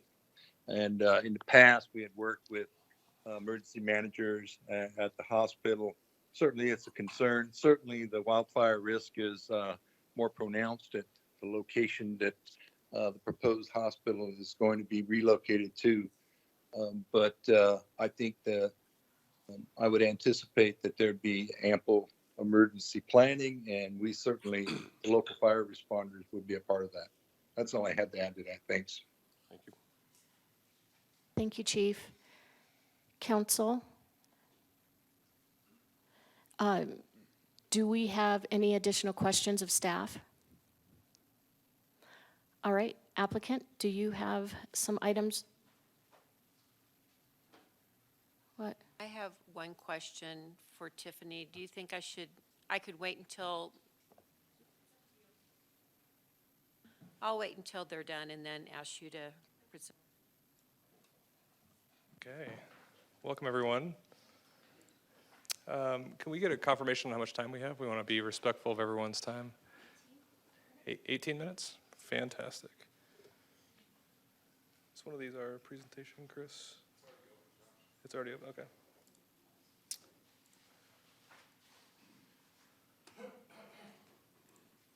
There we go. Well, thank you, Madam Mayor and Council. My name is Josh Tinkle. I'm the Acting Chief Executive Officer for Northern Arizona Healthcare. Pleasure to see you guys again for what we hope is one of our final presentations on this particular section of this project. I'm going to be assisted today by Steve Ice, our Vice President of Construction and Real Estate Development, as well as Colleen Marion. Just a quick summary of our presentation. We've really worked over the last 2 weeks with city staff, and thank you to all the city staff and Tiffany for doing all the hard work over the last couple weeks. And we've really tailored the presentation to questions that came up last time and how we can address those questions moving forward. So with that, I will hand it off to Colleen, and I'll see you guys soon. Mayor, Council, thank you so much. I will start where we ended with the community health needs assessment and how we got to this design and how we used independent third-party data and analysis to make sure that we're building size and scope appropriately. But my part of this presentation is what we don't use. This is a community health needs analysis, community health needs assessment. It is required by 501R, which is the tax code that governs nonprofit hospitals. And through it, we gather information to identify what community and population level health issues are most important to our community so that we can make those community and population level impacts on healthcare. It's not something that we use to define size and scope of a program. My colleague Steve Ice will speak to you about that. But we do use it to inform our big picture of how we're caring for our community. So you see on the right side of this slide, the first 6 or 7 issues identified in the 2022 report, which we do hope to make strides in addressing through our new campus, both the new hospital and, though it's not on the table tonight, the broader health and wellness village. Thanks, Colleen. So As Colleen had mentioned, the community health needs assessment is something that NIH already participates in with a true third-party lens. I did want to talk a little bit about how we take that community health needs assessment and turn it into something that becomes more of a building program. So in order for us to accurately understand the future needs of NIH, we use a very detailed programming effort that analyzes current volumes, future volumes, projected by population growth, community needs, and any projected changes in patient demographics. We partner with a third-party data analytics company. The one we happen to use is SG2. They provide us that data analytics so we can put that together from a volume forecast perspective that we then turn into a building program, which is the hospital and ACC that we're currently designing. So just to give you a little bit of a flavor, I know there's a lot here on the screen, but this is just some of the information we had put together solely to understand what we needed just for primary care clinic exam space in the ambulatory care center. And just to kind of further delve into some of the detail we get into, this is just one of many sensitivity analyses that we did. This one specifically centers around, from a data perspective, where we think the advent of virtual exam visits from an outpatient perspective is going to reduce our need for outpatient exam space, especially post-COVID when we saw a real shift over to that virtual environment. And then after that programming effort, which ultimately informs our building, which our architects then turn into a building program and ultimately a design, there was some discussion 2 weeks ago about what we do to make sure we got it right. And in all reality, it's impossible to get completely right. But we have some checks and balances in that system. We've added one checks and balance into that system from some of the feedback we got the other day, and that was specifically about our sustainability efforts moving forward and how we're going to measure them. NIH already participates in a make good analysis. Make good analysis is us reviewing either biannually or annually on all of our capital projects, the original pro forma, what we intended to build, what the intended outcomes were, what we intended to spend on it and what we did, and what the intended financial results of it are. So this is something we already look at. One of the things that we're designing into the hospital itself to make sure that we have the flexibility, knowing that we probably didn't get every data point right and there could be changes from a demographics perspective, is the new campus gives us an ability to really be flexible, not only from an infrastructure perspective, but also being able to move to a universal room concept. So right now, we have 240 patient beds, which is really more like 180 patient rooms, and I would argue that we probably have 150 different kinds of rooms out of those 180 rooms. Every one of our inpatient rooms in the new hospital is going to be an identical replica of itself. Every one of the beds will be licensed so that they could swing between med-surg and ICU depending on how our volumes are dictated.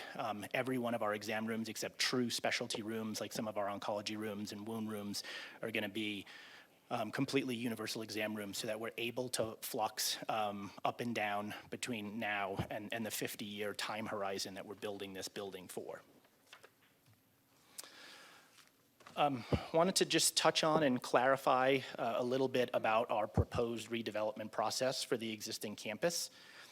We spoke 2 weeks ago specifically about us hiring Puma, our community-focused design process that we plan on undertaking shortly after our proposed approval of the project, but wanted to touch on a few other points.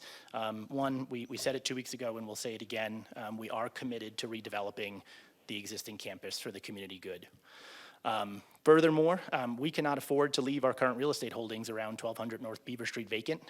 They are worth a sizable amount of money, and we do have the redevelopment of those properties in our pro forma as part of how we plan on being successful in the future. Another thing I want to touch on, and you can see it on the map, the existing campus itself and some of the properties, at least the properties NIH owns around it, it is a little bit of a hodgepodge of zoning. So we have multiple different pieces of zoning. The majority of our existing hospital is actually zoned as high-density residential. So someone must have given us some leeway in the past because 35% 0.6 acres of our existing campus is already high-density residential. We have about almost 19 acres of highway commercial, and then just a little bit under 3 acres of community commercial. So unless redeveloped by right, and that's parcel by parcel, which I don't see happening, these parcels will likely fall into a large-scale zoning map amendment requiring the same process that we've been through these last 25 months with council and community. There'll have to be an infrastructural analysis done of the existing campus and the proposed redevelopment. There'll have to be a full citizen outreach process along with development agreements for any off-site infrastructure improvements, affordable housing, or open space. Wanted to make sure we retouched on our partnership with the county. I think it was clear we were not 100% on the same page with the county, and I think NIH takes responsibility for that from a communication perspective. We have met with the county again since then. We had one multi-hour meeting to go through some of the concerns that the county had out at the park. We have agreed in principle that by the time our development agreement is signed and approved, which would be June 6th in this case, that we will have a memorandum of understanding agreed to and signed. We've already passed it back and forth 2 times, including one passed back to us today. That will clarify all of the working partnerships between NIH and the county. But a few things I wanted to make sure that we touched on, that we clarified for the county. Soldiers Trail is currently 38 feet from Purple Sage. That buffer will actually increase to 53 feet when Purple Sage Road is realigned. There's a 69 kV APS line. Some of you may be familiar with if you've been on the site. It runs in the north-south. It is kind of in this highlighted area to the right where the blue and the red is on the kind of tail end of our development. We can't build under that 69 kVA line and don't have plans to bury it. So that 69 kV line in and of itself creates a barrier that is at the lowest point at 80 feet and at the highest point 135-foot buffer from where any of our buildings will be able to be in the future and where the county park is itself. All 4 of the existing vehicular park access points are being preserved, if not enhanced. And there's a future trailhead and parking area for the realigned Purple Sage Road, which has been planned for in line with Fort Tuthill's master plan. Some concerns got brought up about event traffic. I think that was a great discussion the county and NIH had last week when they really got to articulate what their concerns were. And some of the things that we're doing to make sure things work in the future. We've talked already about the widening of Beulah Boulevard. Did want to clarify that our widening of Beulah Boulevard provides 11% excess capacity beyond full build-out of NIH's property, as well as beyond Metro Plan's anticipated traffic in 2045. There was a comment made at the meeting 2 weeks ago that just NIH's traffic alone was leaving 11% capacity in 2045, and that is not the case. It is our traffic plus all of the proposed traffic in Metro plans all the way through 2045. Our lane configurations increase possible traffic control measures while maintaining free-flowing lanes. Ingress and egress access points to the park will be preserved and improved with Beulah Boulevard widening. And a bypass lane from I-17 south exit ramp onto Beulah Boulevard north will prevent clogging of roundabouts. So as you can see here, in a true event coming out of into the roundabout from the park, we actually have this blue highlighted slip lane that lets you get off the 17 and bypass that traffic from the roundabout and head directly north on Beulah itself. From an ambulance perspective, access during special events, we talked at length with the county about how we can coordinate with them in the future. As you may know, we are the owners of Guardian Air and Ground and have a lot of coordination capabilities with our ambulance drivers. And if we know what special events are happening and what the traffic control mitigations are going to be from the county, we're able to program that into our drivers' systems so that they're able to avoid them. So regardless of an ambulance's direction of approach, there are multiple routes to the ED, which is evidenced here by the multiple colors of direction from north and south. Roadway improvements will still make urgent access to the ED feasible for those not traveling via ambulance. Give it back to Colleen. I'm so excited about this slide.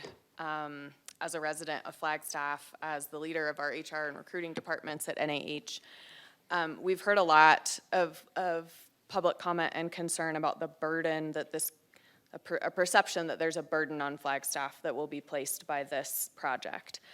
We really see it as an investment in Flagstaff. 2 weeks ago, we went over the direct tax revenues to the city of Flagstaff that'll be generated by the project, but I want to talk a little bit about our investment in some of our citizens.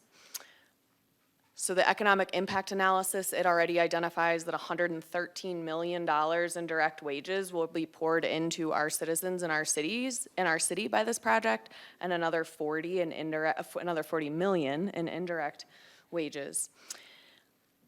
But some of the investments that will last beyond that, WD Manor and Local 469 are going to grow an accredited apprenticeship program for plumbers, pipe fitters, and technicians.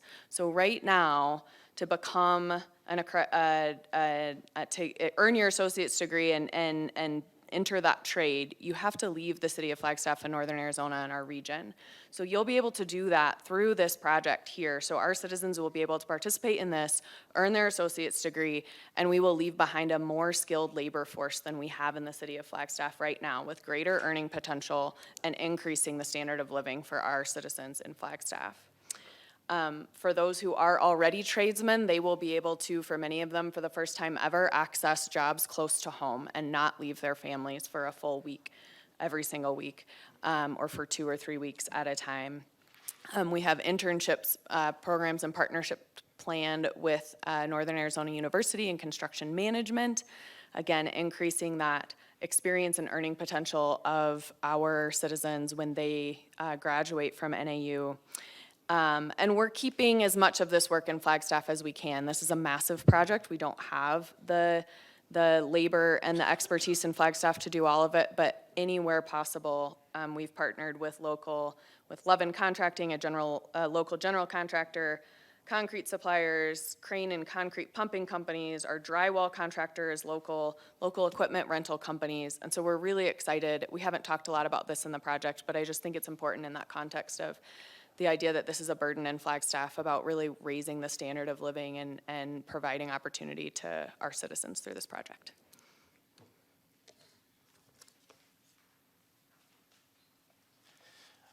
Just to touch on the carbon sustainability component of what we spoke about 2 weeks ago. What you see on the left there is a median hospital design from a sustainability perspective for a hospital designed in the year 2018. What you see in bar 2 is our proposed numbers for gas being the yellow bar and electricity being the red bar. As you can see, we have made a lot of headway into making as much of the existing or the new campus proposed as electrical and minimizing our gas consumption. We don't have a bar that shows the existing hospital, but if you can imagine, our proposal is a 78% reduction in current gas utilization. So you can imagine that yellow bar 78% higher. It's also a 45% reduction in electrical consumption. So if you put that together, our existing hospital doesn't even fit on this slide. So as we talk about our goal for carbon neutrality in the city of Flagstaff by 2030, I think it's important that we articulate the message again from 2 weeks ago that the existing campus is not what is going to get us there. We have modeled out what the hospital could become in 2030, 40, 50. That carbon reduction over the years is based on the anticipated decarbonization of the Arizona power grid. We have already started talking with APS about this, but ultimately we are going to need greener power coming to us to reach some of these milestones that we plan on hitting out in 40, 50. Our carbon intensity projections have been taken from the National Renewable Energy Laboratory Cambium data set. And as you can see, show us staying fairly gas neutral throughout the life of the building, but clearly reducing our electrical consumption quite a bit. And I'll turn it over to Josh for a minute so he can talk about some of the partnerships that we're already talking to APS about. Thank you, Steve. So I'll take us home. So there was a lot of discussion on solar EV charging in addition to that. So we just are going to come out and publicly commit. We are going to be putting solar on the top of our parking structure, electrical vehicle charging stations. I know Vice Mayor Aslan, you asked about that. Day one, there will be a capacity of 24 electrical vehicle stations. Upon surpassing 80% utilization, so much like what we do with a lot of our stuff, once we get utilization, we will commit to continue to install those electrical charging stations. And we are going to follow the city's lead and join the APS Green Connect partner program prior to receiving the certificate of occupancy on the project. And I want to just comment, our focus is on the long term, and we want to switch as much as we can to electricity and have a larger impact through programs like APS and APS's Green Connect. We think that's more prudent, that they can do that on a larger, more commercial scale. If we tried to be self-sufficient ourselves with a solar grid, we would need probably 20 or 30 acres of a solar grid to do that, which we don't think is as prudent to do in the city of Flagstaff from a tree reduction perspective. Of those chargers that we're going to start off with, we'll have 20 two-level chargers, and four-level, there'll be 3 chargers of those. There was some comment concern about helicopters and the airport. Given our proximity to the airport, our entire property falls within the airport's horizontal surface, so we can have nothing that exceeds 7,163.8 feet. At present, our tallest point is 7,138 feet, so about 25 feet below what we can exceed. Even being below the airport horizontal surface maximum height, we're required to obtain FAA approvals for our private helipads. So we will submit building obstruction evaluation to the FAA. We'll do that when we submit for building permits, and we'll submit for helipad permit through the FAA, which we'll also do once the construction is underway. And then we'll have a required navigation easement will be documented on the final plat, which will become before this body for approval. I would like to mention on our air traffic, that's been a discussion that we have had, and certainly, we're done? Okay. Could I just make one closing remark? I have to give you the same amount of time that I gave city staff. So thank you very much, and I'm sure that council is going to have questions for you. Questions? Councilmember Sweet. Can you speak a little bit to the hub and spoke model?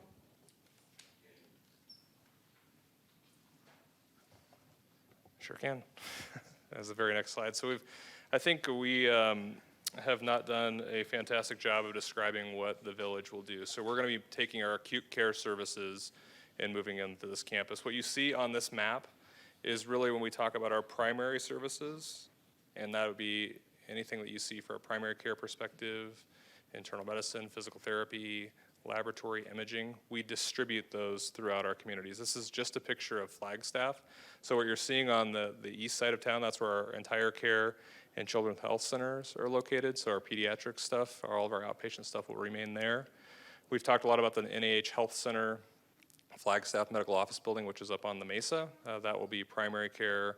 That will also be cardiovascular services, et cetera. And then on the southwest side of town is where we'll have the replacement hospital as well as our ambulatory care center. So our hub is on the southwest side of town, and our spokes are distributed throughout the city of Flagstaff. And if we pulled this view out further, you would see a smaller hub in Cottonwood, which would be your acute care center.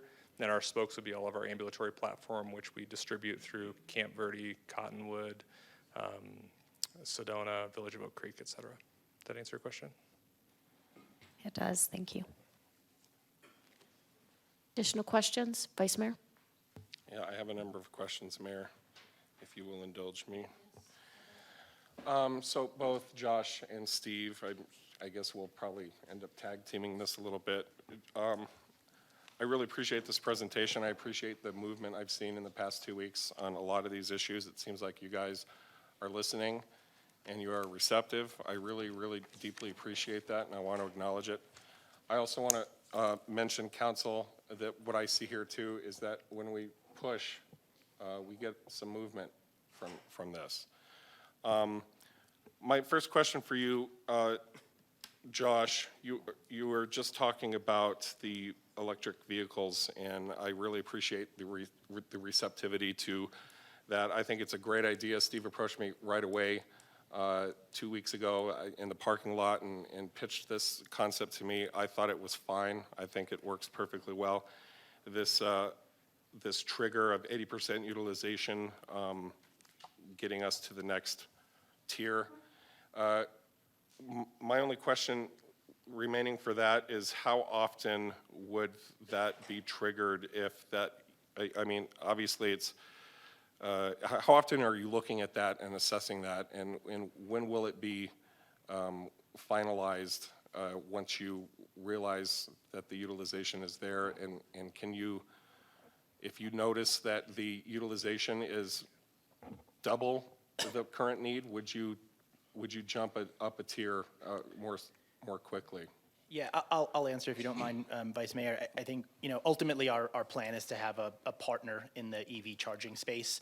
And I think showing the need for more would be indicative of our partner coming to the table to provide more, because ultimately there would be a cost associated with these charging stations. So I think what our plan is between now and when we open is to form a partnership with a ChargePoint or a Blink or somebody in that space to be able to provide the 24 stations that we're talking about, and then come up with either a quarterly or biannual assessment process where we could come to them and say, we've reached our utilization and we need you to bring the next wave on board. So potentially 4 times a year or 2 times a year? Yeah, I was going to say what Steve was going to say. I mean, typically you're either looking at it quarterly, or biannually, or annually, somewhere in that spectrum. Vice Mayor, the current draft development agreement says it will be not less than annually. Wonderful, okay. I think that's sufficient, and I really do appreciate it. Do have some other questions. Steve, I don't know if you want to do this now or not. I'll leave it up to your discretion. I know we've been in some conversations about cinder blocks. If you're willing to share any of the information that we've been discussing on that front, I think it's pretty exciting information for public consumption. And whatever happens, these kinds of partnerships and this kind of working together is really something I really appreciate modeling. Sure, I'll take it now if you're okay with that. So I think the conversation that Vice Mayor Aslan's alluding to is a conversation that he and I had with the CEO of Blocklight, which is a local CMU manufacturer. As evidenced by what Colleen was saying earlier about our commitment to local, we were already talking to Blocklight for being the block producer for our project. They are coming out or proposing to come out with a new technology and just won a large federal grant to become one of the first block manufacturers in the country. And I apologize to Blocklight if I'm saying this incorrectly, because I'm giving their marketing pitch, but where they are actually going to be capturing carbon from the air and recycling that carbon right back into their own product and actually strengthening their block with carbon from the production of their own facility. We did tell them that we would like to participate in the purchasing of that block to be used on our site, with the caveat, just so we say it publicly, that there is no timeline expectation from them yet. So we told them once they can bring that to market and can show us that it's kind of cost aesthetic neutral and also that it meets all the tensile strengths we need, which they seem to have no issue with when we met with them last week, that we would become partners with them in utilizing that product on site. Thank you. Just a couple of things to add to that. The part of the granting of that award was based off of the partnership called the Four Corners Carbon Coalition, which the city of Flagstaff is a founding member of. It includes Santa Fe, Salt Lake City, and Boulder County, I believe. So really exciting developments. Blocklight is the same local family-operated business that won a recent award in our NASET Innovate Waste Pitch Contest. So these direct air carbon capture technologies, I've been talking about us using these new building materials moving forward for years. It's on the record, and I'm really excited to see, at the very least, your openness to looking into those technologies and making sure they're structurally sound enough. And it sounds like we're making some serious progress on that front, and I want to give you credit for coming to the table with those conversations and for looking at Blocklight to begin with in terms of a local business. The other thing that Blocklight does is they locally source their materials. So that's another win on that side of things. I do want to switch gears a little bit now, and Josh, this is probably more for you, if you're willing to take the mic here for a minute. And I do apologize for this. This is not intended in any way whatsoever to, I'm not trying to spring anything on you. I only found out about this today. That is absolutely God honest truth. I was unaware of this before today, and we're being asked to approve this project, and so I don't really have time to get into a room with you and figure out the answer to these questions. If I knew about this several weeks ago when we were together, I absolutely would have brought it up then. But I just found out an article from a Sedona newspaper was forwarded to me. It looks like you guys went to Yavapai County for $450 million in bonding capacity, and then just last year in October, pulled that after it became apparent that the bond wasn't going to pass. And I wanted to ask you about that. It's very concerning to me to learn that you guys were reaching out to Yavapai County for NAH's Wellness Village in Flagstaff. I'd like an explanation for that. And I also need to understand how you're pivoting away from Yavapai County effectively saying no to that, and how Coconino County is currently involved in any conversations along those lines, and how the city of Flagstaff might eventually be brought into that. Sure, that's a fantastic question. Apologize that we haven't spoken about it, before. We've been pretty public about it. The reason that we chose to leave Yavapai from an IDA perspective is we thought the political environment was not ripe for us to do that. If you back up, that was last fall. We were struggling. I had just taken over as the acting chief executive officer. We were struggling with primary care providers and access in the Verde Valley, and that was very much the top of mind with all of our community members down there. So we held about 200 public meetings with our community members, and happy to say we've recruited and retained back about 8 or 9 primary care providers in that market. So part of the reason for us moving away from that is we were feeling some headwinds that people wanted to get our house in order from a primary care delivery perspective in the Verde Valley and Yavapai County specifically before we went for bonds. During that same time, the bond market changed a little bit, and we thought it would be a more appropriate time to come back, finish up our city approval process, and then go to bonds likely in the fall. So our choice has been to move to Coconino. Our historical, quite honestly, as I understand it from NAH, has been to work in Yavapai because the fees are generally more favorable, and it's typically just kind of an easier process to go through. But our choice when we came back was to either use Coconino County or a state IDA, and we're electing, I believe, to go to the Coconino County route. Can I jump in here real quick and just ask, would you mind telling council what an IDA is and what that money was that you were talking about in Verde Valley? Sure, if I may take that question, Mayor. So an IDA is an industrial development authority. It is the local government partner through which a nonprofit can sell tax-exempt bonds. So there is an IDA in Yavapai County, there's one in Coconino County. Josh referenced there's a statewide IDA that we could access as well. I don't know exactly which article you read, Vice Mayor, but I wanted to address some other issues with the bond and why we why we pulled out of that process. When you sell tax-exempt bonds, there's a lot of requirements, as you can imagine, on the use of those funds. Unfortunately, because of delays in this exact process that we're about 26 months into now, we were not going to be able to spend the money fast enough, so that it was reported as we're leaving because of politics and because it's going to fail externally, but quite honestly, because of our delays in approval here, we were not going to be able to use the funds, which would have exposed us to significant penalties with our investors with those bonds. So some other issues that, of course, we would have been happy to talk to you about. I'm sorry we haven't talked to you about those yet. But as Josh mentioned, we did initially look at moving more quickly to Coconino County, and then with the timing becoming uncertain here, we've had some preliminary conversations, but are looking to time the bond market, if anyone has a crystal ball for us, as well as making sure that we can spend the funds appropriately.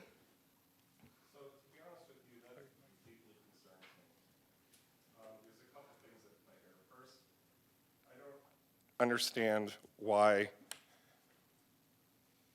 I'm just learning about this when we were in public conversations at the same time, back when this was happening in Yavapai County.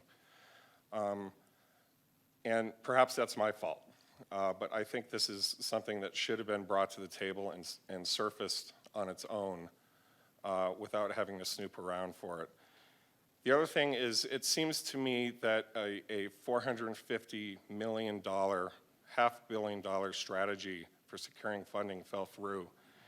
And it seems like a really short time frame for NAH to pivot off of that and find sufficient funding moving forward. So how are you guys solvent? How is all this fungible right now in the face of the failure of that? And again, one of my original questions regarded Coconino County. So you guys are approaching Coconino County with a new application for an issuance of $450 million of debt.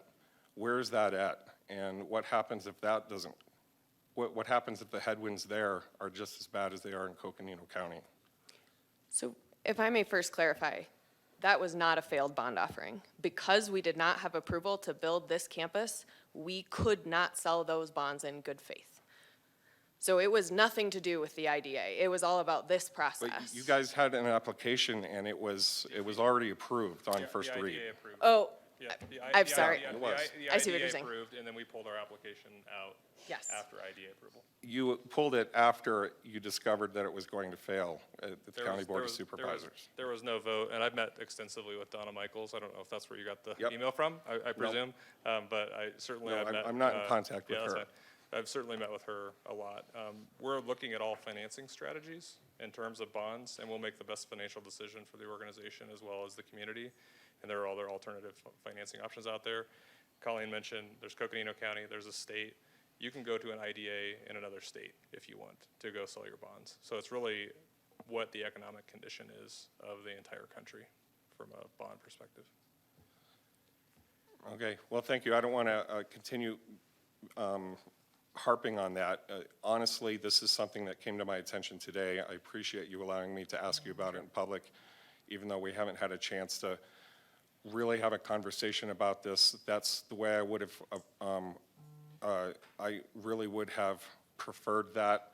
I know we're under the gun with a potential vote tonight. And we're asking questions at this point. So thank you. I appreciate your attention to that. Thank you. Councilmember Matthews. Thank you, Mayor. Two questions. One of them is for Josh or Steve. Going back to the EV stations, my understanding is if there's an EV station, a gas-powered car can't park there, correct? Well, we would sign it as such, and we try and patrol that from a security perspective, but ultimately, they can, and we try and police it as best as possible. Well, I guess where I was going with that is that, you know, I'm just cautious in building too much because you still have a required amount of parking spaces to accommodate gas-powered vehicles, patients, and so there's going to be a limit where you're going to have to stop because we still have to accommodate the regular cars, correct? Yeah, agreed, and I think that would all be part of our analysis. I mean, ultimately speaking, in phase one, we have slightly over 2,000 parking spots, so 24 represents a very small amount of them. And I think even as we incrementally grow by 20s, it will take us a long time before I think we burdened gas-powered vehicle drivers. And I have another question, but it's going to be for Tiffany, and I'll wait till the other council members ask the applicant questions because hers will kind of close it out. Councilmember House.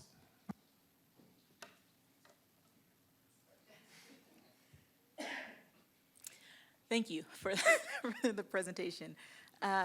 So you presented just now on updates to what was presented last time, and you mentioned an update to the solar commitment.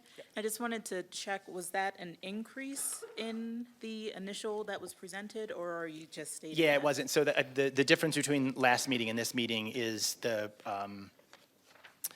the agreement with APS to join their Green Partner Connect program in line with the same agreement that the city of Flagstaff made with APS. And we did meet with them and go through the requirements of that program last week and understand them better, and have written into the DA that we will sign on to that program. Councilmember Sweet. Thank you. Steve, I'm wondering, when you're talking about the APS partnership, you're stating you'll follow the city's lead and join the APS Green Connect Partner Program, but you're not saying that you're going to do what the city is currently doing, which is offsetting 100% of electricity through the program. Is that going to be in the language in the DA? I clarify, when you say offsetting 100% of your electricity, I think you're getting 100% of your electricity through APS through the Green Connect program, and that will be the same for us. So what the Green Connect program is at a high level is we are agreeing to pay an increased rate of utilities, and the increase in the difference between not being a partner and being a partner, APS then takes that difference and they use it as capital investments into providing broader green energy programs in the future. So it's basically you being a front-end investor. So all of our power comes from APS, therefore all of our power will come through that Green Connect program. Thank you for clarifying. Sure.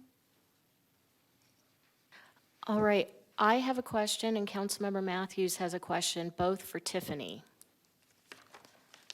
So thank you. Hello, Tiffany. Hi. Go ahead, Councilmember Matthews. Oh, thank you. There seems to be a misunderstanding about who is paying for what in terms of public infrastructure. Can you hit the highlights of what the applicant is required to pay for? Do you mind if I pull up my old presentation? really Not at all. quickly? I'm surprised that you had it right there. I had a little help. So we'll talk really quickly. Sorry, I have to find the right slide. For rezoning, and there were a lot of different impact analyses done to support the specific plan, the economic impact analysis, the fire impact analysis, the wildfire impact analysis, police, fire, schools, are all part of that specific plan. But when we do a rezoning, the core impact analyses that you see are all for our primary infrastructure, which includes transportation, water and sewer, and stormwater. So those are the three primary impact analyses. In this particular case, we did a lot of work with NAH originally for the entire health village. At a point, we realized it was a bigger bite than we could get to council in a time frame that would work for NAH. So that impact analyses was broken into a phase one. Phase one is what you see before you today, which is the hospital and ambulatory care center and the wellness retreat. This phase one TIA focuses primarily on the Beulah corridor and involves all of the intersections between basically Lake Mary Road all the way to John Wesley Powell in front of, and I'm speaking that loosely. I'm sure somebody will jump up if I have it wrong. But it's every single one of those intersections, as well as widening Beulah to a full 4-lane section. It includes a foots trail. It includes buffered bike lanes. And then, of course, all of their on-site improvements. NAH is responsible for all of those transportation improvements. The city has not agreed to cover the cost of any of those. However, the city has agreed to partner on grant opportunities as they may become available. We have already done so. We are awaiting the final outcome of that grant. Should we not receive that grant, in order for NAH to move forward, they are still required to provide for these improvements, and they're required to post assurances before they can start construction. Next up is water sewer impact analysis. And the infrastructure, there's the big one is a 16-inch water main that basically travels through the property site, sort of starting at the southeastern corner about Fort Tuthill. It will travel through Purple Sage Trail, down Woody Mountain Road. It will go down Beulah and connect with University Heights. So this is a completion of a looped water main. It is a fairly substantial improvement. It would be done primarily in conjunction with the Beulah Street improvements as well. There's a water storage tank that's required of 685,000 gallons. There are provisions in the development agreement for the city to partner. We are looking for additional water storage needs ourselves, and so we have built-in provisions to partner with them. We often do this in terms of infrastructure. Somebody may be required to only put in a 12-inch main, but it makes sense for us to put in the 6-inch main, a 16-inch main, and so we'll pay for that upgrade in the size of the pipe. While you've got the trench open, you might as well get that infrastructure you need for what you're anticipating in the future. Wastewater, most of the improvements have already been completed. So a sewer extension was completed already by the county to serve Fort Tuthill. The county has opted into our program for reimbursement, and so NAH will be responsible to reimburse their proportionate share of that sewer improvement. Otherwise, they'll be responsible for extending all of their on-site sewer improvements. In terms of stormwater, they didn't do a full downstream impact analysis. Very rarely do we see any developers doing that anymore. What we see is folks doing the pre versus post volumetric mitigation in lieu of that impact analyses, which just means that they're going to capture the difference between pre-existing and post, or pre-existing condition and post-development condition. So they're going to manage that water on site. And those are the primary infrastructure pieces to this. In addition, there are the requirements, or they're not requirements. There is the negotiation that we have completed in regards to a fire station. So we've been through several different studies in regards to fire service. We identified existing needs within the city of Flagstaff. Some NAH is impacted by some of those existing needs. We need to be able to move a ladder company to a fire station that's closer to NAH. That fire station is too small to accommodate that ladder truck. We will need to most likely look at constructing a new fire station. NAH has agreed to absorb 50% of the cost of that fire station.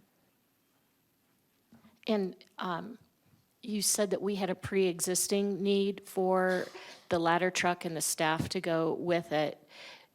But because of this development, we need to relocate the fire station and we need to move the ladder truck to that station, correct? That's correct. And NAH is paying for half of the land acquisition and the construction. That's correct. Okay. Is there anything else? That's most of what I can remember off the top of my head in terms of infrastructure. That's the bulk of it for physical infrastructure. Okay, thank you. Councilmember Matthews. Thank you, Mayor. Tiffany, thank you so much. I asked you to have this readily available. We've had so many great community participation and comments and stuff. I've had to go back and look at this list a couple of times to remind myself as a council member what the scope of our decision tonight is. And so you're already pulling it up. How I understand it, and correct me if I'm wrong, our decision tonight is solely based on 3 findings. Is that correct? That's correct. Would you go over what those findings are? Absolutely. Finding number one is that the proposed specific plan and concept zoning map amendment. So finding number one applies to both entitlement cases, both the specific plan and zoning map amendment. Findings 2 and 3 apply specifically to the zoning map amendment. So the first one is that both of these cases must be found consistent with and in conformance with the goals and policies of the general plan, which is the Flagstaff Regional Plan. Next up is that the proposed amendment, and this is the zoning map amendment, must be determined not to be detrimental to the public interest, health, safety, convenience, or welfare of the city of Flagstaff, and will add to the public good as described in the general plan. And finding number 3, the site must be determined to be physically suitable in terms of design, location, shape, size, and operating characteristics, and the provision of public and emergency vehicle access, public services, and utilities to ensure that the requested zone designation and the proposed or anticipated uses or development will not endanger, jeopardize, or otherwise constitute a hazard to the property or improvements in the vicinity. Thank you. So those are the 3 that we focus on, and not, there's a whole list of other things that have concerned our citizens, and they're all justifiable, but those are the 3 that we are making a decision on tonight, correct? That's correct. Additional questions, council? Okay, so, thank you. Members of the public, you have been so patient. Thank you. I have had a request for a very short bathroom break, and I cannot deny someone a bathroom break. So we are going to take just 10 minutes, and we'll be right back. All right, we are ready to move on to public comment. We are continuing the public hearing. We've been in the continuance of the public hearing that we first held on May 2nd. So again, if you spoke at that hearing, you're on the public record. If you did not, you may submit a comment card and comment to us this evening. And I always give this gentle reminder at the beginning of public comment that we like for this to be a space where people can feel comfortable agreeing, dissenting, whatever. So we ask that the audience refrain from clapping or booing or any other kind of sign of agreement or opposition. And we're going to get started. First, Kurt Rosev. And then next, Matt Mirabel. Oh, Mirabile. Thank you for the pronunciation on your card. Mayor, Vice Mayor, Council, my name is Kurt Rosine, we'll say it that way if that's okay. And I'm here tonight to speak in favor of a yes vote for NAH. I bring with myself 40 years of experience in developing healthcare real estate across the country. I currently work with almost 20 different healthcare networks nationally, and I have a lot of experience in exactly what you're going through right now, and I think I might have more experience than you, so I wanted to speak towards that, because what you're here going through tonight and voting on, I've been through and I've seen many times across the country. In today's healthcare, the need to relocate to new technologically advanced spaces that can cater to the needs of the future of healthcare in northern Arizona or anywhere else in this country, I've been experiencing it for well over a dozen, almost 20 years. And one of the things I want to talk to you about is, you know, when a hospital's built and the community grows around it, it's very mature and it's a dense area. And when the hospital picks up and tries to find land to relocate, it's always on the outskirts of town. It's on the outside of the city limits. And everybody, I think, looks at it and says, well, why does the hospital have to go out there? And what are we going to do with what's left behind? I've heard comments that people say, well, you vacate a hospital and it just sits there forever. I've seen many great examples. I lived in Elmhurst, Illinois, the pride of my, that's where my daughter was born. And Elmhurst Hospital had to do the same thing. They picked up to the outskirts of the city and left behind a very mature neighborhood that had 100-year-old houses. And what happened is the hospital and the city collaborated, and they redeveloped the area to residential and provided a very vibrant area in the middle of the town. My partner bought a old hospital from Valley Health, which is in the Shenandoah Valley of Virginia. If you want to talk about old established neighborhoods, George Washington's office as a surveyor before he went to the Civil War is a couple blocks away from this hospital. I don't have to tell you how vocal that community and those neighbors were when they feared what was going to happen to that old hospital. What we've done to it is we've added a bunch of services that the hospital didn't need in their new facilities. So we have hospice, we have home health care, we have medical office space to help the local community. We're also now putting an addition on, and we're doing progressive care where we're offering independent living, we're offering assisted living and memory care. And so this has happened over and over in many hospitals that I've been aware of. And I just have to implore to you to say yes to this vote. It's a good thing for Northern Arizona, for your community. The economic development will be unbelievable, and it'll be a great engine for the future of your community. Thank you. Thank you.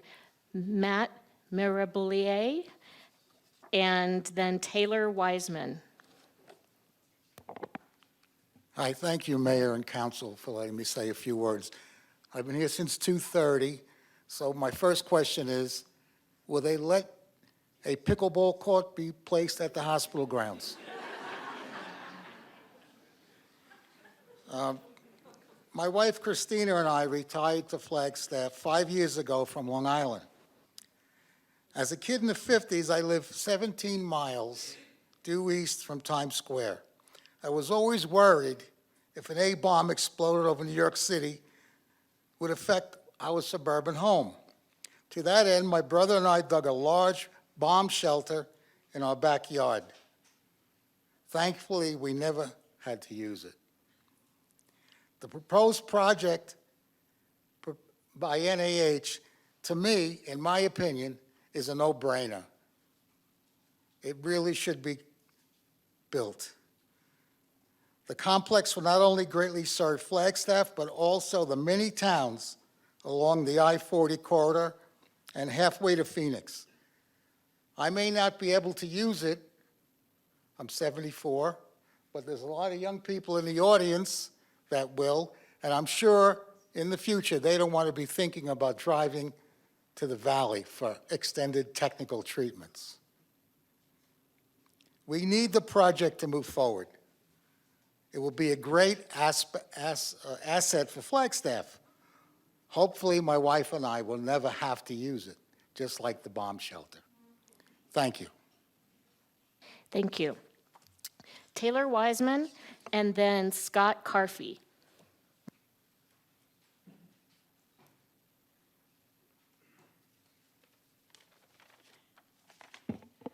Good evening, Mayor and Flagstaff City Council. My name is Taylor Wiseman. I've been a resident of Flagstaff for over 6 years, and in my short time here, I've experienced Flagstaff Medical Center in a few different capacities. Initially with the birth of my first child in 2017, where I and my newborn daughter were treated with the highest level of care and given many resources for our first days together and the months to come after. Next, in the emergency room in 2019, after my then 1.5-year-old daughter and I were involved in a rollover car accident.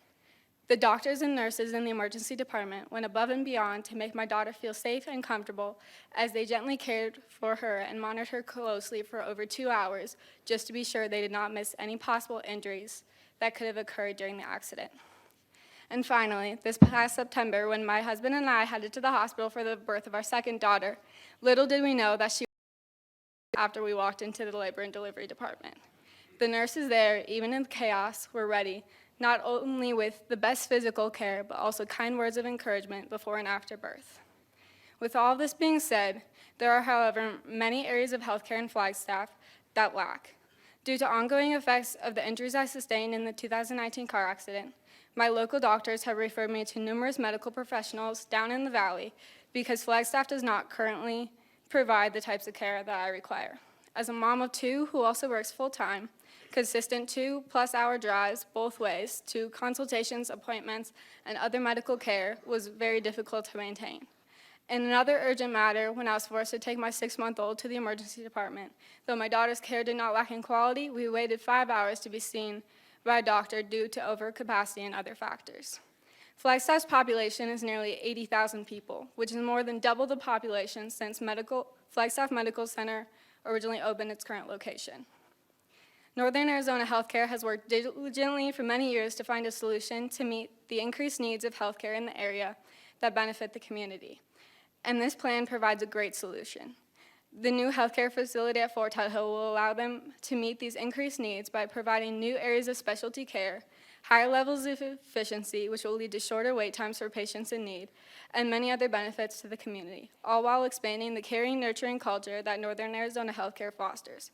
For these reasons, I ask you to approve this necessary project.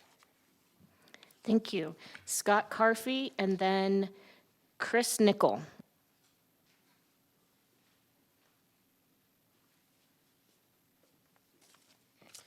Good evening, Mayor and City Council. My name is Scott Carfy, and I currently live on Opal Road in Flagstaff. I'm here tonight to speak on behalf of Flagstaff's future. As a young family who has relocated to Flagstaff to raise our family, I am in full support of the new NIH hospital. My wife and I looked at Flagstaff as our future to raise our family because of its sense of community, wellness, and sustainability. A growing, charming city in this northern part of our state where our son can grow up in the beauty of northern Arizona in a safe and friendly community. I think every family would agree having access to safe, comprehensive health care close to home for us and our community is necessary to a growing town. Shortly after my son was born, he had to be readmitted to the hospital very quickly for emergency care. In that very scary moment for our family, we had full confidence in the care he was receiving. God forbid we have another medical emergency with our son in Flagstaff. I want to feel confident he'll receive the same immediate, comprehensive care in the community we choose to live in. Northern Arizona Healthcare has shown this community over the past 80-plus years their commitment to the community, not only in the past and present, but in the future. Their intended investment is well thought out plan to further their commitment to healthcare needs in Flagstaff and Northern Arizona over the next 50 years should be applauded. How can our community leaders stand by and deny quality health care to the future of Flagstaff families? Furthermore, this will do much more than provide health care to the community. It will provide a tremendous amount of infrastructure, including utility and road improvements, as well as additional housing to the town. This infrastructure will be a catalyst to support additional housing, of which Flagstaff is in dire need of. Something my wife and I struggled firsthand when relocating to this community. All I can say is it took an enormous amount of luck and good fortune to find our home in the Pines, something we could barely afford. I would remind that this chamber, that City Council adopted on February 15th of last year, a housing emergency in this town. The current 10-year plan that is noted on this city's websites notes Element 1 impact with creation or subsidy of 6,000 low to middle income housing units. To date, which is 1 year and 3 months from the notice of this adoption, only 17 homes on the website have been noted to be impacted. That math over 10 years equates to only 170 homes, or 2.8% of the goal met. Element 2 is to create and preserve 7,178 housing units. And again, per the city's website, 206 units to date have been created or preserved. This same math over 10 years equates to 2,060 units over 10 years, or only 28% of the goal. I think anyone would agree this is a dismal response to the housing crisis in Flagstaff.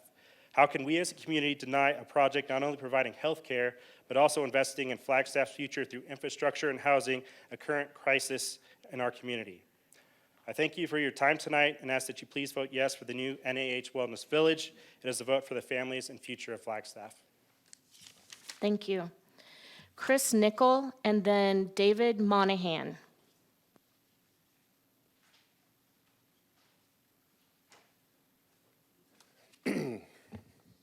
Good evening, Mayor and members of Council. Thank you for the opportunity to be here. My name is Chris Nickel, and I live at 1475 East Castle Hills Drive with my wife and our 3 daughters. Thank you for the opportunity to express my support for this project. I stand before you today as your neighbor and fellow advocate for the well-being of our community. I acknowledge and respect the varying views each of us has regarding this project, and as such, I respectfully offer my own. We are in need of this new facility. Its expanded services and state-of-the-art equipment will provide the level of care that the city of Flagstaff not only deserves, but has a current unmet demand for, as you've heard from previously. This project represents an opportunity for all of us to engage in our city's next chapter, one that offers progress that is critical for Flagstaff. It will serve as an economic booster, providing new jobs, but more importantly, expanding the healthcare services and offerings to all of Northern Arizona, ensuring everyone in and around our community has access to the best care possible. I want to recognize and commend both you all, City Council, and members of NAH for engaging in this process, allowing for public comment and consideration. This decision has been met with the utmost care and concern and has given me confidence that the approval of this facility will not be one taken lightly, but undoubtedly for the betterment of our city and our community as a whole. Thank you for the time, and I urge you to vote yes for the approval of this project. Thank you. Thank you. David Monahan and then Lynn Martin.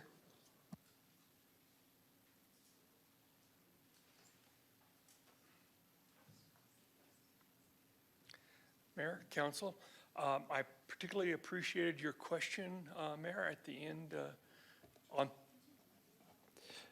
Mayor, I particularly appreciate your question about the taxpayer costs and Tiffany's answer, because I spent hours the last 2 weeks reading the narrative, the application, the staff report, the water sewer impact analysis, the traffic impact analysis, and the development agreement.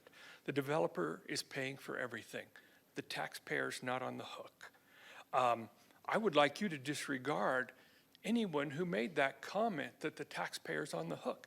Disregard everything they had to say. They were uninformed or just lying. I've had 3 negative experiences at the Flagstaff Medical Center over the last 40 years. They addressed every one of them in the presentation 2 weeks ago. So I want you to approve this project, give them the opportunity to give me better medical care. Thank you. Thank you. Lynn Martin and then Cam Markham.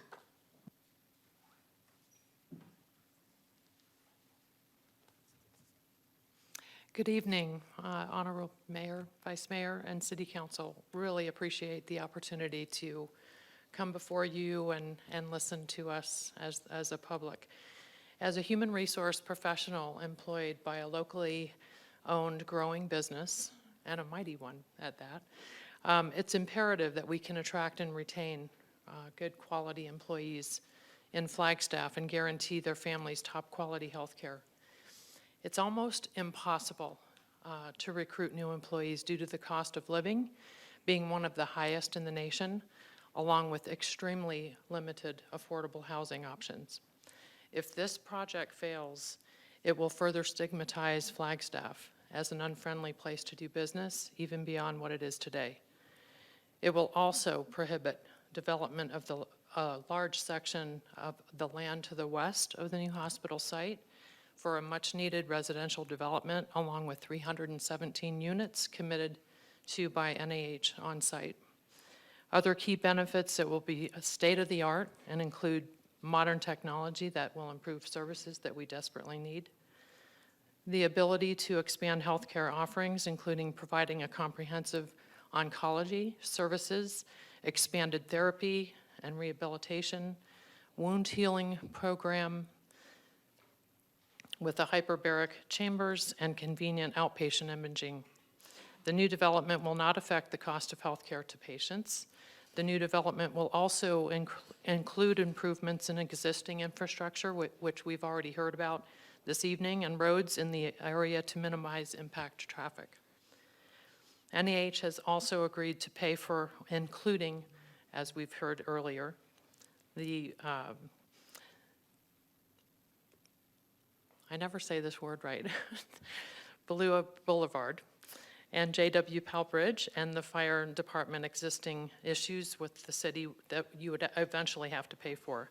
This new hospital is a total benefit to the community, and it would be so tragic if we don't allow it to proceed. I'm asking you, our city council, to approve this development for the good of our community and its members, future, present and future. Thank you very much. Thank you. Cam Markham and then Travis Boren.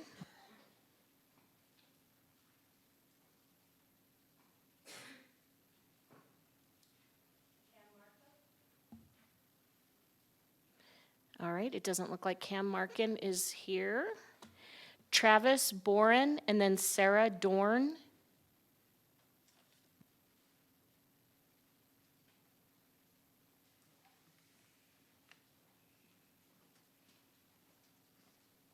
Good evening, Mayor and Council.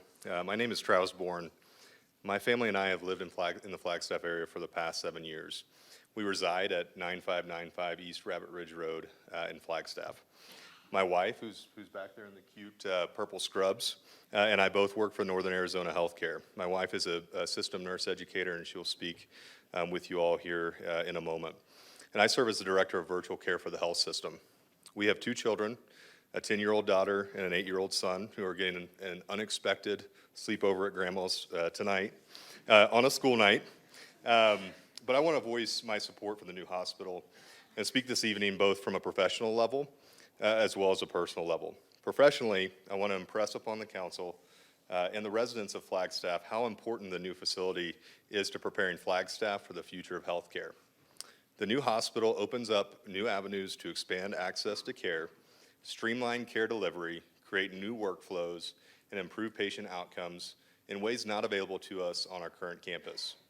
The new campus will prepare us for the future of care delivery, bringing care closer to home, often in the home. Allow me to paint a picture of one example of the type of care delivery that can be supported in the future.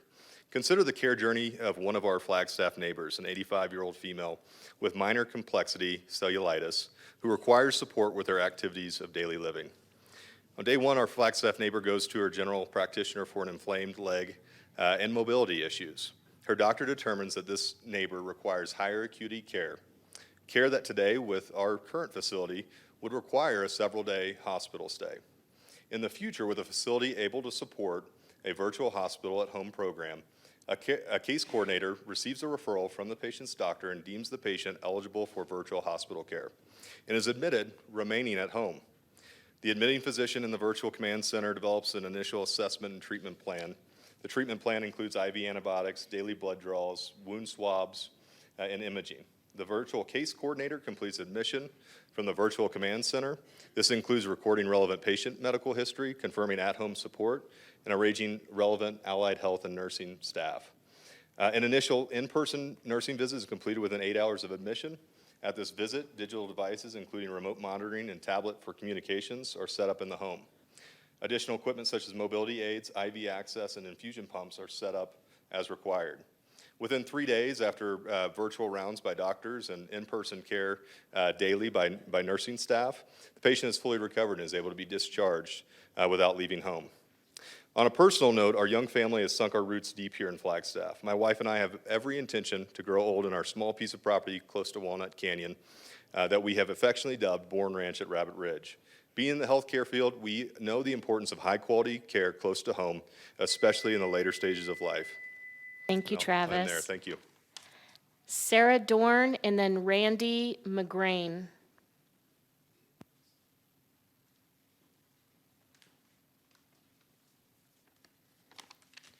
Hello, Mayor, Vice Mayor, and City Council members. I'm Sarah Dorn. I live at 331 Kiowa in Mountain Air, and I am here to speak in support of the new hospital project. So my husband and I bought our first ever home here in Flagstaff about 6 months ago, but we've lived in the state of Arizona for a little over 4 years now. Ever since the first time we visited Flagstaff, which was probably 2 weeks after we moved to Arizona, we knew it was where we wanted to live. Some of the things that we love most about Flagstaff are the abundance of the public lands, the national forest, and the mountains surrounding this area. My husband's career is in outdoor recreation program at NAU, and I would go so far to say that his livelihood depends on the existence of those spaces.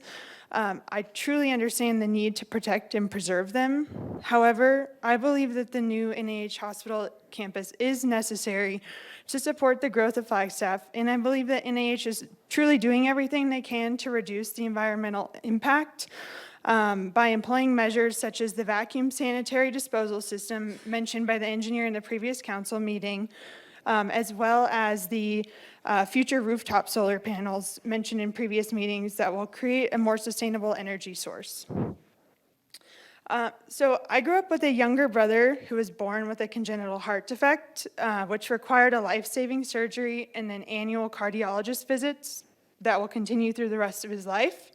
So I've always felt on a personal level that access to high-quality healthcare is of utmost importance for any community and any family in a community.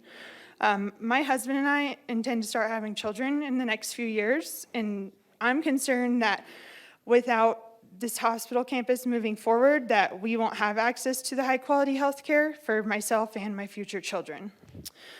Hearing in the previous presentations the number of patients that NAH must defer due to the size of the building and the staff, scares me a lot. I know that there have been so many valid concerns raised by both the community leaders and our community citizens about bringing a new hospital campus to this area of Flagstaff, but I believe that NAH and their partners have thoughtfully considered all aspects of the new hospital location, and I thank them for that. I believe the new campus will be beneficial and even necessary for NAH to support the growing community of Flagstaff and the surrounding areas. I also believe that the current hospital location does not necessarily serve the community well. The things I love about Flagstaff, like it being pedestrian friendly, having a booming downtown area with a lot of local businesses, I don't believe that suits emergency and hospital traffic. So I Thank you, support this Sarah. project and ask you to say yes. Thank you. Randy McGrain and Stephen Summer.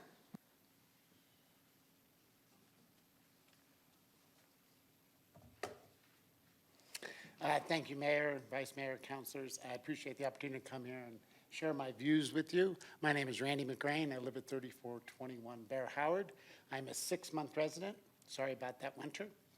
I first learned about this project walking the wetlands where I go every day. Locals told me that the hospital was going to move to Fort Tuttle, and I assured them that that was impossible.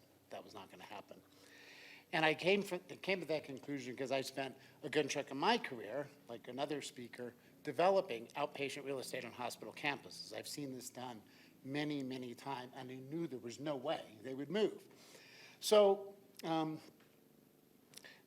once I determined that, and I learned that I was absolutely wrong about it all, I got very curious. I was kind of a curious skeptic. Why are they moving this hospital? Fortunately, there was a lot of information available to me, so I dug in. I read all the public information. I attended applicant meetings. I attended planning and zoning, both virtually and in person, city council meetings. I also reached out in the network of healthcare professionals that I know to say, what do you think about this? I talked to local business people. I bugged my friends at my dinner parties and at gatherings. I think they were going to stop inviting me, but I can cook. After all of that, I came to understand this project a lot better. I also come to love Flagstaff that much more. It's an incredibly special, special place. So I'm here to offer my support after all of that. It is not an easy process to get to this point, but it's an important decision to make. I've written a letter to you with more of my detailed reasoning behind my support for the project. But just to highlight a few things, you know, when I look at and toured and spent time on that campus, it's functionally obsolete. And to try to bring it to the level that is required for a community like this would be much more disruptive than building new. The other thing that's exciting is that you guys have this amazing tract of land in the middle of the city that you get to reimagine. Cities just don't get that opportunity very often. I'm as excited about that as anything else. Where we heal matters. Space matters. I'm in the business of building space, right? And this hospital is transformational in that regard. It will really affect lives in an important way and be an important asset. Also, on any reasonable measure I've been able to look at, this hospital will be substantially more sustainable and move us towards a carbon neutral footprint than the existing campus ever could be. So I really hope that you can support this project, and thank you so much. Thank you. Stephen Summer and then Colleen Little. Hello, Mayor, City Council, City staff, citizens of Flagstaff. I know I spoke on May 2nd, but I'm hoping my comments today will be different. I want to impress upon y'all that this decision you're making is a legacy decision. It will affect Flagstaff for many generations. And so in your regional plan, as you all know, it says that your goal as a city is to reach carbon neutrality by 2030. It does not say that new developments need to reach carbon neutrality by 2030. It says instead that any development proposals need to help the city attain its goal. So I think what NAH was telling you earlier this evening with the histogram with the red and yellow bars, same thing that they told you at the last meeting, was that yes, the carbon footprint of this is better than the carbon footprint of the current hospital, and the energy efficiencies are good. They're saying, but you need to know, in order to make a decision on this, you need to know what the actual carbon footprint of the project is.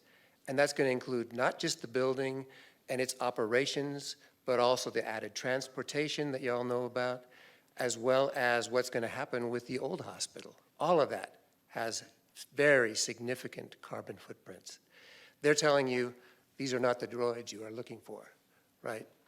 They're saying these efficiencies are good, and all these other baubles that they're holding up in front of you are what you should be focusing on. But you need to focus on what the actual carbon footprint is so that you can evaluate its effect on the city's ability to reach carbon neutrality by 2030.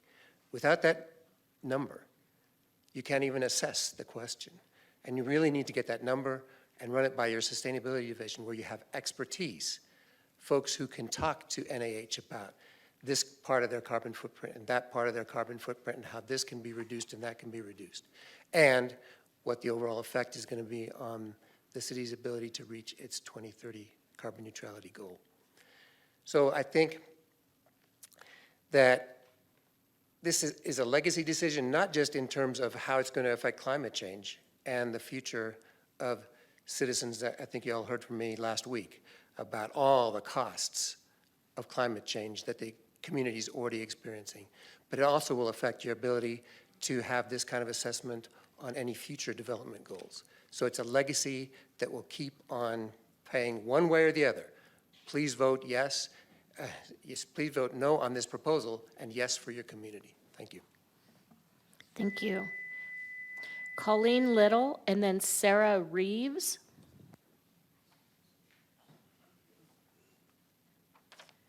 Good evening, Mayor and Council. My name is Colleen Little. I've lived here in Flagstaff for 18 years. I've been a nurse for 17 years, and I've spent all 17 years at FMC on the pediatric and pediatric ICU unit. I am currently the nurse clinical manager. Our community deserves a comfortable and welcoming space. I've had the honor and privilege and excitement to be part of the planning process of the pediatric unit, and I'm really excited about the potential to have sibling rooms, which we don't have right now, bathtubs in a few of our rooms, a treatment room that's fully functional, and providing all of the equipment that we need to provide developmentally appropriate care in a space outside of their patient room so their room becomes a less scary space. We also have plans to have a playroom for young children and a media room for our teens and young adults.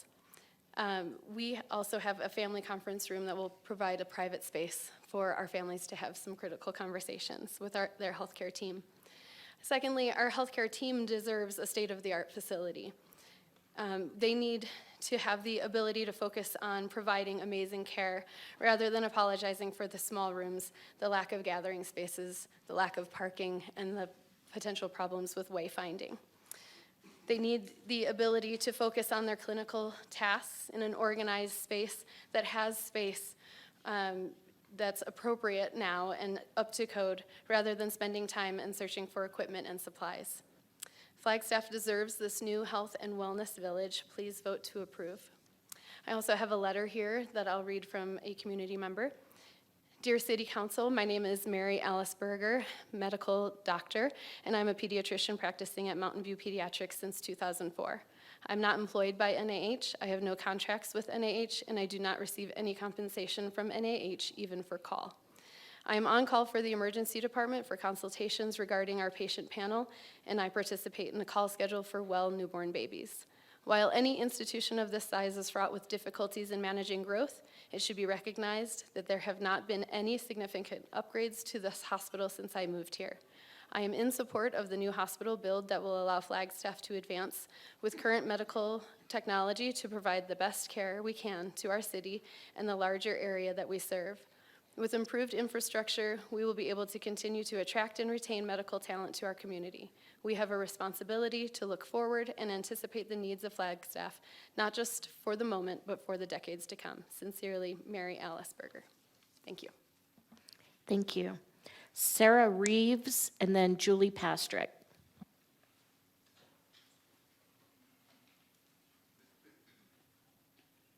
Mayor and council, thanks for your patience tonight. And thanks for leaving this up. I don't think the proposed amendment is in the best welfare of the public's interest, health, or safety. So I'm here to speak against the hospital. As an independent medical provider in the community, I have a responsibility to encourage the best available care for my patients. NIH is systematically restricting the availability of health care in my community, our community. They're doing this by actively not retaining existing specialties, chronic understaffing of their facility, and deliberate lack of communication with the community and independent providers. Hospital administration stated at the last meeting that they were unable to service 6,000 patients last year due to lack of space. I believe that's untrue, and that the reality was and remains that they cannot staff the existing facilities and are having the current continuous service interruptions due to lack of retained staff.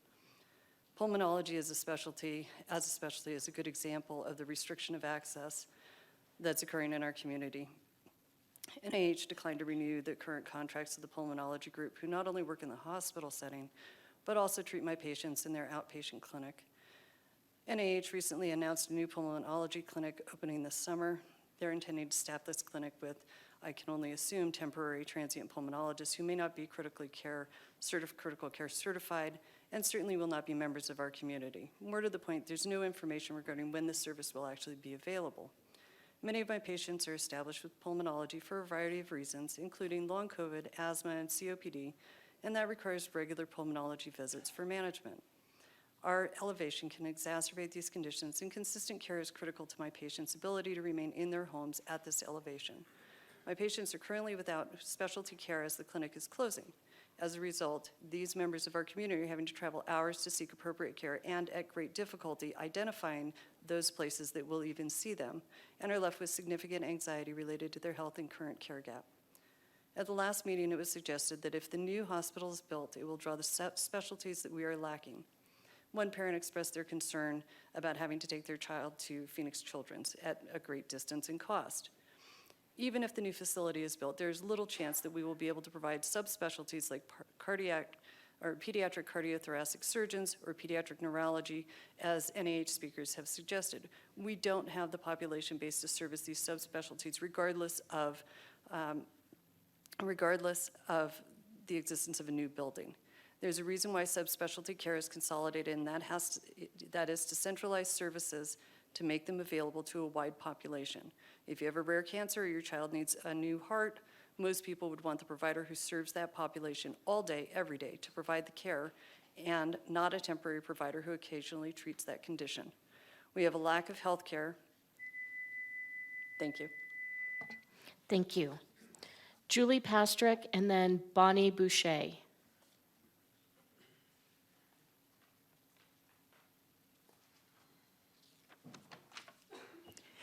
Good evening, Mayor, Vice Mayor, and City Council. Julie Pastrick, President and Chief Executive Officer, Greater Flagstaff Chamber of Commerce. I'm here today to convey the Greater Flagstaff Chamber's support of a yes vote on the NIH new hospital, which your city staff and many of you during the past 3 years plus have worked so diligently on. The Greater Flag Chamber represents more than 1,000 member businesses and nonprofits and about 30,000 employees. Businesses and employees tell us how highly they prioritize high quality, attainable, and quick delivery of health care for their teams. It's a lifestyle value that is indisputable. We have an urgent need for expansion of medical care and facility modernization with a focus on the latest technology advancements. World-class care should be available to all of us, and it is being offered by NAH with the new hospital. Citizens will be better served with the new hospital. The current facility is outdated and stretched in its ability to deliver the highest quality care, and the opportunity to expand our state-of-the-art regional level 1 trauma center will expand NAH's ability to provide the highest quality health care in the future by high caliber physicians, surgeons, nurses, specialists, all the healthcare professionals we want to be here and live here and who value the technology and modernization in their healthcare delivery. The construction jobs will have a large impact on our local economy over many years. There's a strong housing component to the development, and the opportunity for partnership between NAH and NAU's School of Nursing and some of the other internships we talked about will provide extended job opportunities to local graduates, which we are very excited about. We always want locals to be able to stay home and go to school and work. We ask that you support by voting yes the NAH new hospital proposal, which could be a facility by a local developer that has a strong reputation in LEED Platinum and LEED Gold construction. Thank you for your time, for your consideration, and most of all, for your service. Thank you. Bonnie Boucher and then Brian Landauer. I was going to say good afternoon, good evening, Mayor, Vice Mayor, Council. Thank you. Thank you for your long day as well. We know that some of these sessions go quite long, so appreciate your added efforts. I have been a Flagstaff resident for over 15 years. I have been a wish granter for over 10. In hearing stories about people that can't be taken care of in Flagstaff is one of the reasons that I'm here to talk to you. When you hear stories about people that are waiting for care flights to take their loved ones to the valley to be taken care of, and then having to wait for that time frame, drive down the hill to be with them when we have the ability to take care of some of those things here. Granted, not all of them will be able to be taken care of, but with a state-of-the-art facility that has a trauma unit that can take care of some of those things would eliminate a lot. When you're waiting for someone that you love to be taken care of, it seems like time stops. And when it stops, getting it back together is even harder when you're driving down the hill. So I urge you to vote yes on this state-of-the-art facility. Not only will it take care of those families, our families, but it'll also bring in higher paying jobs for Flagstaff, which I love Flagstaff, brought me here, and my husband won't leave. He's planning on retiring. He said he did retire here. I don't get to quite yet. But taking care of those people that live here, not only in the higher paying jobs, I know Julie just spoke of construction, the construction that it'll bring to Flagstaff and the communities taking care of, things like Blocklight, hearing them. I do a lot of business with Blocklight, and I love this small community feel, and every chance I get, I shop local, I buy local, and ensure that we do things locally. So keep that money here, invest in our community. I know that there's already a lot of people that have invested in homes to come up to work at the new facility. They've taken an investment in us, and they have also taken a leap of faith. Take that leap of faith back and vote yes on this project and keep our residents safe in Flagstaff. Thank you. Thank you. Brian Landauer and then Jerome Naliski. Good evening, Mayor Daggett, Vice Mayor Aslan, and members of the council. Thank you for allowing me some time to share my thoughts this evening. My name is Brian Landauer. I'm a Flagstaff resident living at 6127 East Abino Canyon. I'm also General Manager with Finley Automotive. Our 3 dealerships employ approximately 150 people here in Flagstaff with an annual payroll of over $9.6 million. The Finley organization is a champion of both our employees and our local community. We're proud to live and work here and call Flagstaff home. In listening to our employees, healthcare has become an increasingly important topic, which is why I'm here tonight. In the last 18 months, we've had a number of team members or their family members face significant health challenges. And through their experiences, I've learned that our local healthcare system and hospital is operating at their limit. Long wait times or the unavailability of specific care has forced a number of our employees to drive to Phoenix or Prescott for treatment. In researching this, I discovered that in 2022, NAH deferred more than 5,600 patients to hospitals outside of northern Arizona because they were unable to accommodate them. Now, forcing ill people to drive for 2, 3, or 4 hours for healthcare just isn't good for anyone. It's not good for our employees, it's not good for our citizens, and it's certainly not good for the environment. Healthcare has changed dramatically since our hospital was built. Advancements in cancer treatments, surgery techniques, and medicine itself have evolved at an exponential pace. Now Flagstaff's future depends on our ability to evolve. We need a modern, state-of-the-art hospital that's able to meet our needs today and tomorrow. I'm aware of this kind of undertaking is complex and requires a great deal of planning and cooperation. And I'm also pragmatic enough to know that no plan will please 100% of the constituents. But I've met with NAH leadership, and I'm confident they've done their homework and have proposed a plan that will meet the needs today and tomorrow. I urge you to support that plan and vote yes. I appreciate your time tonight, and thank you for your service. Thank you, Brian. Jerome Naleski, and then Judy Laux.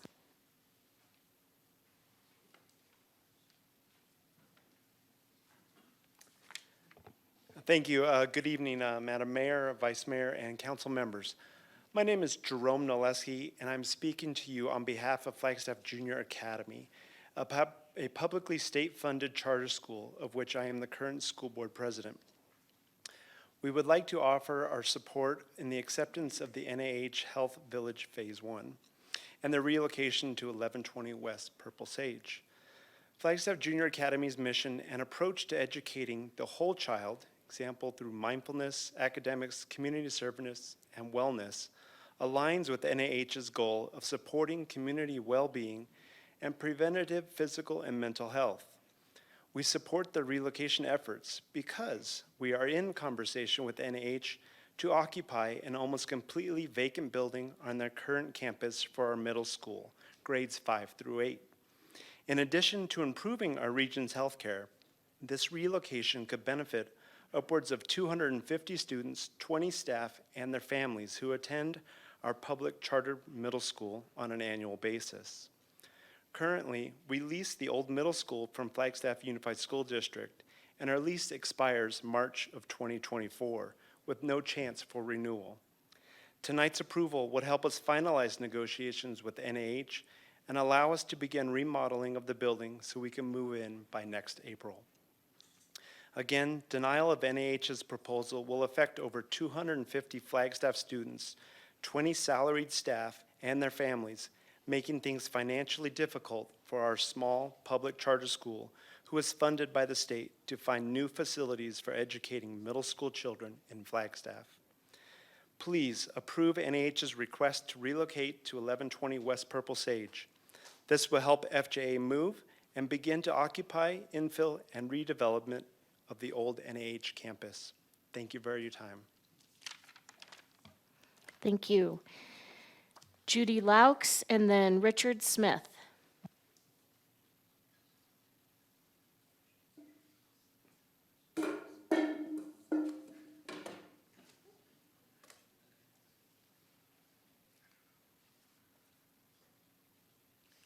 Good evening. My name is Judy Laux. I reside at 2473 North Oakmont.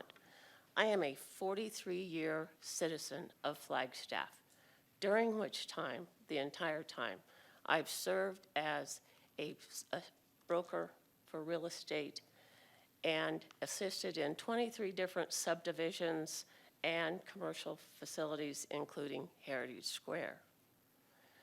Are you a defensive player and just going to kick this can down the road? Or are you an offensive player who are looking ahead, who can visualize the economics of this project?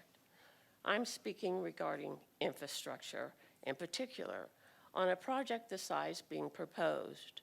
It's been estimated the cost of infrastructure to be $45 million. $45 million cost estimate for infrastructure. How does that parlay into 3 or 4 additional years before ground is broken? For those of you not familiar with construction, even if zoning is approved, this project were to move forward, the estimated time for this first shovel to be lifted could be 3 to 4 years longer. Take the Catholic Church. It was 7 years before they turned the first shovel. Time is money, as they say. Look at the Lone Tree Overpass. Approved at a cost of $80 million, it's now up over 100, and we're nowhere close to doing that development. Look at University in the Milton project, which originally has been approved for $8 million and is now estimated over $30 million. Again, who offsets that portion? So a question to address is, does the hospital, even with the city partnership, have sufficient funds to fund even the $45 million guesstimate given right now for improvements if the grant being sought isn't received? And how are necessary funds proposed to grow sufficient enough to cover the cost increased projected for the next 3 to 4 years? Might be a good question.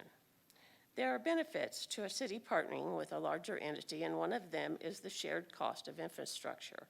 So again, who foots the bill if this project's kicked further down the road or not at all? We, the citizens, could be paying more. A good example is the apartments that were built on Route 66 West. Originally, those projects were to include some improvements on Blackbird Roost and Clay. The original plan was tossed. They went back to the original existing zoning. Clay and Blackbird Roost did not get anticipated improvements at that time, and then they were forwarded to us, the citizens, to do. On the recent tiny home project on 4th Street, we presented that 10 years ago. Thank you, Judy. Sorry. Richard Smith and then Joe Nackard.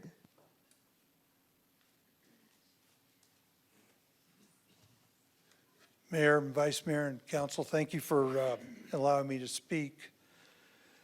I want to take a different approach to what's been said earlier, in that the citizens of Flagstaff and the service area of NAH, we now have the opportunity, excuse me, to become a model for community health in the United States. That is by taking some of this money. We talk about what we want and how it's going to happen, but we're still talking about spending over $1 billion on this project. And that doesn't include the cost to the citizens that have been eloquently stated this evening. So when I say become a model, I'm saying if we have $1 billion to spend and we put 150 or $100 million into community health, can you imagine what we can do with testing, education, preventative medicine, taking the clinics to the people, access? I mean, we could really become a model of healthcare. But instead, we're advocating, or several of us are advocating, to build this facility, and it sounds like we're stuffing a square peg in a round hole. It sounds like there's too many unknowns here. We don't even know if we can land a helicopter there. The FAA hasn't given approval. Vice Mayor, you asked about financing. That's a great follow-up. So I think we need to get some answers here. We need to get some answers on staffing. We need to get some answers on what I call a sustainability plan. This is going to cost us more money to run this new facility. How are we going to recruit physicians? How are we going to recruit staff? I haven't seen any of that. I've seen a health needs assessment. I've seen a feasibility study. And I think this sustainability is really important. I know I don't have much time, but I guess what I'm saying is we have the chance to really do something for the citizens of Flagstaff. This hospital has about between $800 and $900 cash on hand. That came from Medicare Advantage, over 158, 160%.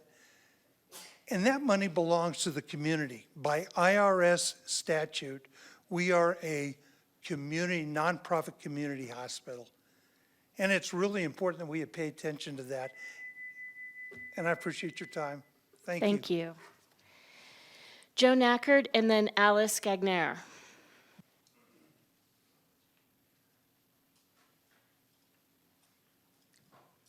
Good evening, Mayor and Council. I'm probably the only guy in this room who was actually born in this hospital, and that was a long time ago.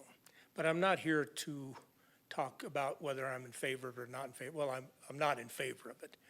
But last meeting I was at, Councilman McCarthy asked the question about the certificate holders. So I would like to just for a moment explain what that was. In 1955, when Dr. Sechrist donated the hospital and all of its assets to the community, he nominated 23 people to serve as certificate holders, along with his, I think it was 7 board of trustees he had, because before that, he owned the hospital, he operated it. And the certificate holders' duties were to appoint the board of directors, to approve the annual budgets, and to assist in the management of the hospital. And the board of directors was required to be from their population of certificate holders. Well, at 23, they knew that couldn't work for very long. You'd just be trading jobs. So as time went on, that group grew to, I think in the mid 50s or late 50s, it was 66, and I think it got up to 100 or so. And over that time, they did all the appointing of the board members and approving the budgets. And in 1995, Verde Valley Medical Center and FMC merged under the umbrella of Northern Arizona Healthcare. Dr. Sechrist Jr., Dr. Gilbert Sechrist, wrote a letter to the Daily Sun expressing his disinterest, his concern about the loss of the certificate holders' authority.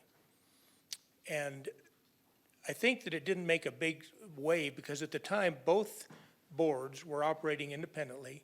Both boards were occupied by local people that had the best interests of this community at heart. And so there wasn't a big stink about it, but I've never been able to get any information, as I've requested, about how that transpired, what what they used to legally make that happen. So we go forward now. Over the years, that group of people managed the hospital along with the board and did a pretty good job. And then about 10 years ago, maybe not even that long, they went from what we know as a community-based board of directors to an expertise-based board of directors. That's what we have today. And I got short time, so I need to tell you this quick. We have 10 people up there on the board that have decided to spend $1 billion of our money. Vice Mayor Aslan talked about the $450 million in the bond. The rest of it is our money. You guys can't spend $1 million without getting approval of the community. The community has never been asked for their approval in this. Thank you. Thank you. Alice Gagner and then David Spence.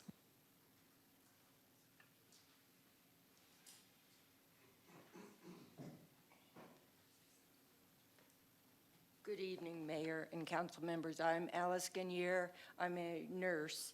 I worked as a nurse for Flagstaff Medical Center for 35 years. I retired in 2009, and in 2012, I became a board member, and I have been a certificate holder since 2009. I started my career at FMC in 1973 as a staff nurse in the ICU, what was then the new hospital built on the west side of Beaver Street. It was state-of-the-art at that time. The services were limited. I moved from New York, and it was very limited, but the hospital was state-of-the-art. In 1984, I became Vice President of Patient Care Services over nursing and the ancillary services at the hospital. During the first 2 years, we faced a decision with the board. Do we need to remodel that hospital, or should we build a new hospital? We went through the same scenario that has been done the last few years here. We went through the analysis of the cost and the disruption of remodeling versus building new. We purchased it was a land swap of the land on the east side of Beaver Street to build a new hospital that opened in 1987. Since then, many services have been added. You've heard the trauma care, cardiovascular surgery, robotics, children's health center, cancer care. None of that really could have been done unless we had remodeled and built a new hospital. Since then, there's been other buildings built, the Women's and Children's Center, and then on the west side, there was med-surg areas. I speak in support of this health and wellness village because we need it to move into the future. When I started as a staff nurse 50 years ago, we didn't have computers. We didn't have half the equipment we have now. We didn't have 3 doctors and 3 nurses in a room taking care of 1 patient at a time. Healthcare is changing. It is changing so rapidly that we need this to move forward so that we can continue to provide the healthcare that we need, not now, but also in the future, to be able to provide those services and the people, attract the people. Most towns of Flagstaff size in the country do not have the services that we have here. So I am in support of this. It follows the mission of Northern Arizona Healthcare, which is improving health and healing people. Thank you. Thank you. David Spence and then Dave Ingelthaler.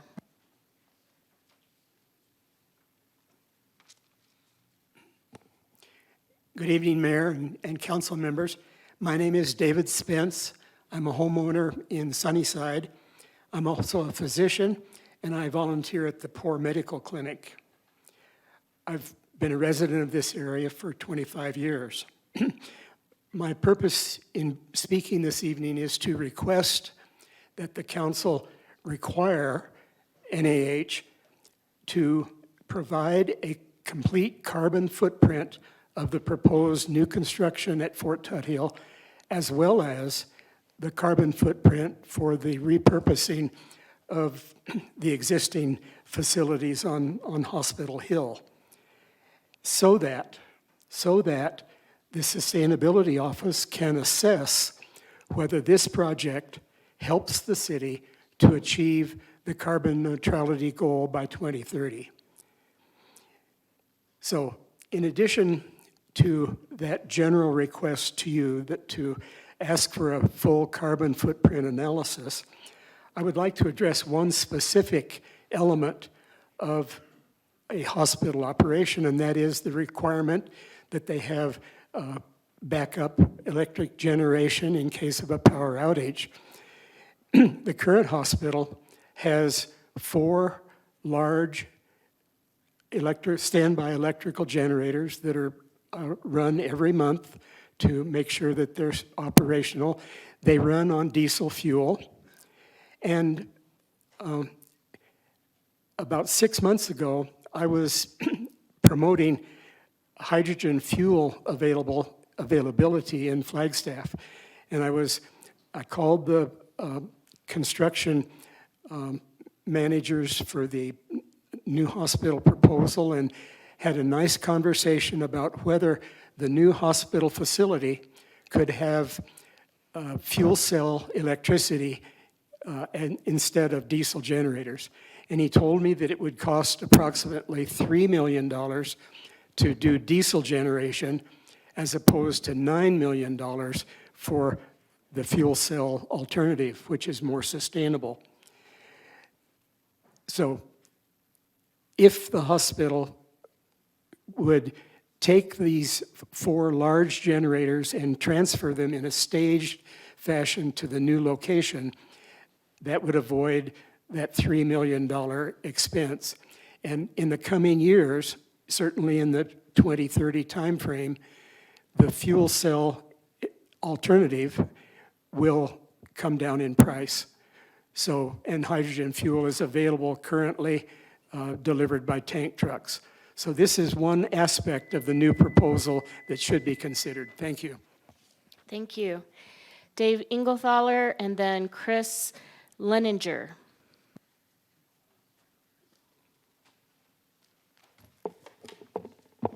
Good evening, Mayor, beautiful members of council. Appreciate your service and all your time spent on this really important issue. I'm Dave Inglethaler. I'm a longtime resident, about 25 years in Flagstaff. My family has really grown up in Flagstaff and is deeply rooted. Kids all went to school. My wife taught in our schools. I've built and run businesses in this town, and it's truly something I cherish. I often refer to Flagstaff as the shining city on Arizona's hill. This magnificent place has really, throughout history, always grown and shaped by the times. Flagstaff does have a great history and hopefully will have a great future, but I think that future is precarious. Whether we all want to face it or not, Flagstaff is getting a bad reputation for a number of the reasons that were discussed earlier, and I think you guys have probably heard ad nauseum about business concerns, about the costs of housing. My business has lost a number of scientists that just can't afford to live, even though I pay my staff really well in this town. Over market minimum wage prevents me from hiring or making internships for high schoolers anymore. And it's also hurting, obviously, a lot of non-chain businesses. And we have great things in this town. Our schools are rich and diverse. And our state of healthcare, what about that in our community? We have amazing healthcare, whether it's distributed community healthcare, and then, of course, our great healthcare providers in the hospitals. Will we be able to absorb the future healthcare of the region? Do we currently have the state-of-the-art facilities that can handle at least the current population size? The answer is maybe, barely. But never mind the future. Through all the negative discussions and comments that have been happening in this community, certainly at previous meetings, one question's been rolling through my head, and that's, have we lost our ever-loving minds? Do we not remember the pandemic, the emergency that made us all sick, that shut down our community along with the whole world? Do we not remember cheering for our healthcare heroes, trying to get them everything they needed to fight the fight? Now, coming out of this emergency, we have a real chance to have a 21st century hospital and health village in our community. And classically, Flagstaff style, we're going to try to find roadblocks and delay and ultimately try to prevent that. We desperately want them when we need them, but we turn our backs on them when we don't. Actually worse, we try to smite their plans and smear their reputations. Again, I ask, have we lost our ever-loving minds? Please choose a healthy future for the families and the businesses that want to stay here and call Flagstaff home. Thank you. Thank you. Chris Leninger and Michelle James.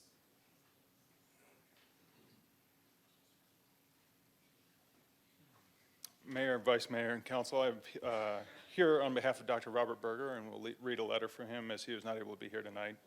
My name is Robert Berger, and I'm an independent general surgeon practicing in Flagstaff since 2004 at Flagstaff Surgical Associates. I'm not employed by NIH, but have contracts as medical director for several service lines for which I receive compensation from NIH. I believe that we have outgrown our current hospital with little space or opportunity for the upgrades on the current campus that are necessary to provide the high-quality care that we would like to continue. Improved infrastructure will continue to attract additional medical talent in the form of physicians, advanced practice providers, allied health professionals, nursing staff, etc., to our community. We must continue to think about the needs of our community, not just for today, but for the future. There are portions of the new campus plan that are not perfect, but a new hospital and surgical center will undeniably provide the state-of-the-art services that we need for our city and for the broader community which we serve. Sincerely, Robert Berger. Thank you. Michelle James, and then James Brooks. Hello, Mayor and Council. As you know, my name is Michelle James. I'm Executive Director of Friends of Flagstaff's Future. F-Cube spoke with healthcare experts last week about the NIH proposal to relocate the hospital away from the center of town. F-Cube would like to share some important elements of these conversations and provide several suggested recommendations based on them. The CEO of Parish Healthcare in Florida, George Mkhitaryan, has 30 years of experience managing hospitals. He was surprised that NIH wanted to build a greenfield hospital rather than renovate the existing hospital, which is what most hospitals do now because it's less risky financially. We also spoke with a health economist at Miami University. Both he and CEO Mkhitaryan were emphatic that NIH's proposal to build a new campus should not be considered apart from an acceptable plan for the current hospital campus. These two projects should not be decoupled. CEO Mkhitaryan indicates that he has experienced firsthand 50% of physicians putting up for sale signs and moving to be adjacent to new hospitals. In his city, multiple physicians' offices were still vacant 15 years after a new hospital was built. The prevention of blight after a hospital move is the reason he believes a plan for the existing campus must be in place. Finally, it was made clear to us that a new hospital is not needed to improve access to physicians and medical care. Mkhitaryan pointed to older hospitals all over the country that have been renovated in ways that were not possible 2 decades ago, as technology has adapted to make it easier to retrofit existing buildings with the newest technology in healthcare. F-Cube suggests the following actions be taken in order to better understand the healthcare needs of the community and the impacts of the community of the proposed move of the hospital. Request the county conduct an updated healthcare needs assessment to determine how the region's healthcare needs are best served. The immediate needs outlined in the county's 2021 report can be addressed without a new medical retail complex.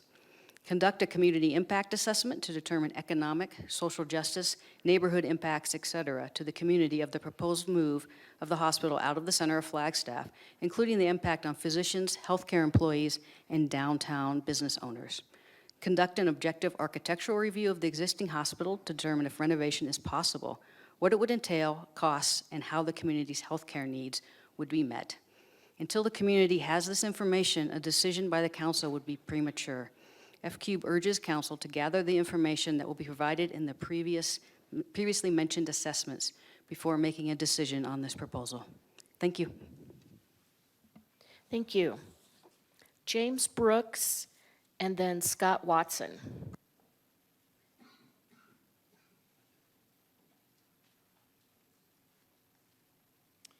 Good evening. My name is James Brooks. First, I want to say thank you. After listening to the great pickleball debate, you have a tough job. Thank you, all of you. And secondly, to NIH, I think you also missed an opportunity with a little quick graphic addition to your PowerPoint to put 40 pickleball courts on the southwest side of the new healthcare village. You could have killed 3 birds with 1 stone. Fire-wise planning, overflow parking, and fix the pickleball dilemma. So, I've lived in Flagstaff for 32 years with my wife, and I'm proud to have raised our daughters here. We love this town and its people. For the last 17 years, I've been a small business owner, and I'm proud to provide jobs for local residents. My business has contributed $10 million in employee payroll to the community over the last 12 years. One of the challenges of running a business in Flagstaff is finding skilled labor. I believe that we need to consider the benefits of attracting and mentoring skilled labor in our region. A project this size would have the added benefit of bringing skilled trades to the community, which would benefit local businesses. In addition, many local businesses and citizens would greatly benefit from the resulting infill post-move. I need to say the current location of the hospital serves me and my family very well, but it's not sustainable for NIH patients and the community served. We need to think bigger than ourselves and consider the needs of the entire community. Please approve this request for NIH to build the new campus. Thank you. Thank you. Scott Watson, and then Marcus Ford. Good evening, Mayor, Vice Mayor, and council members. I've been given the opportunity or privilege to read a letter on behalf of Una Workbaugh. She is the Economic Development Director for the City of Winslow. She writes, Flagstaff City Council. One second. Though we are separated by counties and a tad shy of 50 miles, what happens in Flagstaff directly affects the people and the businesses of Winslow. Having a hospital and the capacity to help our regional residents is paramount to the success of Northern Arizona, communities in general. We are greatly underserved here. Our local population heading to Phoenix and sometimes further on to Las Vegas and Los Angeles to get proper medical assistance. Personally, having moved to the area about 2 years ago, I have yet to get an appointment with a local provider or a physician. My appointment made in January of 2022, was not yet set until November of last year. Then late in September, I was called and told that the doctor had to cancel and then turn around and rescheduled my appointment for March of 23. I am now awaiting June, 20 months later, after taking on the position of the City of Winslow, other doctors and offices not taking on new patients at all. Will this new hospital solve this conundrum? She asked. Not entirely, but it will help. Please take into consideration the aging population of our region, as well as the active pursuits of our community and residents and tourists to enjoy year-round. They need regular medical care as well as emergency service to ensure a healthy and happy lifestyles. Hospital facilities are much needed in the aspect of economic vitality, not only in the city that they are located, but additionally for the surrounding rural towns and outposts they serve. Thank you for your time and consideration. Thank you. Thank you. Marcus Ford and then Susan Immel.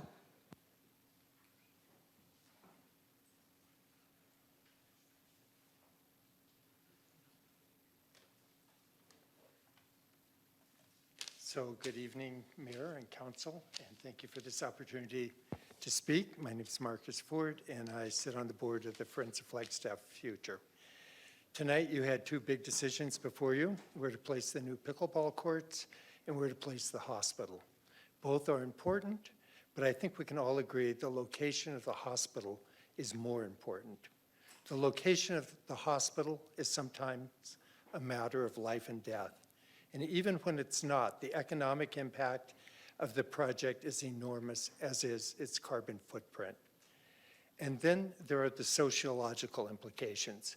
Moving the hospital from the center of the city to the outskirts of town will change the shape of our community. For all these reasons, it's important that you get this decision right.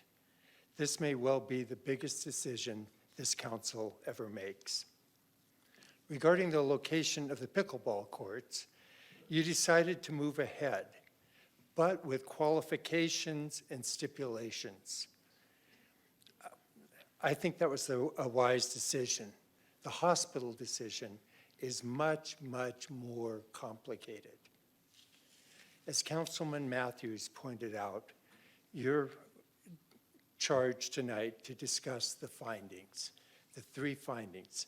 The first is it in accordance with the regional plan, the existing regional plan? And the answer is no, it's not. The second one is, does it benefit the general public? And the answer to that is, we don't know. No extensive study has been done on the effects of the local community. Does it benefit? It benefits some people, no doubt about it. It harms other people, no doubt about it. Does it overall benefit the community? The answer is we simply don't know. The hospital assures us that it will, but why accept their word as the final decision? The Board of Friends of Flagstaff Future believes that rather than voting to approve or deny tonight, that you should entertain a motion to postpone the decision until you get more information so that you can make the right decision for the community. This is a very complex decision, and you need all the information available at your disposal. At some point, you will have to decide to approve or to deny, but you don't need to decide that tonight. Take the time, get the information that you need, consult outside experts, and then make the right decision for the whole community. Thank you very much. Thank you. Susan Immel and then Matthew Hall.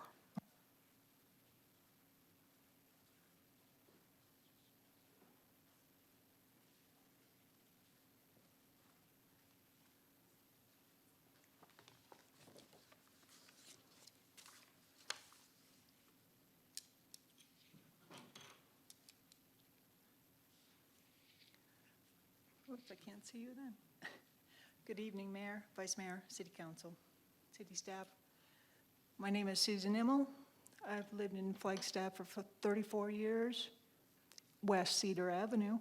I'm so glad that Vice Mayor Aslan mentioned the Yavapai Industrial Development Authority. That was in the that story was in the Camp Verde Bugle, which I read across the street from here back in October. And I would imagine you'd want to be concerned with the details of that. Maybe consult your counterparts in the villages, in the towns in Yavapai County. I would encourage county supervisors to do the same in Yavapai County and see which shenanigans happened with that.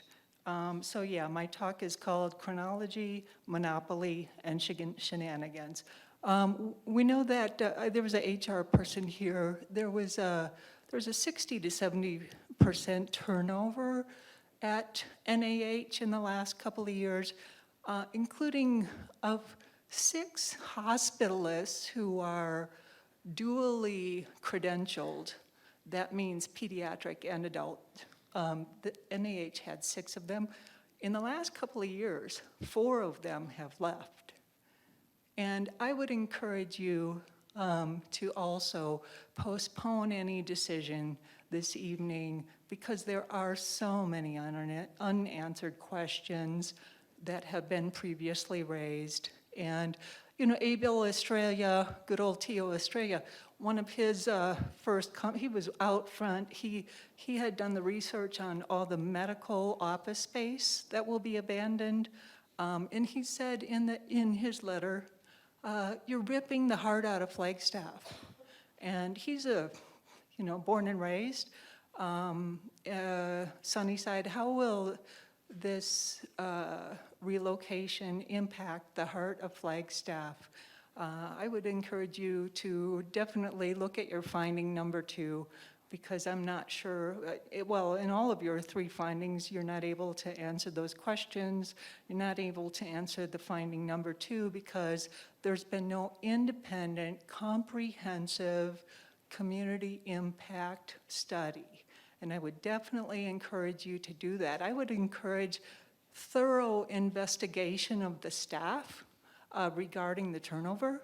And yeah, there's ways, shiny buildings only go so far when you talk about staff morale, especially when we're talking 60 to 70% turnover.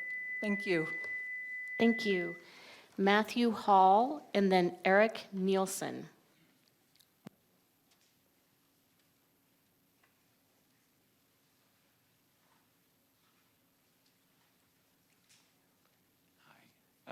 There you go. I've never done this before, so I'm extremely nervous. So good evening, Mayor and Vice Mayor and council members. And I'm really thankful for the work that you do, and I'm really thankful for everybody that's here, that's spoken tonight, and really offered their views. It's kind of amazing. I feel like my eyes are really wide. I wrote a letter on April 30th this year and sent it to everybody here. And I heard back from some people and not from others, but I wanted to make sure that my view was heard. At this point, in my letter, I wrote that I wasn't in favor for this hospital. And hearing everything tonight, I still am not in favor of going ahead with it, especially, I would say, to add on to what a lot of other people have said, is to postpone this decision, not because you want to like throw blocks in front of it, but because there's all these unanswered questions, like Vice Mayor Aslan brought up about the bond issue in Yavapai County, but the whole thing about the carbon footprint. And my personal worry is about how it goes against the regional plan, the regional policy, LU 5.2, right? Where it's going to encourage urban sprawl. Because in that area, when you have like a very urban structure with a big parking lot, no matter whether it has solar panels or not, it's going to encourage, with those hotels, et cetera, a lot more cars. They're going to build, they said, they need a new fire station. They're going to build all this new housing. That's a lot more cars, and then we don't have any sort of evaluation of how much of a carbon footprint that will have. I think this decision is going to impact, as other people have said, Flagstaff for decades and decades and decades. And yes, it might help a lot of people in some ways, but will it help everyone? And that's because we really are in this together, right? And so it really needs to help as many people as possible. And so we need really firm and good answers. And I really thank you for your time and for your hard work. All right, and thanks for everybody. Thank you. Thank you. Eric Nielsen and then Allie Applin.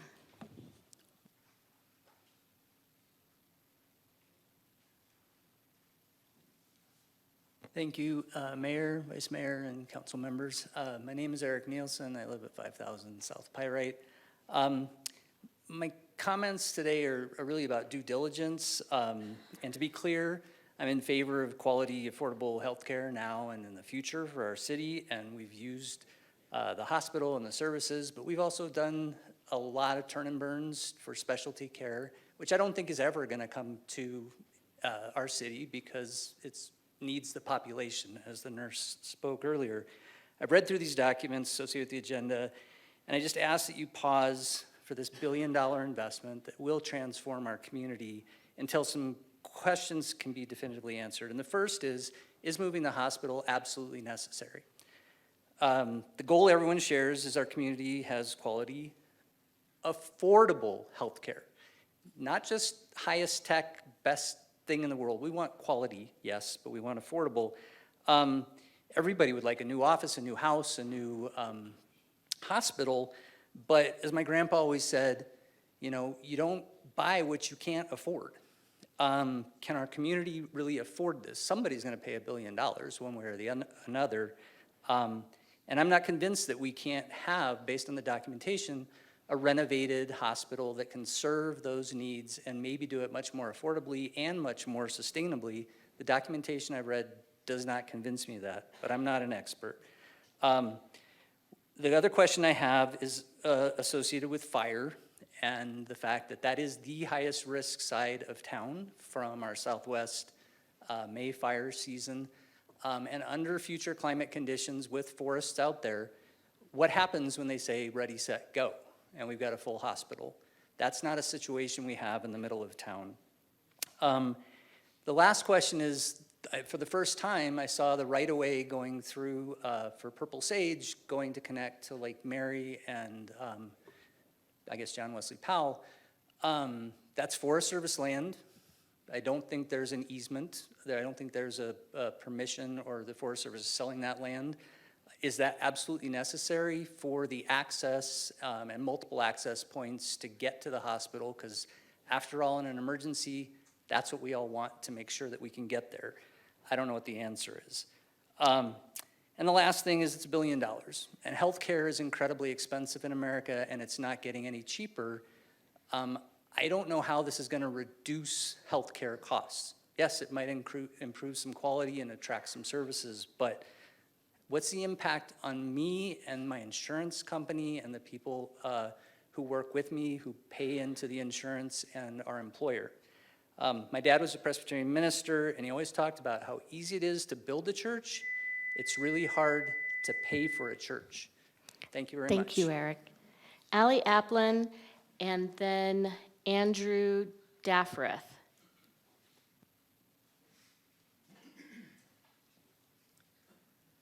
Good evening. These are long days, and I don't know how you do it. I got to hand it to you. Good evening, Mayor, Vice Mayor, council members. My name is Ally Applin. I've been in Flagstaff since 2010, and I'm speaking on behalf of myself and my family. Somebody came up here earlier and kicked the can. Please don't kick this can down the road. As council members, as council, mayor, you have the opportunity to make strategic decisions, not just immediate tactical decisions. This is a strategic decision that will set us up as a community to bring world-class healthcare to all of our residents, and not just the residents of Flagstaff, but our neighboring cities who are not here and who are not able to speak for themselves. I think that is unbelievably valuable, and I urge you to think very carefully about that. If your decision tonight is in fact based on the criterion that Councilmember Matthews brought up, the findings, I don't see how you cannot approve this. It seems to me that those findings have been met and approved. So I urge you to vote yes on this very critical decision. Thank you for the time. Thank you. Andrew Daffrith, and then Stephen Williams. Thank you. Good evening, Mayor, Vice Mayor, Council. My name is Andrew Paffrath. I'm here as an NIH colleague, but also to read a letter on behalf of Joel Justin, the parent of a recent NIH patient, to whom it may concern, in support of the Northern Arizona Healthcare Wellness Village. I will begin with this bit of background. My wife and I have lived in Flagstaff for over 15 years and share a general hesitancy toward many aspects of modern medicine that attempt to replace natural, God-given forms of healing, prevention, and immunity. With that said, having access to proper medical care is undeniably critical to our community and impacts all residents of an area, regardless of their personal feelings on modern medicine. In October of 2021, my wife went into labor 6.5 weeks early with our first child. We went to Flagstaff Medical Center, unsure and scared of what might happen. Our beautiful daughter was born at 5 pounds. She was almost immediately placed on oxygen and was rushed downstairs to the special care nursery where doctors and nurses spent the next several hours conducting various procedures to ensure our baby girl got the nutrients needed to survive.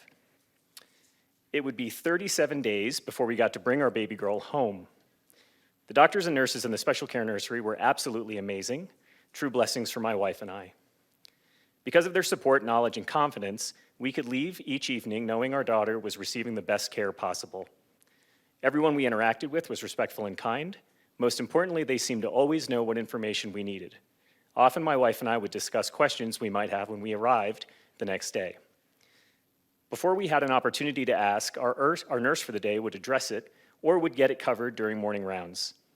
I would never wish spending time in the special care nursery on anyone, but if you must spend time there, then there could be no better place than FMC. I will also say that our experience and time spent there was eye-opening. For 37 days, we watched babies come and go, some discharged, others needed to be transported to a hospital in Phoenix. This happened because the special care nursery wasn't equipped to handle all cases. We learned from our talks with the various doctors and nurses that there were plans for a new wellness village and that it would include upgrades for a state-of-the-art special care nursery that could handle all cases that come in. We wholeheartedly support the new NAH Wellness Village. The need for an up-to-date medical center that can support our growing region is needed. This wellness village will set the stage for offering necessary medical support for decades to come. Sincerely, Joel Justin. Thank you. Thank you. Stephen Williams, and then Caitlin Boren.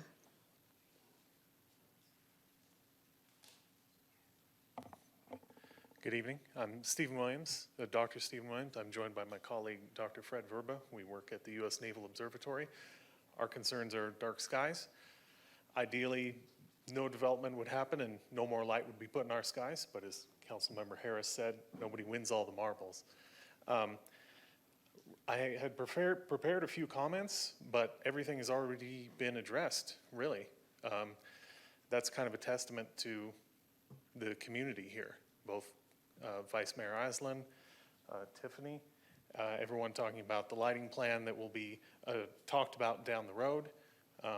We've already had two rather lengthy, not as lengthy as this meeting, but lengthy discussions as a Naval Observatory with NIH, and they were very positive. We look forward to continuing that later this week and, excuse me, further down the road. That's really about it. Thanks. Thank you. Caitlin Boren, and then BU Todd. Good evening.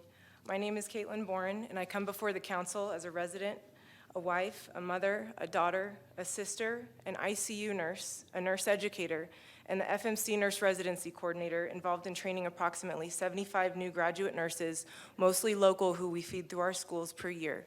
I'm asking that you approve the zoning for the NIH's new campus. My husband and I moved here in 2016 to raise our young family, who were 1 and 3 at the time, and we have no intent of leaving. I'm sure many of you in this audience have families, and a loved one or a dear friend that lives here, and I ask you this: if they were in the hospital, would you want to go visit them? If so, what are your expectations? Do you expect to find parking? Do you expect to have space in the room to sit? Do you expect they will get an inpatient bed here in Flagstaff? What if you were told your father was being transferred to Phoenix because we didn't have space? How does that affect you? Now, I want to remind you, we are talking about a new Flagstaff campus, but FMC is part of a larger Northern Arizona healthcare of over 700,000 community members. This means Chenli, Ganado, Tuba City, the truck drivers who travel on 40 delivering your Amazon packages, and all the tourists at the Grand Canyon who don't bring water. This project is bigger than our small town. Families that visit, whether Flagstaff natives or from outside the city limits, should feel comfortable when they are here.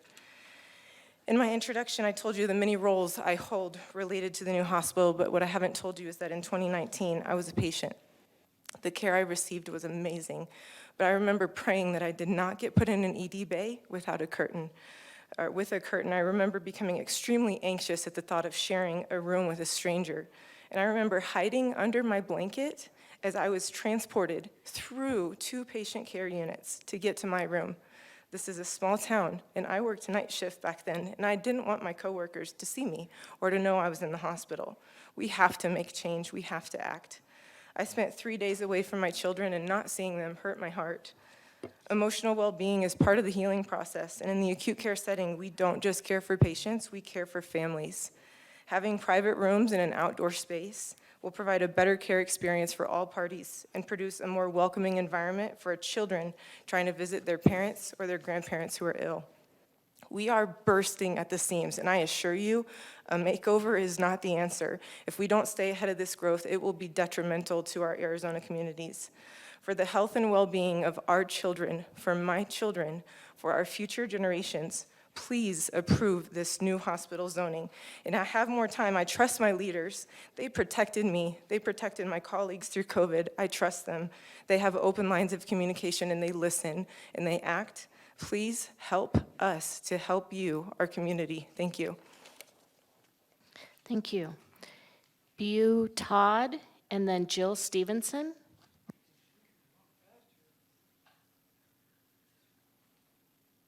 Mayor, was that Billy Todd or Buell Todd? If it's Billy Todd, that was for hopefully the last item on the agenda, not the hospital. Oh, all right. I may have filled that out wrong, I apologize. That's fine. I don't think you did. It just got stuck in my pile. Thank you, Mr. Todd. Oh, that's true.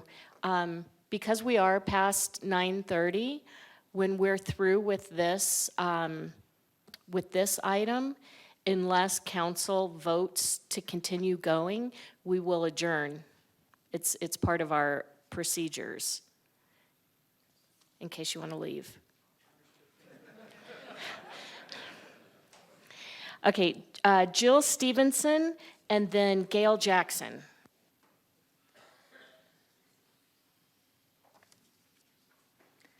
Mayor and City Council, thank you for your patience and determination. I am not anti-healthcare by any means, but I think there are too many unanswered questions with this proposal. in light of the fact that the climate crisis should be our major consideration. It affects all of us and will drastically continue to do so unless we work hard to mitigate what's happening. The findings, I think, are not being met. The number one finding, the NIH proposal is not in keeping with the regional plan because it does not help the city meet its carbon neutrality by 2030 goal. Finding number two, the NIH proposal is not to the benefit of the health and well-being of the community because it will set them at greater risk due to more and more extreme climate change. Are the promises that we've been hearing from NIH already actually written into the proposal, or are they just verbal promises? I think there are too many unanswered questions to make a decision, yes or no. I think we need to postpone it. And I hate to put more of a burden on you folks because you really have had a lot. But I think this is something we need to really think longer and do more investigation about. Thank you. Thank you. Gail Jackson.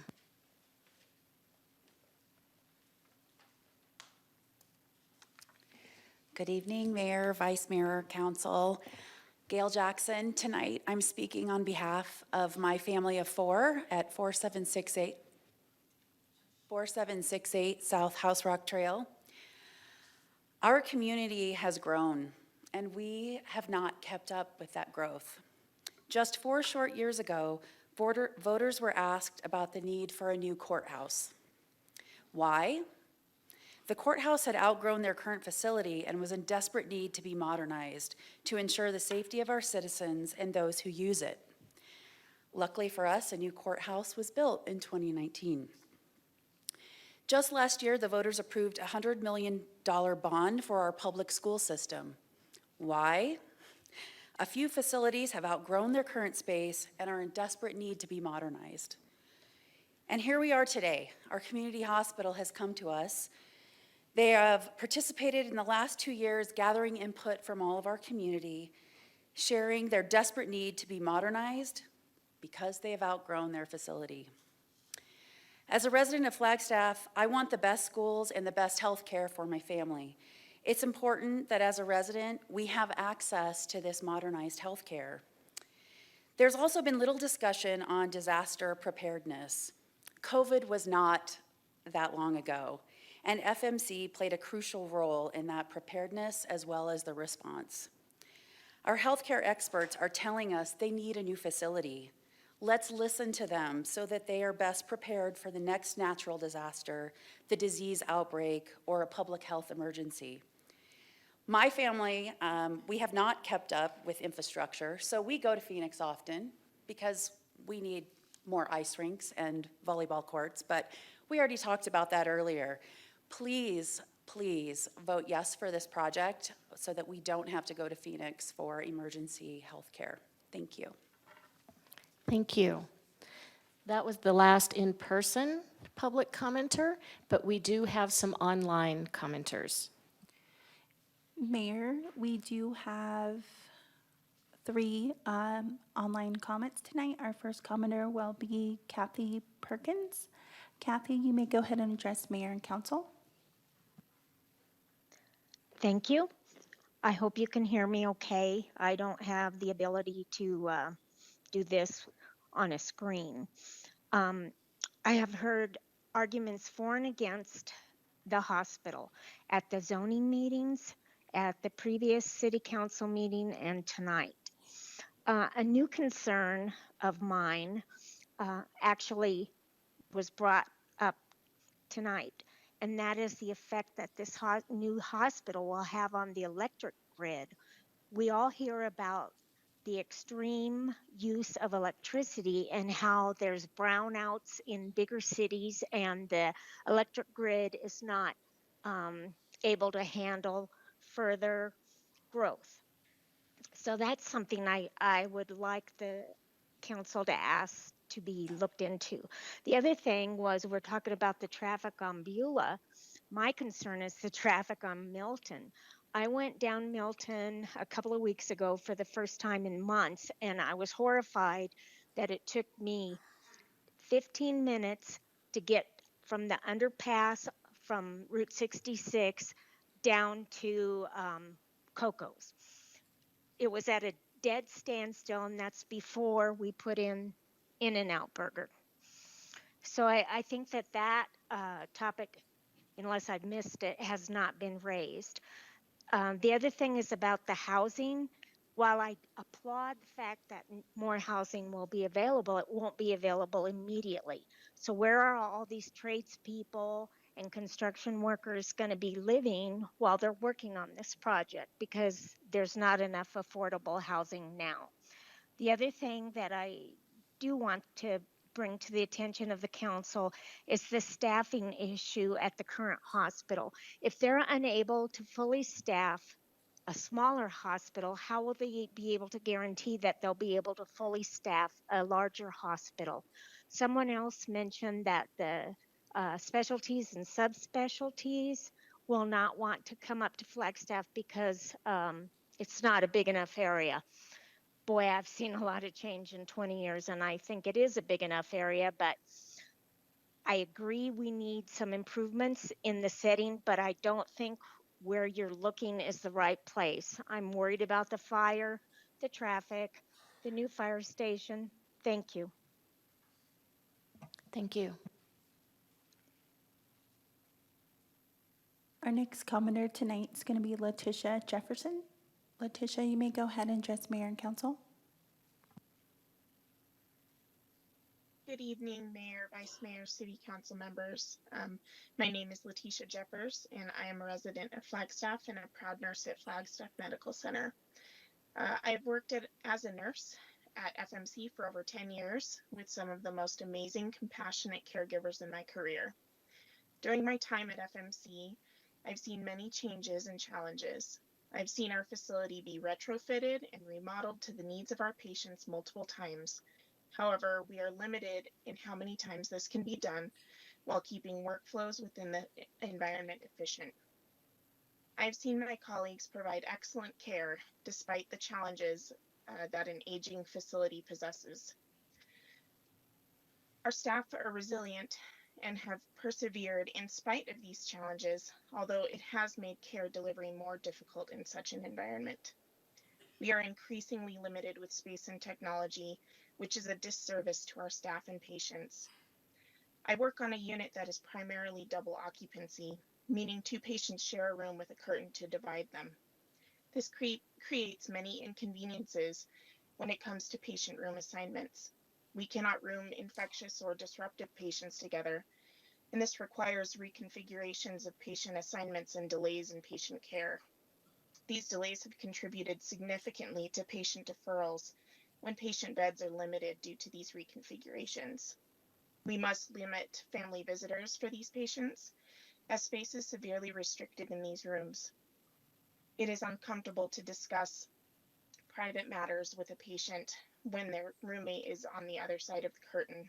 These are just a few examples of the inconveniences posed by this outdated hospital structure. The inpatient units are poorly designed and no longer meet the standard of care delivery for our caregiver staff. Each unit's nurses station is designed differently, and the storage rooms are not alike, adding extra work to the caregiver staff when trying to find items for patient care. These inefficiencies add unnecessary steps for our caregivers, taking away precious time to be with the patients, as well as cause stress on the caregivers when they float from their home unit.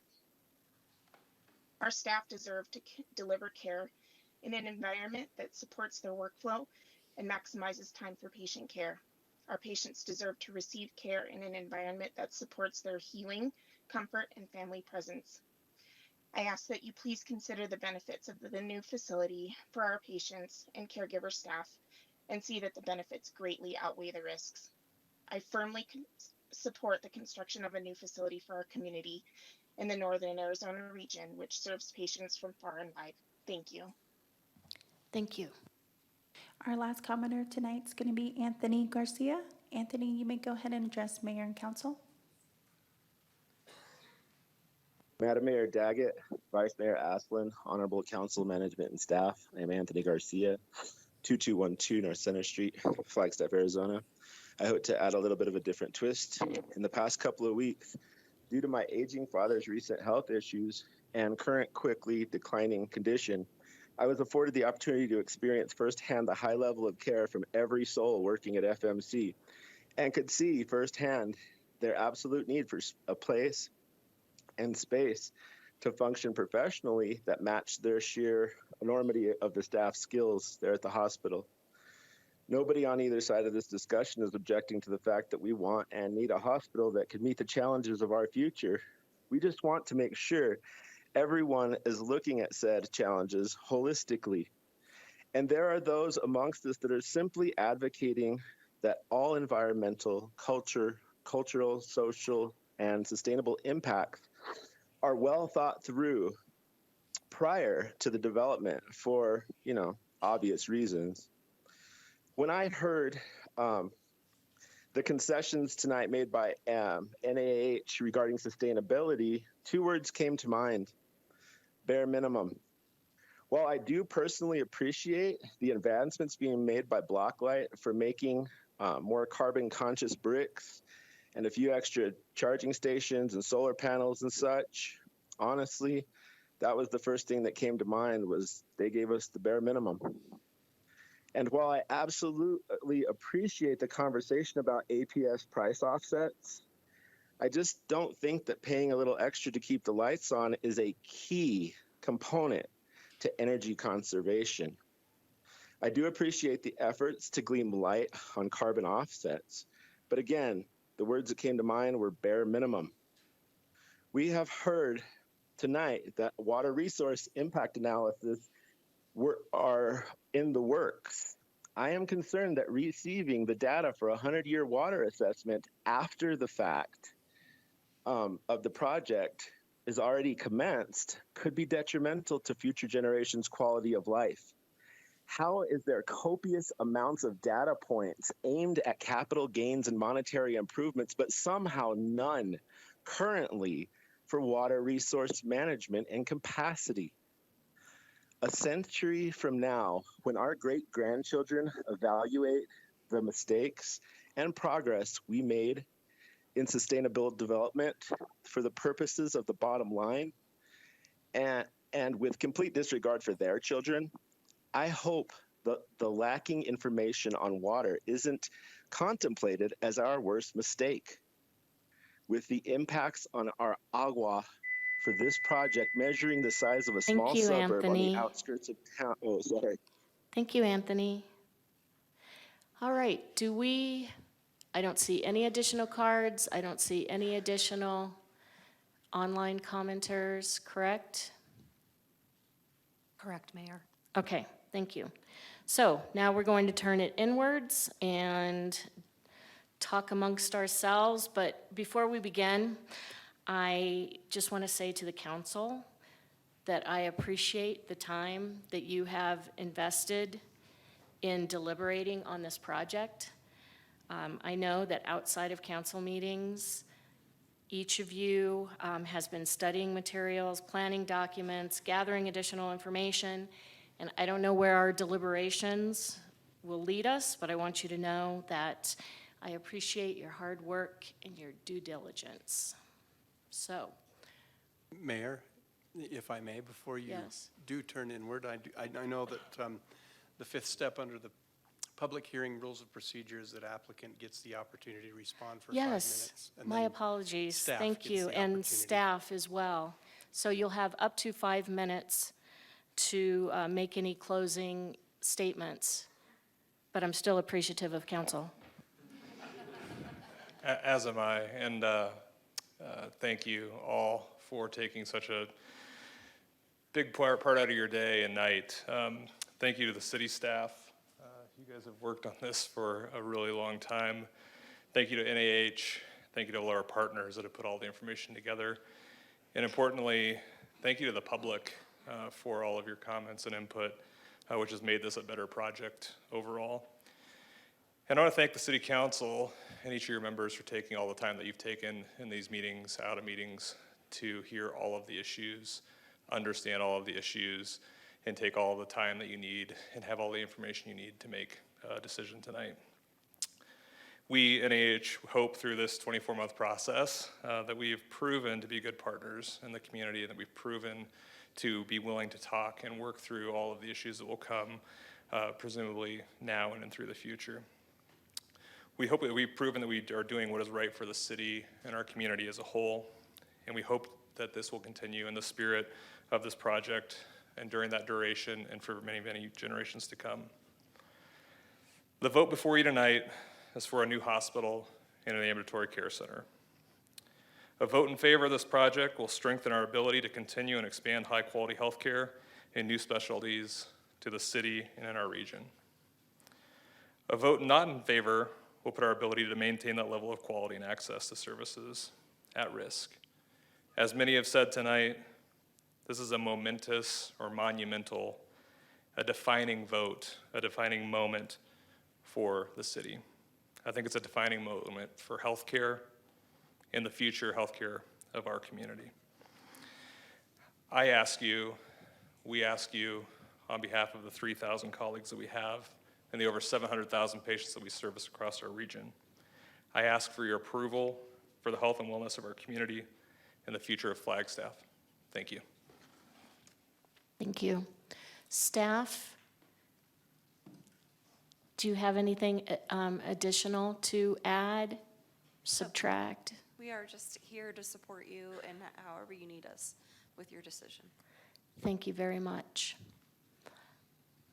All right, Councilmember Matthews. Thank you, Mayor.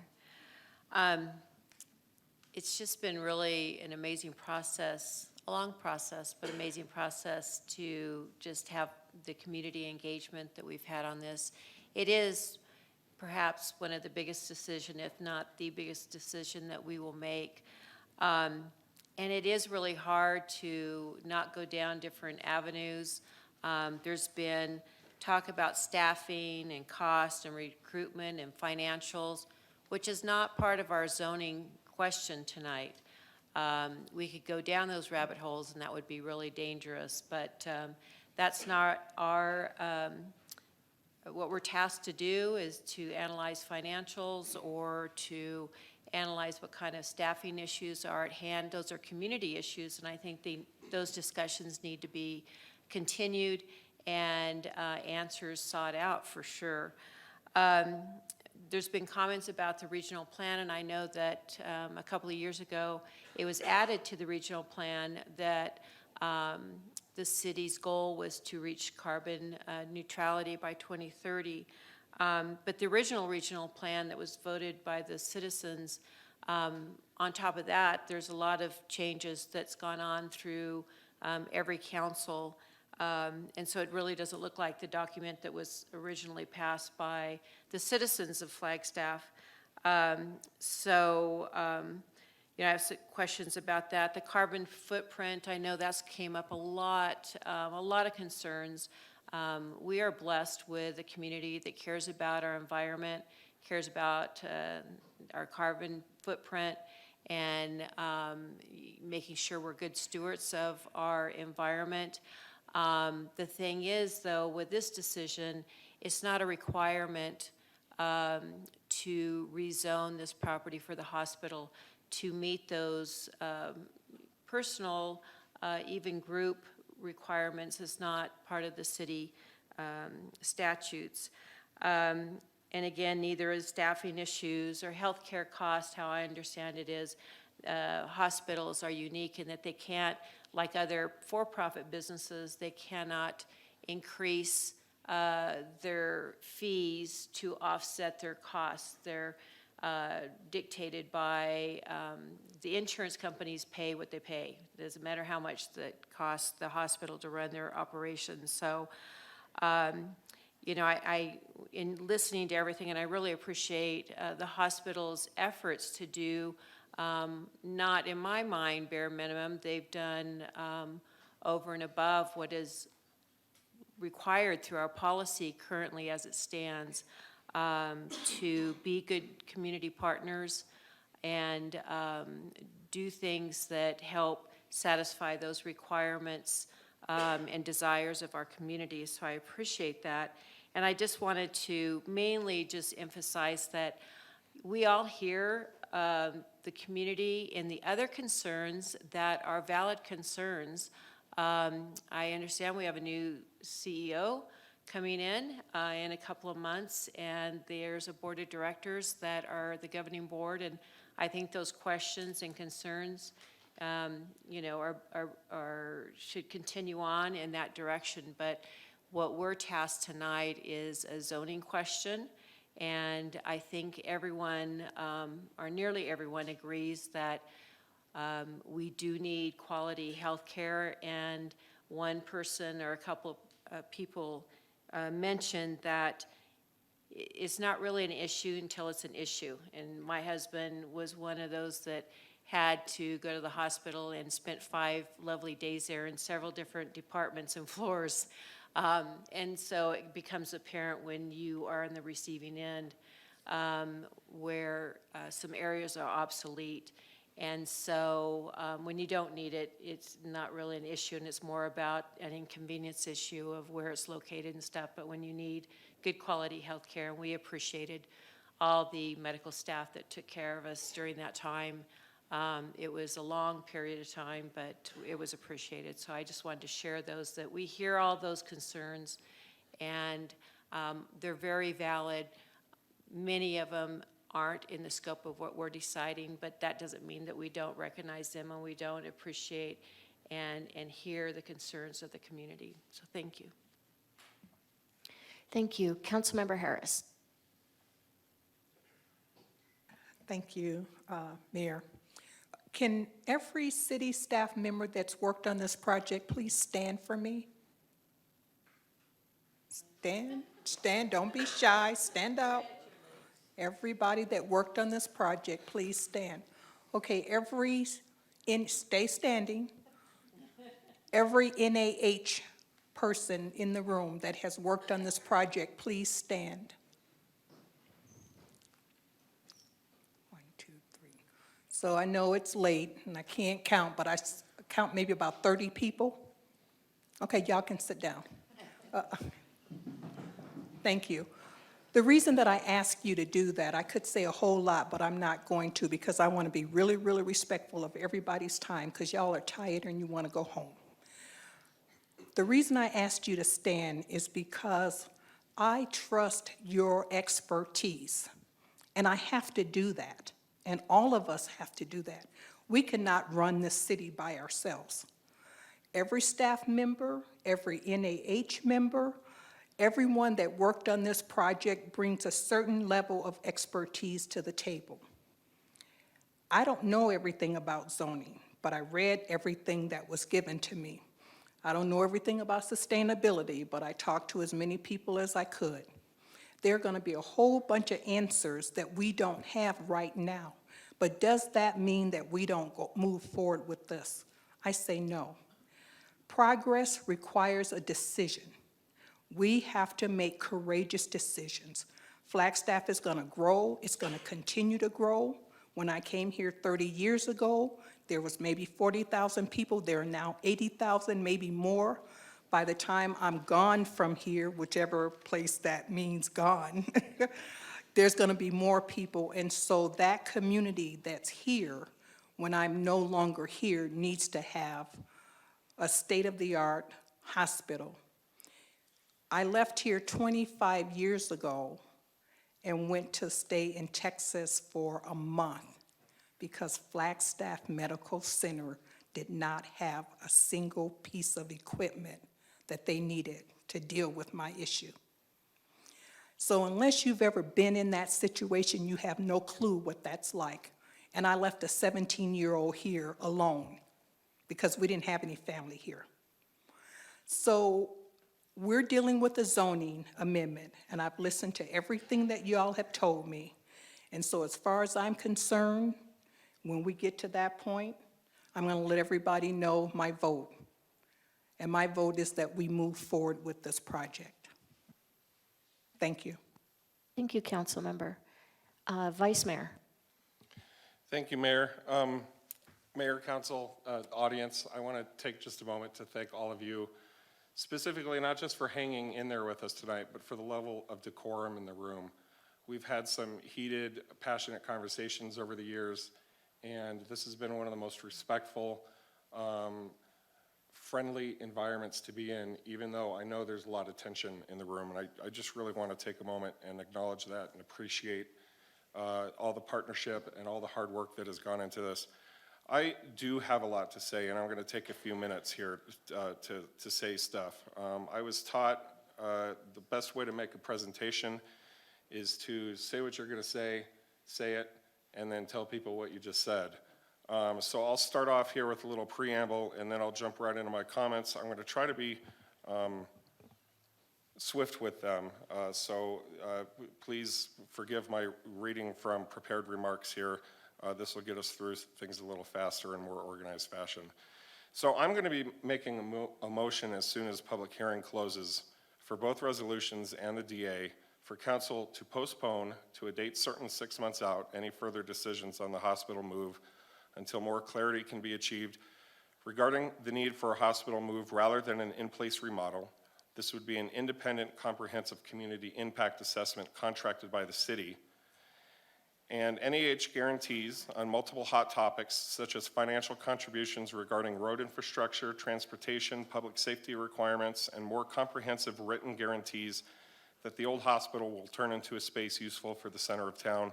And finally, further assurances from NEH that it will do everything possible to assist with Flagstaff's carbon neutrality benchmarks. I see a lot of progress on these fronts. I hope to see a lot more. And my comments tonight are not about the quality and character of NEH. It's about what more can we achieve together if we put a little more planning and purpose and conversation into this. We've done a lot of listening. I know the community wants to hear from us now, and I hope that each of us actually has a lot to say. This is Flagstaff's biggest development in decades, and we should all have a lot to say about it. So I thank you in advance for hearing me out, and let's get into it. There are three things I want to be very clear about at the outset here.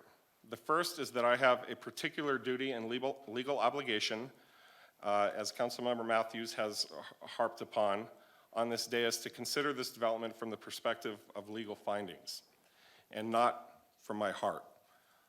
But I do want you all to hear where I'm coming from, and I need you to realize I'm tackling this from my own set of values and not from all the noise that's out there.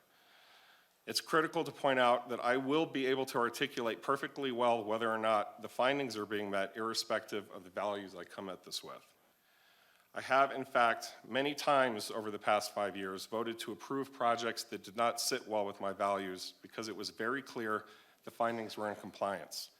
I can and would do that for the hospital relocation if a postponement yields results.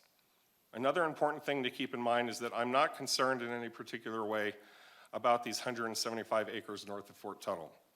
I'm not trying to save those trees. That area will get developed one way or another. Ideally, a lot of housing would go there otherwise, in accordance with our housing emergency goals.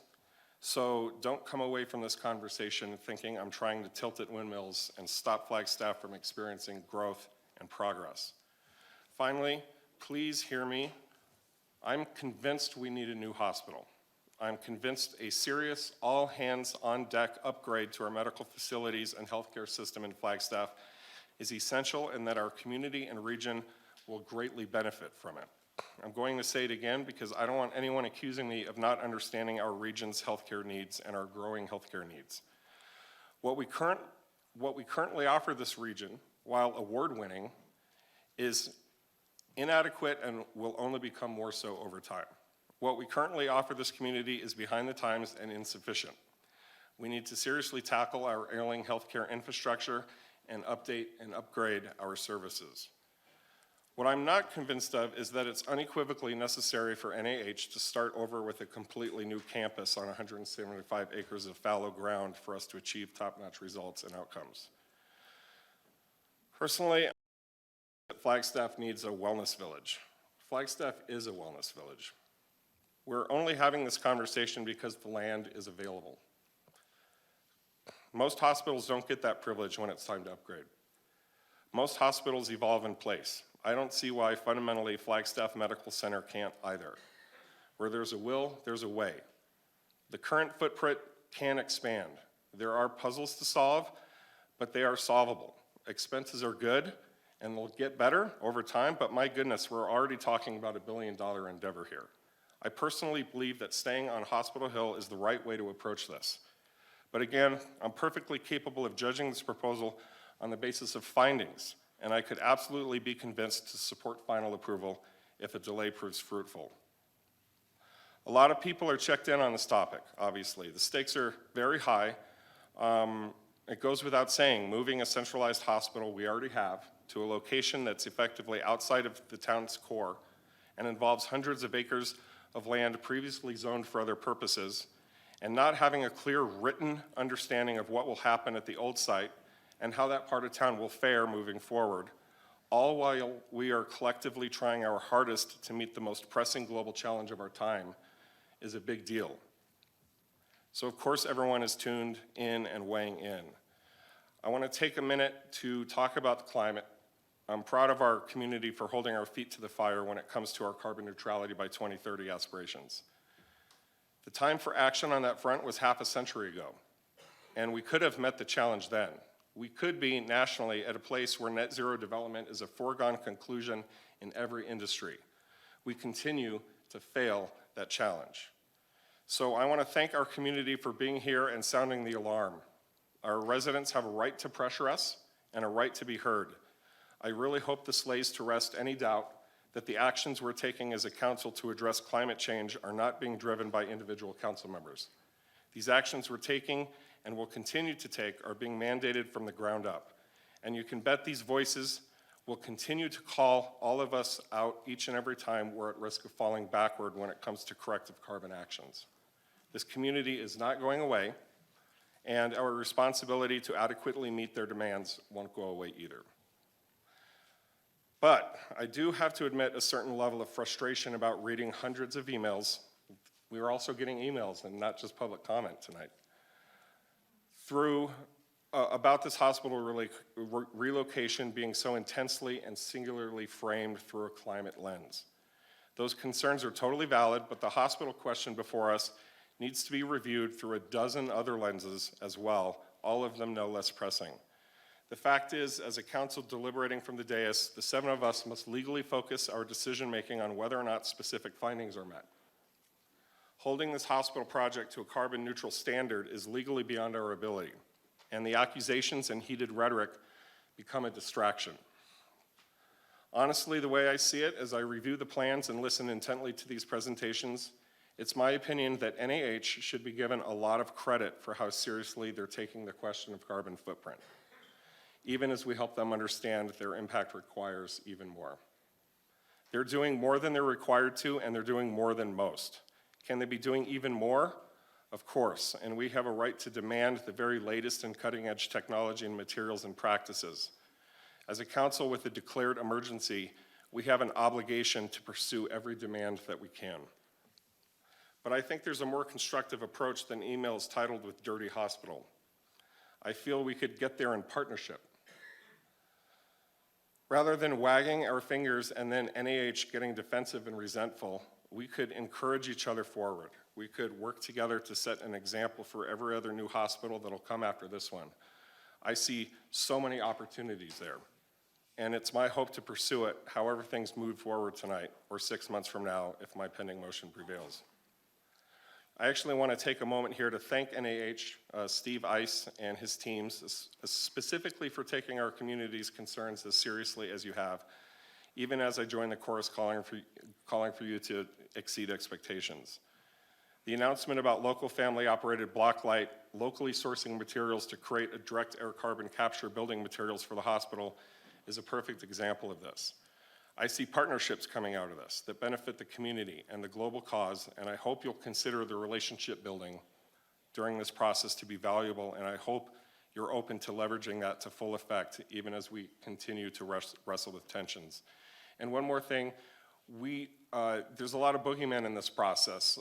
One of the most authoritative voices I know of and can think of in terms of the building industry and green building is Mr. Tim Kinney, who spoke 2 weeks ago during this public hearing. I consider him to be an absolutely authoritative voice on what can be done. And when he says that the hospital that NAH is building is one of the best things we can get and still provide the care we need, I totally trust him, and I just want to state that for the record. But we are left with tensions. I mentioned that carbon neutrality isn't the only prevailing issue here. Many unsolved problems are left over tonight. There are legitimate differences of opinion and values at work, and I see many areas where NAH and I are simply not seeing eye to eye. At the end of last year, I was the only no vote on council in a 5-1 decision that ultimately carried this process forward. I mentioned at the time that it was important for me that our votes reflected the true level of tension and anxiety that exists in the public. I felt pretty lonely, but I knew I wasn't alone. And then planning and zoning really helped to balance the record in terms of the community's compass bearing. It's important that our P&Z Commission, which recommended outright denial of the matters before us tonight, feel valued and be remembered in this process too. But this isn't only about making sure people feel heard. The truth is, after 5 years on council, this project is one of the first in which I'm confident I can make a clear argument that the project doesn't adequately meet findings, not by a long shot. That's a huge statement. It's a big deal. This project would effectively have our hospital moving out of town. It places numerous unique demands on the city apparatus that Flagstaff would otherwise not be required to address, at least not this soon. The NAH Wellness Village is encumbering the city of Flagstaff and ultimately its taxpayers with massive, sudden costs, obligations, and forced opportunity costs. I'm a firm believer that smart growth means that development pays for itself. And however you slice it, I'm left with the unfortunate conclusion that NAH is not providing enough additional support for transportation and public safety needs to warrant a clean green light to move forward with their plans at this time. Furthermore, I have questions, even if they have the means to do so, if they were willing to offer more. I'm concerned that there may even be a legitimate question as to their ability to fulfill current development agreement obligations without further concessions from the city, or without help from various counties in the region, or without successful federal granting opportunities, something I enthusiastically hope they'll get, but it's no guarantee as of this date, and it's one reason why we should wait. We don't know yet if the critical RAISE grant will get awarded. For that reason alone, this council should act responsibly and postpone our decisions. Our taxpayers need us to wait on the outcome of that grant application. But beyond that, federal grants aren't sustainable as an answer to the findings on this development project. Ugh. Congressional earmarks are flowing right now, but what happens when Congress shuts that faucet off again? The debt limit fight and its uncertain outcomes are, again, reason enough for council to postpone a decision. A successful negotiation of the debt limit may involve that faucet getting shut off hard, council. Waiting to see what happens there in the next month is prudent and relevant to the decisions before us. The bonding concerns I've raised through questions tonight weigh on me too. NAH tried and failed to secure nearly $500 million in debt commitments from Yavapai County. Now they're in limbo with Coconino County. Where is that process going to go? Will the city of Flagstaff itself be asked to issue debt eventually? These are real outstanding questions that we have a responsibility not to ignore. We can afford time to get clearer answers, and those answers can have an impact on the findings. Another compelling reason we should postpone this conversation, council, NAH is in the process of onboarding a new CEO. Dave Cheney's start date is July 10th. Why are we in the position to approve or deny Flagstaff's biggest development in decades less than 2 months before NAH executes a substantial change in leadership? We should have the right and we should have an obligation to hear from Mr. Cheney and to ask him questions. For the record, I'm very excited about the announcement on Mr. Cheney. I'm very familiar with the Sutter healthcare system, having lived in Northern California for many years, and I have the deepest and utmost respect for it, and I think a change at the top might be exactly the final piece on the equation that really brings things into focus.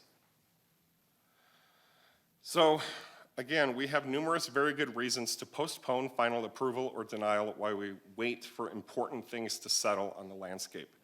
The fate of the critical raise grant, the national debt limit negotiations, and the fate of our country's credit rating, and the swearing in of a new CEO following the abrupt departure of the most recent one.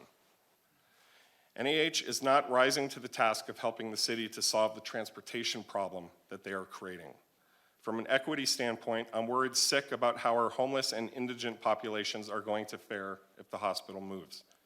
They are not being well served by the current development agreement terms. And what about the 53,000 vehicles per day expected on Beulah, traveling to and from the hospital, according to our TIA? NAH stated that a bus line is a public entity and declared their lack of intent to fund it. The decision will have a profound impact on the most vulnerable populations of Flagstaff who do not own transportation, and it fails to engage on the need to address our climate emergency, and it absolutely precludes me from finding that NAH is in conformance with the regional plan in terms of transit goals and cost of living goals. Others up here may argue differently about NAH's role in paying their own way. I know NAH sees it differently. I've heard the counter-arguments that it's unfair to overly burden one developer with so much public infrastructure. I understand the concern. I think it's important that this be a fair and balanced give and take. There's no question, after all, no question of the public value that a state-of-the-art hospital will bring to residents and regional neighbors. I have weighed that into my determinations, but that value cannot be infinitely applied against the massive induced costs. I can turn the argument around easily enough. It won't be regional neighbors left with all the extra burdens facing our city's public transportation and public safety bills. It'll be Flagstaff ratepayers. Whether through increased taxes or opportunity costs, it's my constituents that will be left with a bill they can ill afford to pay for a product that I firmly believe we could achieve by staying in place, as almost all other hospitals in urban settings do. NAH's request to build a new hospital complex on the edge of town is not in line with our current regional plan, specifically our desire to maintain vibrant neighborhoods and avoid sprawl. If there's no delay tonight while we agree to gather more information and negotiate better outcomes, I'm a no at this time based on the finding that proposed specific plan is not in conformance with Flagstaff's regional plan, specifically in regard to transit goals and cost of development goals. I haven't even gotten into the public safety burden this move represents. I'll try to keep it brief, but a hospital move induces an extreme new burden for the city of Flagstaff. 50% of the $4.75 million in costs for purchasing land and building a new fire station, number 6, and $1.4 million per year for a fully staffed ladder company of 9 employees. We are behind in fully resourcing our police and fire already, but these numbers represent all new expenses brought on only by the hospital proposal. This alone represents nonconformance with cost of development goals. I'm very proud of my personal role in the victories we've already seen, such as dark sky protection, minimizing our costs to the extent that we already have, and for gaining assurances about electric charging rollouts and massively the incredible win-win partnership that's coming online between the city, NAH, and locally family-operated Blocklight. That will be providing construction materials not only for the hospital, but for the entire wellness village if it comes to pass. But the massive public concern over the proposed new hospital location outside of the core of town has made one thing abundantly clear. The public wants City Council to demand more from the NAH plan. We very well might get there with another 6 months of negotiating and study. I will state unequivocally that I am open to revisiting my conclusions about the findings. I am not dead set against this hospital move. I am simply firmly committed to fighting for the city's interests. So I will be recommending, once public hearing closes to postpone tonight's decision to a date certain 6 months out. Doing so may very well prove to be a valuable investment for all concerned. Thank you, Mayor. Thank you, Vice Mayor. Sterling. Thank you, Mayor. Mayor and Council, I know there have been a couple comments by council members during the deliberations portion, which does occur, as was just mentioned by Councilmember Aslan, before the public hearing portion closes. This is the time for you to state why you can or cannot make the findings. Just wanted to make sure you all remembered that. Thank you. Thank you. Councilmember House. Thank you, Mayor. I was going to just speak, but it is late and I am tired, so I'm going to just read what I've written for the sake of everyone. This has been a long and more than 2-year discussion. I remember seeing the announcement in 2021 of this plan, and while I wasn't on council at that time, I knew this was going to be a big decision for our community. I'm grateful for the ongoing conversations with community members, with community partners, NAH team members, and others who have provided valuable insights for this project. The decision before us is both massive and narrow in scope, but for me, the primary question I think we as council face outside of the findings is whether or not this project is what our community needs and whether it advances our mission as stewards of this community to protect and enhance the quality of life for all. What we're being asked to do is look into Flagstaff's future and consider what it looks like if we move forward with this project or if we do not. Part of our consideration, or at least part of my consideration, has always been what I think is a challenging and perhaps false divide between what's being presented as our community versus our healthcare. We're either asked to view this as an us versus them divide, where the community interests may or may not align with the interests of the hospital, or asked to look at this as an either or dichotomy, where the quality of care provided to our community is either threatened by staying in place or building new, or enhanced by building new or staying in place. Regarding the sustainability question, it's obvious that this is a core question for our community, but the challenge is what is better or best for our goals. I've read a great deal, more than I thought I ever would, about what the challenges in sustainability and carbon neutrality in healthcare systems here and across the nation are. There are challenges in building new and challenges in renovation. For me, the heart of the question truly comes down to whether or not I believe our community needs this and whether or not I can meet the findings before us tonight. I believe the answer to this is yes. It was not an easy or short journey to this decision, but I believe that our health system is facing many challenges, and I am not convinced that staying in place at facilities we know are facing extreme limitations and challenges is the wisest course of action for the future of our community. I also agree that we have a duty to take the time necessary to ensure that this is true.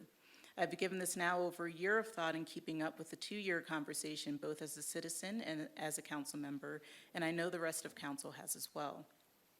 I will pause my comments there, as I know there is more conversation to be had and others who want to speak, but I want to close by emphasizing my deep gratitude for this conversation, the depth of thought and thoughtfulness I know we've brought to this discussion, and the fact that the conversation does not end here.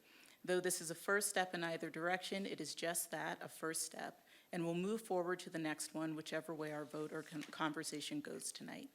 Thank you. Thank you, Councilmember. Councilmember Sweet. Thank you, Mayor. I too do not like having to go after Councilmember House. She's so eloquent. So I do want to thank the community for your passion on this project and honestly pushing me to be a better council person. The amount of work that I have done and we all have done on this has been amazing, and I never thought I would learn so much about hospitals and moving and staying and what the trade-off is. And someone previously stated that your input has made this a better project, and I do believe that. And I want to thank staff for working hard, answering my questions, and also making this a better project. I hope you all get a vacation very soon. And I would like to thank NAH for talking with me, listening, answering questions, concerns, and my requests. I know that some of them came out of nowhere, but the minute I would say, what about solar? What about the partnership with APS, et cetera, hiring Puma for the current location? It was always, let's look into that, and they would get back to me, and I appreciate that. So, in my mind, we're tasked with making a regional decision. This decision is going to affect more than just Flagstaff. This is affecting our neighbors that surround us. And, I didn't know how I was going to vote, to be honest, until tonight. But my mind hasn't changed since I started down this journey. Prior to even running for council, I started hearing about this, and then during my run, I dove pretty deep, and I started meeting with NIH pretty early on. I've weighed the pros and cons and continually weigh them. This isn't a black or white decision. However, I do think at the end of the day, this is a positive for our community, for our region, and I think we have found the findings. And I promise that I have done my due diligence, I have worked hard, and I will continue to work hard for not only Flagstaff, but with the region. So for that, my vote will be a yes tonight. Thank you. Thank you, Councilmember. Councilmember McCarthy. Well, thank you, Mayor. I have a quick question and two requests from NIH. So could NIH person come up to the podium, please? I read the development agreement, the last draft, and I see that most of the things that I questioned 2 weeks ago have been addressed. So, my question is, we've talked about the number of rooms. What's the number of beds in the old hospital and the proposed hospital? Licensed 240 beds with no dedicated observation area in the existing hospital. Licensed 274 beds in the new facility, plus a 24-bed observation unit, and the ability to build 44 more licensed beds without growing our footprint. Thank you. Okay, my two requests are, the one is housing. You guys are providing some housing as a asset to this project, but there's a concern that housing can be turned into short-term rentals, which is in effect a hotel in a residential area as opposed to a residence. So my request is, could we put in the development agreement that no short-term rentals will be required or be allowed? So maybe my question is for Solomon. Would that be something that would happen in phase 2, since we're not talking about housing in phase 1? You can talk about anything with respect to the development agreement right now. Again, the phases where that comes in, I don't know, Christina, if you want to comment on that, that's fine.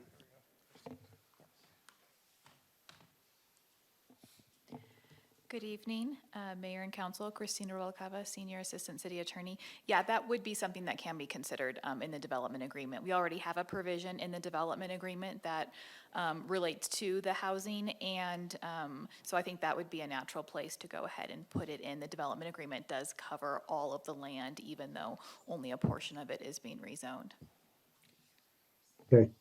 Then I will answer, Councilman McCarthy. The answer is yes, pending some portion of it held back for short-term housing usage for NIH travel staff. And we'll have to get back to you on what that percentage is. Okay. I'm hoping that before we do a final read on any of this, that could be added to the DA. And then my last question is solar panels by 2030. I think you guys can do better than 2030. What my suggestion is that solar panels in the amount that is defined in the last version of the DA be added within 1 year of the garage completion. And maybe we can make that 18 months. But the point is, there's no sense waiting like 5 years or whatever to do something. Understood. We will work with staff and city legal on updating the DA and get back to you on that between now and second read. Okay, and then that's all my questions for you. I'll just make a quick comment. I'll say that I have 2 pages of notes, and I could debate pro and cons of many, many, many different points that have been mentioned tonight. But I have to get up at 4 in the morning tomorrow because I'm at the Mayo Clinic down in Phoenix, if you wonder why I'm not there in person. So I'm not going to get into all that kind of detail since I have to get up at 4 in the morning. But as far as delaying this, I don't support delaying it. I think we can make a decision tonight. And even if we vote on it tonight, we're going to have 2 weeks before the final read. And we can do any refinements that are needed in the next 2 weeks. I'm done. Thank you, Mayor. Thank you, Councilmember McCarthy. And I'm sorry to keep you up for a little bit more. Well, actually, you could probably go to sleep while I'm talking and then just wake up a little bit later. So I have quite a few points I'd like to make, and I wrote them down so that I wouldn't forget anything. And the first is to thank city staff for being available to council, to clarify points and answer questions. Thank you to members of the community who have written to us, met with us, shared information such as articles and studies. And I want you to know that I read every email, even if time constraints didn't allow for me to reply. I read all the materials you shared with us, and your thoughts and ideas were critical to my deliberations. I have a couple of requests for the applicant if you'd like to come back up.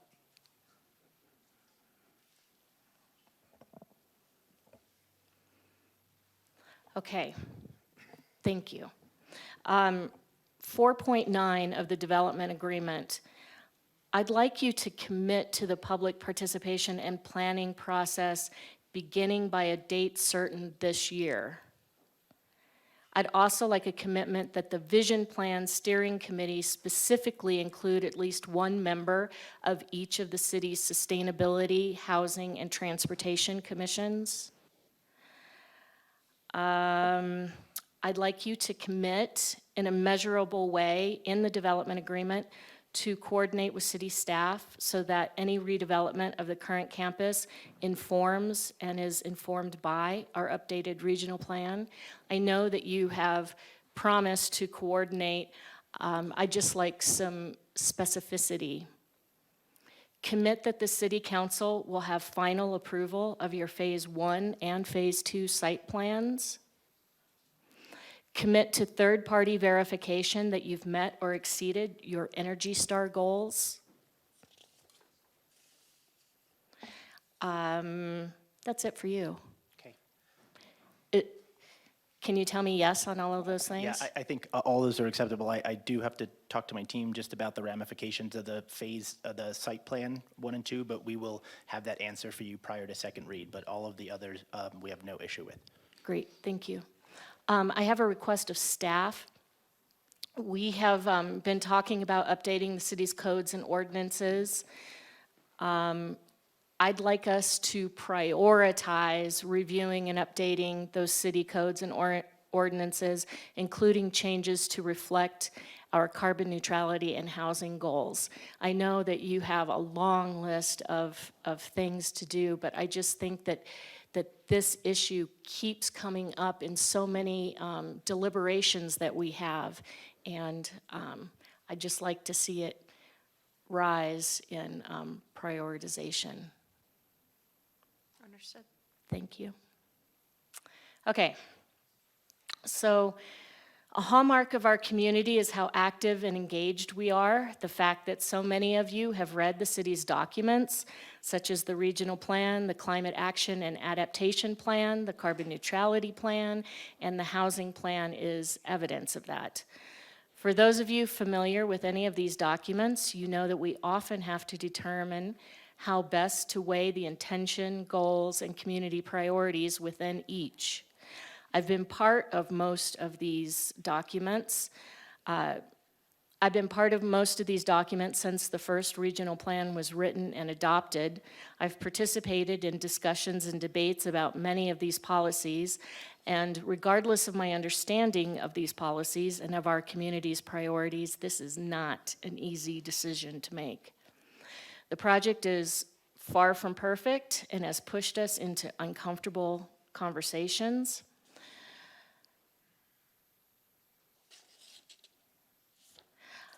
Regarding greenfield development, this is from the regional plan.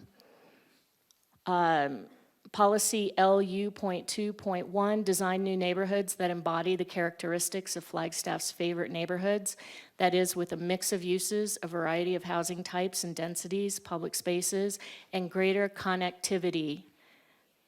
Emphasis on that word, that's my emphasis, with multimodal transportation options.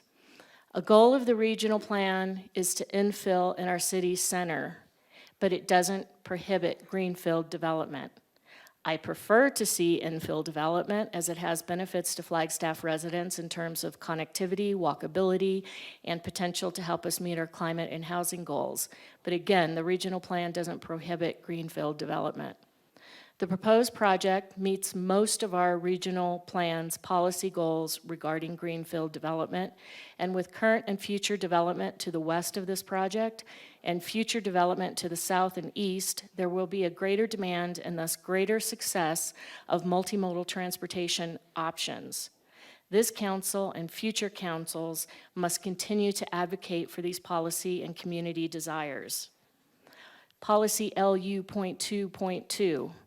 Design new development to coordinate with existing and future development in an effort to preserve view sheds, strengthen connectivity, and establish compatible and mutually supportive land uses. When I compare the view shed impacts from potentially needing to add several stories to the current facility to those of NAH's proposed location and the illustrations show us that through design and topography, the impacts are less with the proposed development. I compare the possible impacts to existing neighborhoods through the current campus's redevelopment versus the impacts from the proposed development, and the impacts to our denser established neighborhoods is greater. Development should be integrative and looking out 20, 30 years from now. And I was recently reminded that in the 1980s and the 1990s, Flagstaff voters twice rejected a road over McMillan Mesa, which would have bypassed Highway 180 and helped to mitigate the traffic volume on 180. On the other hand, in the early 2000s, voters rejected purchasing private land on McMillan Mesa to protect as open space. This tells me that voters didn't want a road across McMillan Mesa, but didn't want to preserve the entirety as open space. Once again, conflicting ideas and values. As I said, this project is far from perfect, but when I consider all the evidence, the public comment, and my own investigations, I believe that the approval of this project best serves our community in the long term, and I'll be voting yes.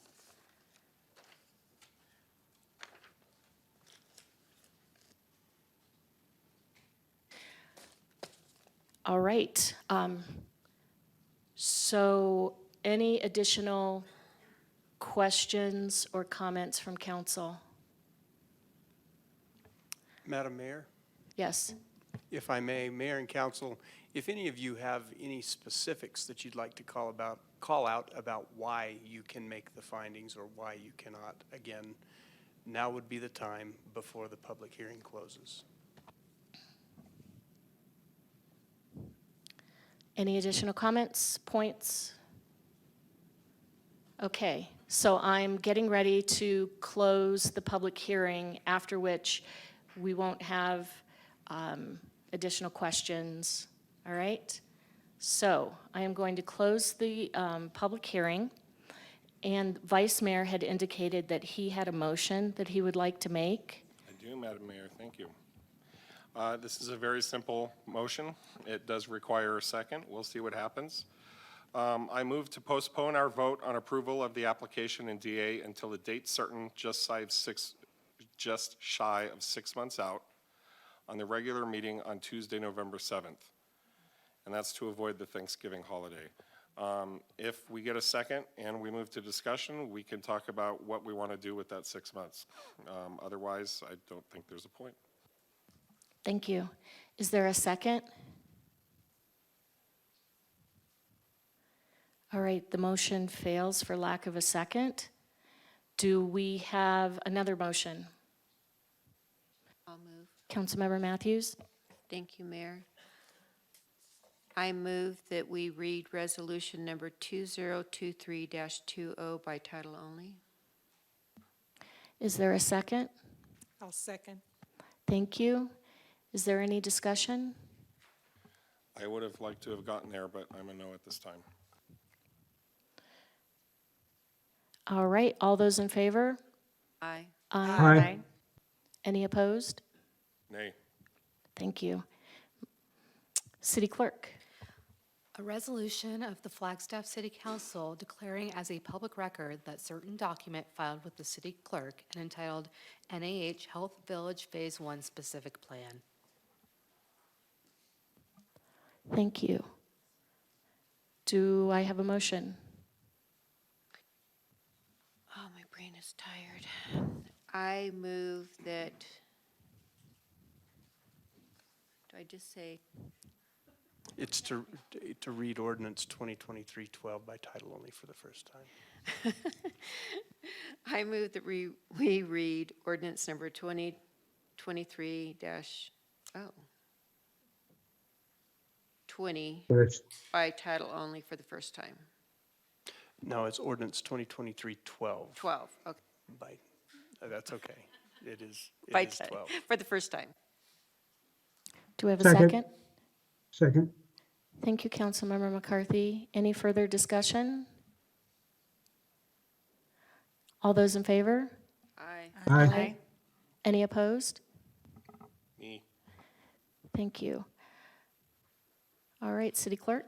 An ordinance of the City Council of the City of Flagstaff adopting a specific plan by adopting by reference that certain document entitled the NAH Health Village Phase 1 Specific Plan to guide the development of 172.62 acres of real property and to provide specific development requirements for 98.39 acres generally located at 1120 West Purple Sage Trail, providing for severability, authority for clerical corrections, and establishing an effective date.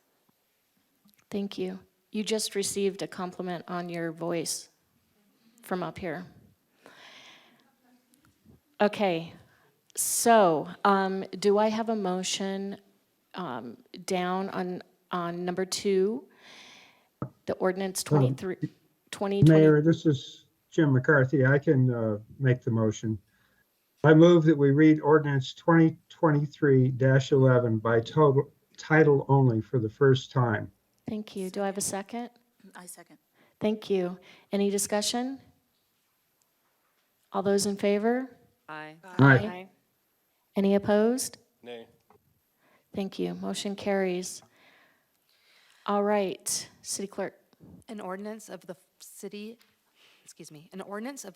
Council of the City of Flagstaff, amending the Flagstaff zoning map to rezone approximately 98.39 acres of real property from rural residential, 40.47 acres, and estate residential, 57.92 acres, to highway commercial, 63.18 acres, and public facilities, 35.21 acres, and adding the resource protection overlay to APN 112-10-306, 11210-037, and 112-05-125, generally located at 1120 West Purple Sage Trail, providing for severability, authority for clerical corrections, and establishing an effective date.